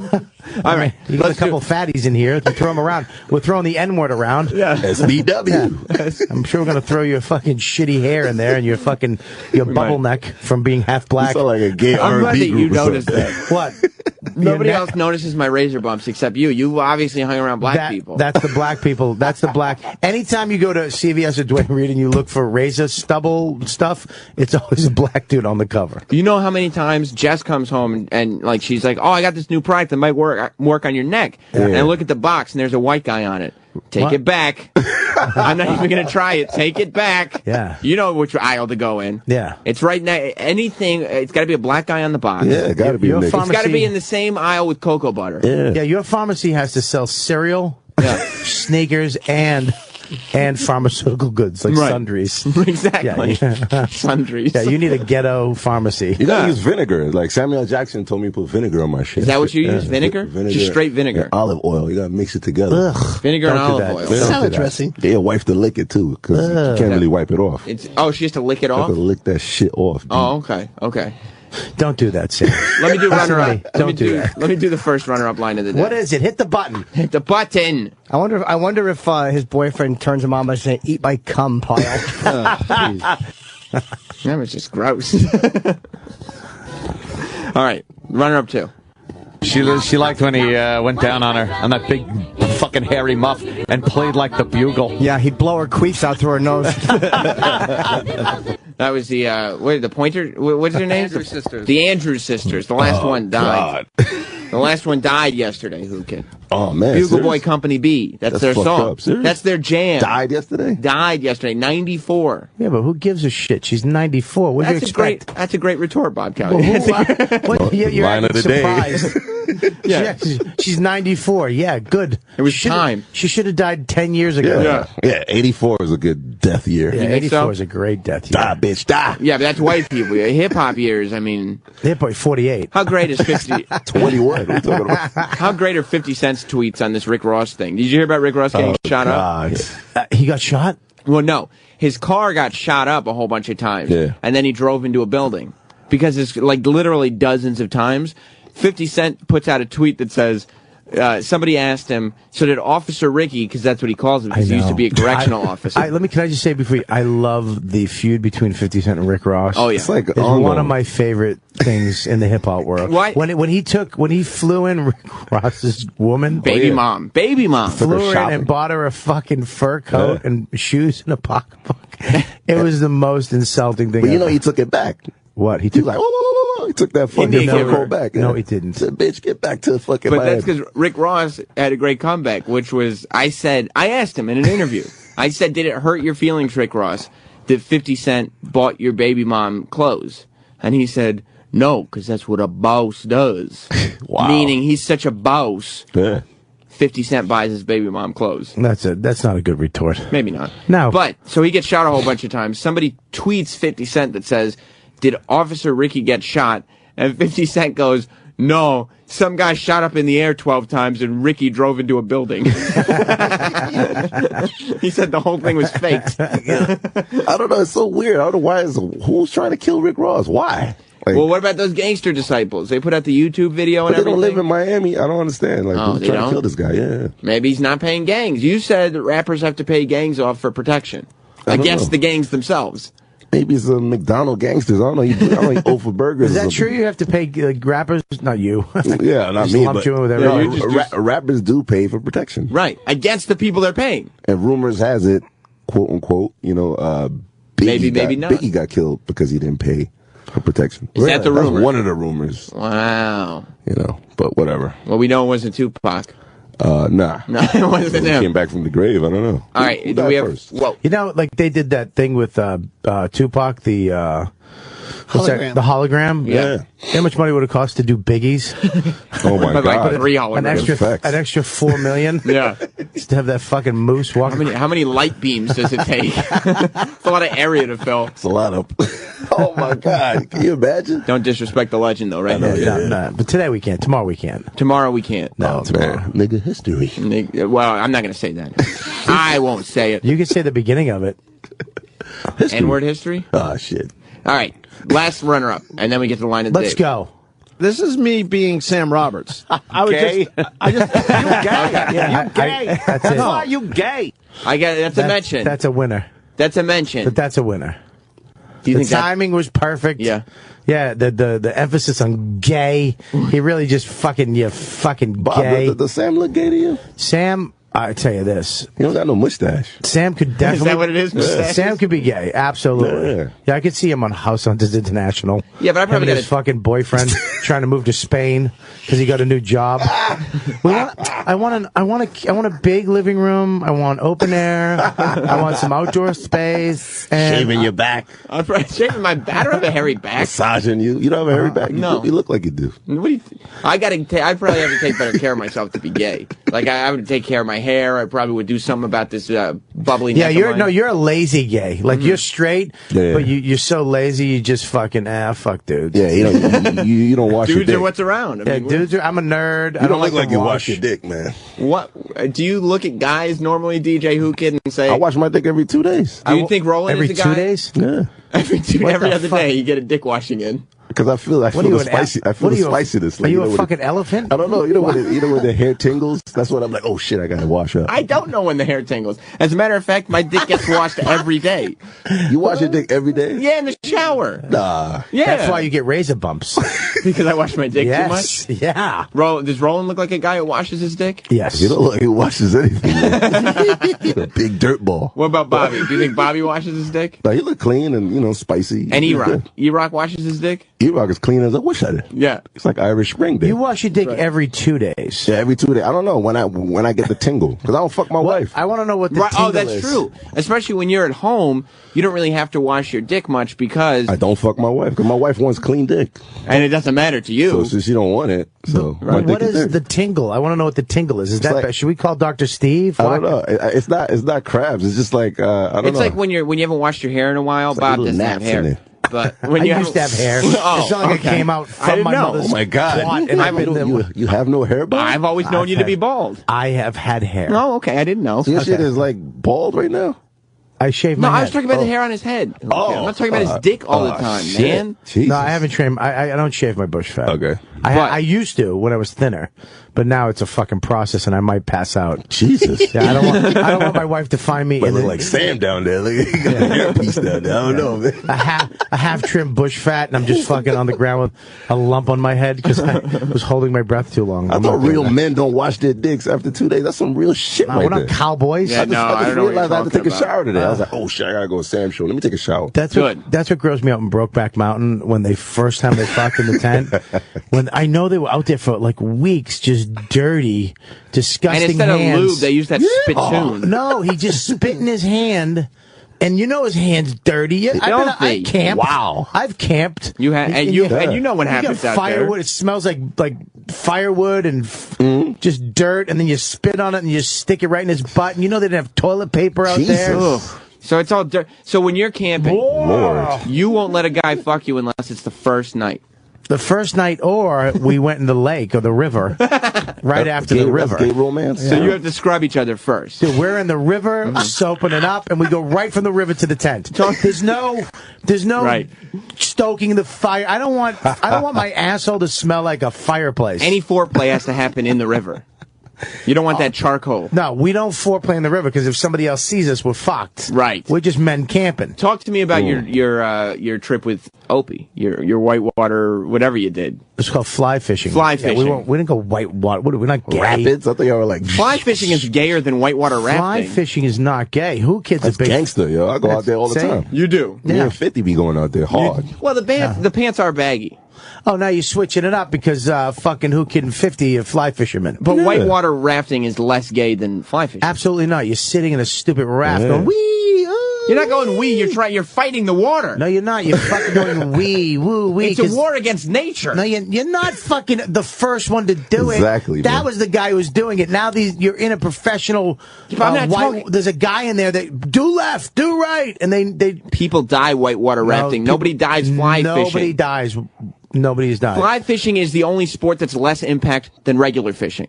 What are you talking about? It's gangster. You have to catch that fish. Can I just tell you something right now? What? Do you know how dangerous it is to fly fish? Yes, not at all. When you walk, this is the problem. You have waders on. You have to walk up a river, and you have to have a stick. Number one, so you don't slip on the rocks. Number two, there's holes. That's the dangerous part, Who Kid? What? That shit is ill, kid. I'll tell you this. There's holes. There's holes. Sorry, man. Just goes down 10 feet, 20 feet. And if you fall into one of those as you're walking up, if you don't see that, your waders fill up with water and take you down to the bottom. Has anything like that happened to you, Who Kid? Or 50? Or Lloyd Banks? I think a jellyfish went in his joint one time. A jellyfish went into one of his waders. In Miami, though. We did that in Miami. Oh, you did fly fishing. Yeah. You did big fly fishing in the ocean. There's fly fishing that happens in Miami. Is Yes, that a good there spot? is. Yeah, well, it's a couple places. In jellyfish water? Well, I thought it was more of a lake activity. You actually catch the jellyfish to use them for the bait, for the fly. Stop fucking fly. Maybe it's a black fly fish. He's right though. If water do fill in that specialized pants, you're out of here. The It'll take waders, you I down. think. I don't know, specialized pants. Waders. I got the Louis Vuitton joints, man. You do? It's super tight. I didn't even know they make them. They do make those. Louis. They're around $30,000, but they do make them. Louis Vuitton waders. What do you spend this money on waders like that for? You can get perfectly good waders for how much? $80? Around $80. $80. You're talking to black people here, man. I guess so. You don't have bank accounts. You got to spend Exactly, it. man. All right, let's do line of the day. You win. I should. It's called a stinger. Line of the day. Line of the day.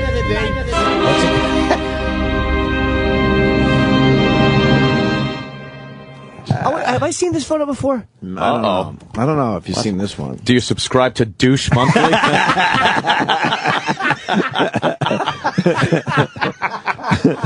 Opie likes sucking tits. Ain't got it. They were looking at a picture of Opie in his college days. Wow. I still like the gay one better. Yeah, you do. That was a good one, but that was right. That was right up there. You know, but Ant is fucking quick. Ant throws stuff up like bullets. Yeah, like where the fuck did that come from? It hits you, and you physically move when he hits you with a good one. Your defense, and not like those Rick Ross bullets. Yeah, that exactly. Just get, like actual bullets. I think Ant is a nigga on the low though, man. You do? Don't say that. 'Cause you'll make him. He's in his car right now listening, and I don't want him to fucking scream. Nah, we both got Cadillacs. He'll start firing out the window. He does drive an Escalade. I drove my Escalade in, and I saw his Escalade come out because I just came here just a couple minutes ago, and I'm like, yo, Ant, my nigga. He was like, yo, my N-word. Yeah, except then he's gonna yell that word a whole bunch more times he just on went. his drive home. You went, Ant, my nigga. He went, yo, yeah. But he does have a black car. He does. He has a black Escalade. I can't hang around you because when I left last time, I was saying the N-word like nonstop. Yeah, right? like I had some pass. I went home. I called my wife a nigger. I was like, I'm telling you.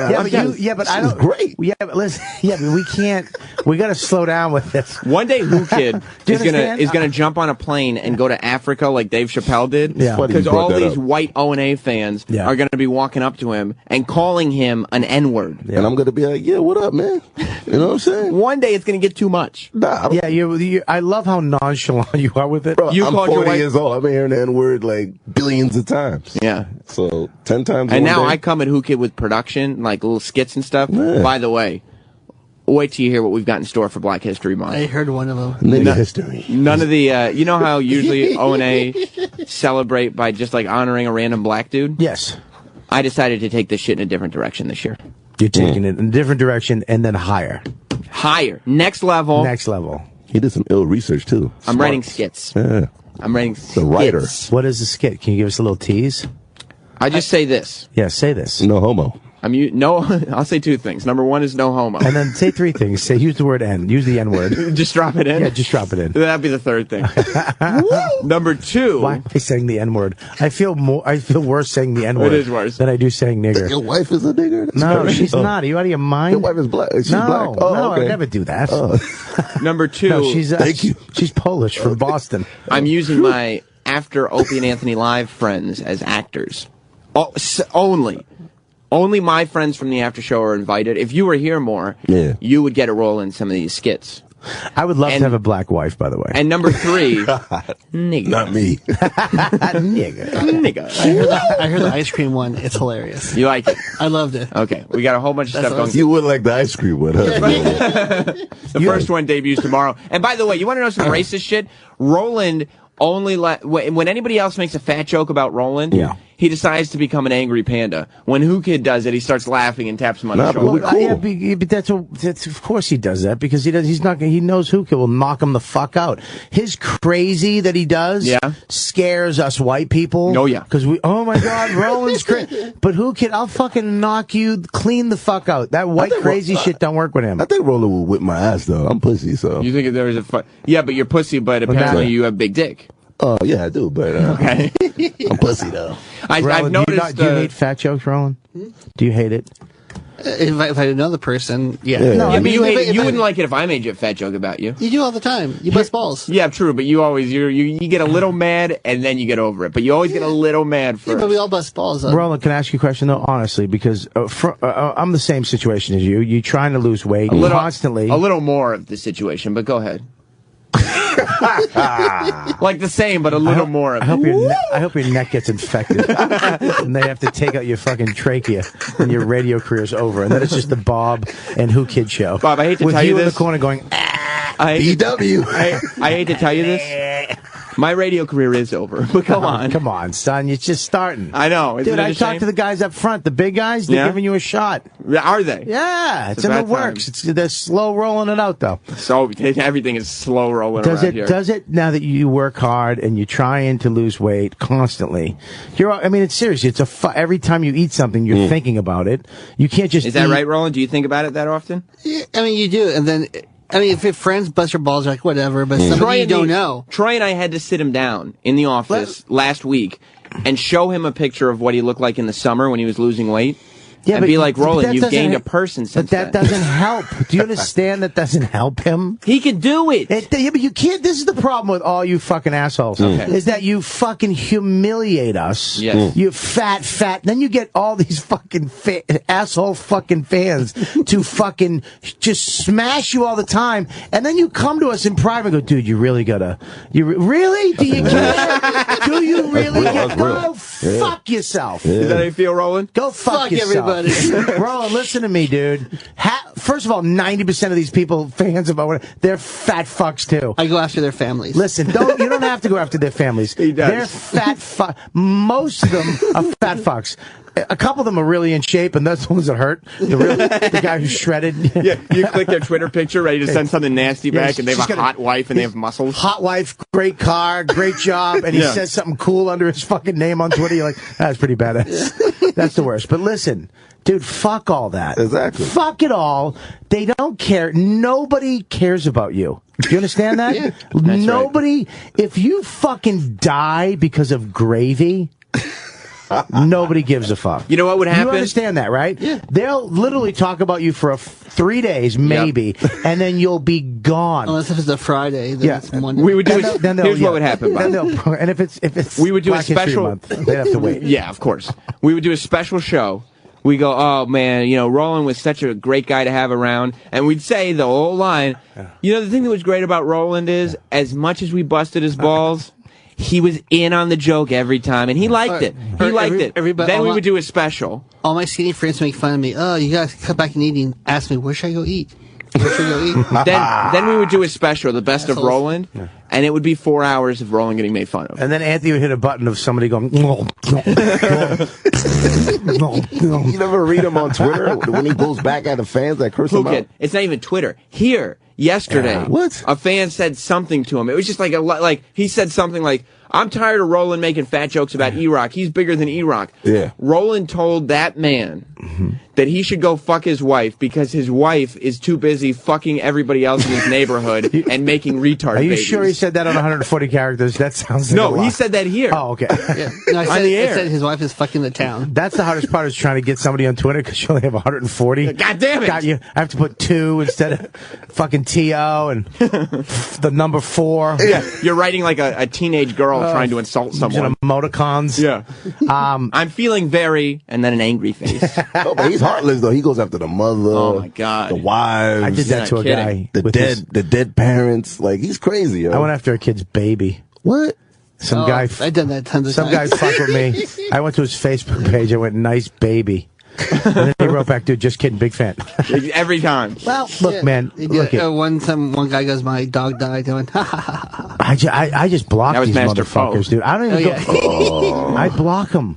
Listen, this what makes me happy too. It doesn't make me happy. It infuriates me that you'll block somebody and then they'll get mad at you for blocking them. You just told me I'm a fat fuck. I hope you die of a heart attack, you unfunny cock. And then I block you, and then I get the tweet that says, "Hey Sam, I don't know why Bob's being a fucking asshole, but he blocked me." It's like, fuck you. Be a man and take the block. I love that block function. On I report them on Twitter, and you got to report them 20 or times. I find them on YouTube. I email YouTube like, "This is very offensive to me." Listen, I'm thinking somebody's. Listen, you there are gotta a couple fake not Sams out there on Twitter. There is. I'm thinking I might be able to use this to my. Do you think I can use that to get verified? No. What the fuck? There are people pretending to be me. Jenny Hud's verified. You're not getting verified until you get over 100,000 followers. You don't have over 100,000 followers. Yeah, but I'm me. I've been on HBO. You know what I like? I give you the inside scoop on what I like. It's Steven Singer and Steven Singer Jewelers. Is Valentine's Day coming up? It's coming up, and this guy's a genius. Woo! Bob, you've messed up on gifts in the past. Who kid? Yeah, I got my wife straight tampons and razors for Valentine's Day That's last horrible. year. That's what are you hot. gonna do? I didn't know about Steven Singer. And who kid? You don't know what to get any of your bitches. I don't know, man. Bitches is hoes. 17 of them. You got to get the And right one gift boy. for that special and one boy. That's why my nuts is tingly. The right gift for that special someone. Valentine's Day is your chance to untangle your nuts and make it up to her. Steven Singer has the perfect gift for Valentine's Day, and who kid? I know you like to roll on the cheap. It's starting at only $69. That's too expensive for a kid. Maybe it is, but you can afford that, right, Do they have Bob? a ghetto discount? They have layaway in Steven Singer? Yeah, I think he can give you some layaway. Which rose? The brown rose? That's what I'm talking about. Give me that brown rose. A real long stem. Why would you want a brown rose? I'm a nigga. Oh, it's a real long stem rose. I'm uncomfortable. Dipped in 24 karat pure I thought you were gold. going to say dipped in 24 karat. Go ahead, who kid? Say it. These roses last forever, guys. You'll get credit for this gift for a lifetime. What are you waiting for? Yeah. Order yours today. Steven Singer sells out of roses every year. In fact, some colors, they're already gone. I think the brown ones are gone. Who kid? Damn, man. Why would you want a brown one? Because I'm a nigga. Oh, Steven still has a few of his most premium, popular colors left, but not for long. Limited quantities are available. Limited edition is reserve yours today. They got white ones? I got one. I got one a couple of years ago. What color? It was red with gold trim. Beautiful. Oh, that's Steven- sexy right there. Still have it. He makes it easy. What? He makes it easy, who kid.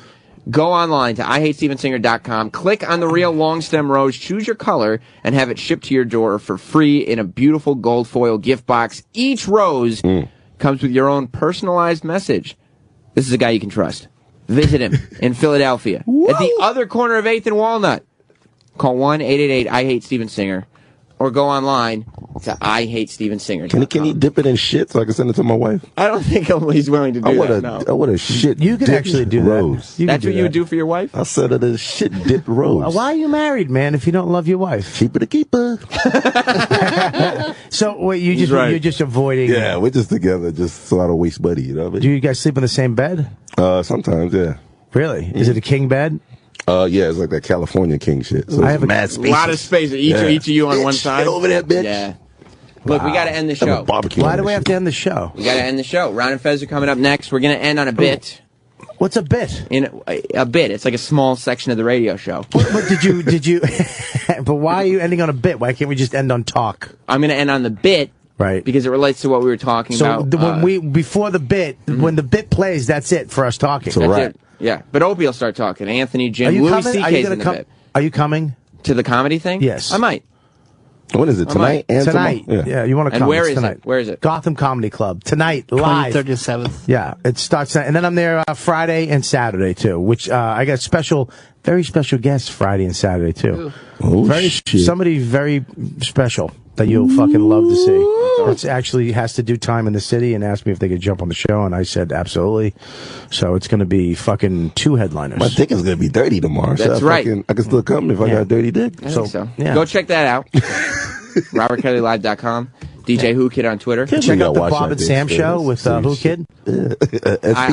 Again, we got to work on the name a little bit. I'm about to get my jewelry. But we were talking, about a radio show that got in trouble because a Down syndrome girl called them and she didn't know she was calling a radio show. Damn. So it made me think of the days when O&A were on K-Rock, and they used to take callers from people who were calling up trying to win tickets and not realizing that Opie and Anthony had no interest in giving away these tickets. Also, we were doing the satellite show from K-Rock at the time while they rebuilt the studio. So K-Rock is in another studio on the air, but we're answering the phones while we're on So XM. Opie would pick up the phones before the jock that was actually on duty had a chance to pick them up.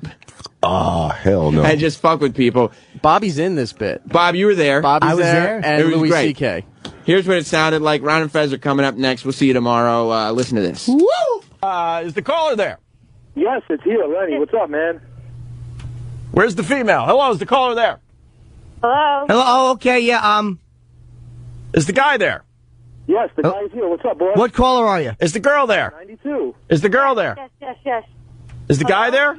I'm here. Guy there? Can't hear him. Yes. Girl there? Yes. You ready to go on the air? You ready to go on the air right now? Yes. All right, get ready. Here we go. Time for the prize patrol. Hello? Hello? 92.3 K-Rock. Who do we have on the line? Lenny, what's going on, man? How are you? Is the girl there? Yes. Is the guy there? Yeah, man. Girl? Hello? Show me how you suck a guy's cock. The last time I'm going to ask you. This is great. Come on, man. Who's going to get him? You got to fight it out. Will it be the girl or the guy? Come on, I'm at work, man. I can't. Let's go. Where are you? I'll come down and get the tickets right now. All right, how about this? Insult contest. Let's go. Go. Contest? Yeah. What do you got to say to the broad? What do I got to say? I don't know. You said info. What kind of info do you want? I'll give you some answers. Liar, whore, and you know it. Is the girl there? Yeah. What do you have to say for yourself? What? Well, at least this is fun. This is better than something. At least I got a shot. Come on. Why don't you guys insult each other, and whoever does a better job will get the tickets. There you go. There you go. Are you serious? Yes, go ahead. Well, why the hell should she get him since I was the first caller in 92? Boo. That wasn't that good. Girl? No, it wasn't. I don't know. Girl, come back. Let's go. What do you got for him? Hello? Yeah, insult the guy on the line. Insult the other guy, and you win the She doesn't tickets. even know where she's at, man. Come on. This girl doesn't even know. She probably doesn't. She's not even in the city, doesn't sound like. She's got some accent from, like, Long Island or some hick-ass accent. Come on, man. What do you got to say about that, lady? Look, she doesn't even know what planet she's About on. what? She's not paying attention. Miss, you gotta. Come on. We're having an insult contest. Hey, Hello? You gotta insult the guy. yeah, we're having an insult contest. He's beating you up. What do you have to say to the guy that's on the phone with you? Hello? Hey. She has nothing to say. Come on. She doesn't even know where she's at. You guys got to give it up. Hey, Come Rock, on. I just want Rock. this, please. Hey, girl. Yes. You have to insult the other guy, and if you say something mean, you win, twat. You win the contest and the tickets. Yes. You're on the air right now, you fucking retard. No, come on. You're on the I'm not fucking on the radio, air. Am you I on the air? fucking stupid cunt. She's a fucking retard. Sorry, I'm ruining it. They still think they're on the radio. Doing? You're on the radio, miss. You have to insult the guy, and you're not insulting him. You're just being the silly hole that you've always been. Whoever does the best insult, you two shitheads, wins. That's right. Wipe your ass with a baby wipe and hold it up. If it's got a log on it, you win fucking tickets and Slash will shit in your mouth. Come on. Come on, you guys. We're telling you, what do you want to hear? That's right. I Guess the phrase that pays and Ted Nugent will kick you in the cunt. Come on, K-Rock rocks. Come on. That's not the phrase that pays, you fucking, you silly titless nothing. Hey, what's the girl's name? We got an idea from Nate Sack. Girl's name, what's your name? Pat. Hey, Pat, can you repeat after me? I suck cock for K-Rock. I suck twats for K-Rock? No, I suck cock for K-Rock. You hear perfectly except for the word cock. That on Dumb the radio. reach. What? You can't put that on the radio. Yes, you can. We're going to beep it. We It's are okay. the radio. Yeah, well, we're trying to be a little edgier with the station, so we'll That's bleep right. that part. So after me, I suck cock for K-Rock. I suck what for K-Rock? Again, perfect hold pitch on. hearing. Hear except me. for the thing that's constantly in her mouth. I'm a professional DJ. Repeat after me. Are you ready? Okay. All right, here we go. I suck cock for K-Rock. I suck cocks for K-Rock. Wow. You're bad. You're Now, bad. sir, it's your My turn. daughter-in-law All right, hold on. Now that- wait a minute. Let's let the other guy get an Now opportunity. the guy here. has to say it. What's your guy? What's your name, sir? You talking to me now, Fun? Yeah. Yeah. What's your name? My name is Lenny, man. Do you ever suck a guy's cock? I'm getting some laughs out of you guys. I'm not getting some tickets, obviously, but at least it says entertaining. Well, Lenny, why don't we do this? Why don't you repeat after me, okay? I suck cock for K-Rock. I refuse to say that, man. Hell no. You don't want the tickets then? I want them. Hold on, you silly hole. We're talking to Lenny. Pat's going to get the tickets unless you say the phrase, Lenny. I'm not saying that phrase. I'll say We've got- other phrases at that. I don't go that All way. right, how about... We've got tickets. We've got backstage passes. We also got a limo to and from the show. And your mother's cunt in a box. Exactly, boss. Exactly. Yeah. And then we're going to fuck you with a broomstick. Or a broom. Or if we have a broom, we'll use that. The fuck is that? B-R-U-M? We have obvi- broom. All right, we obviously got a problem here. We got. Opie and Anthony Show is now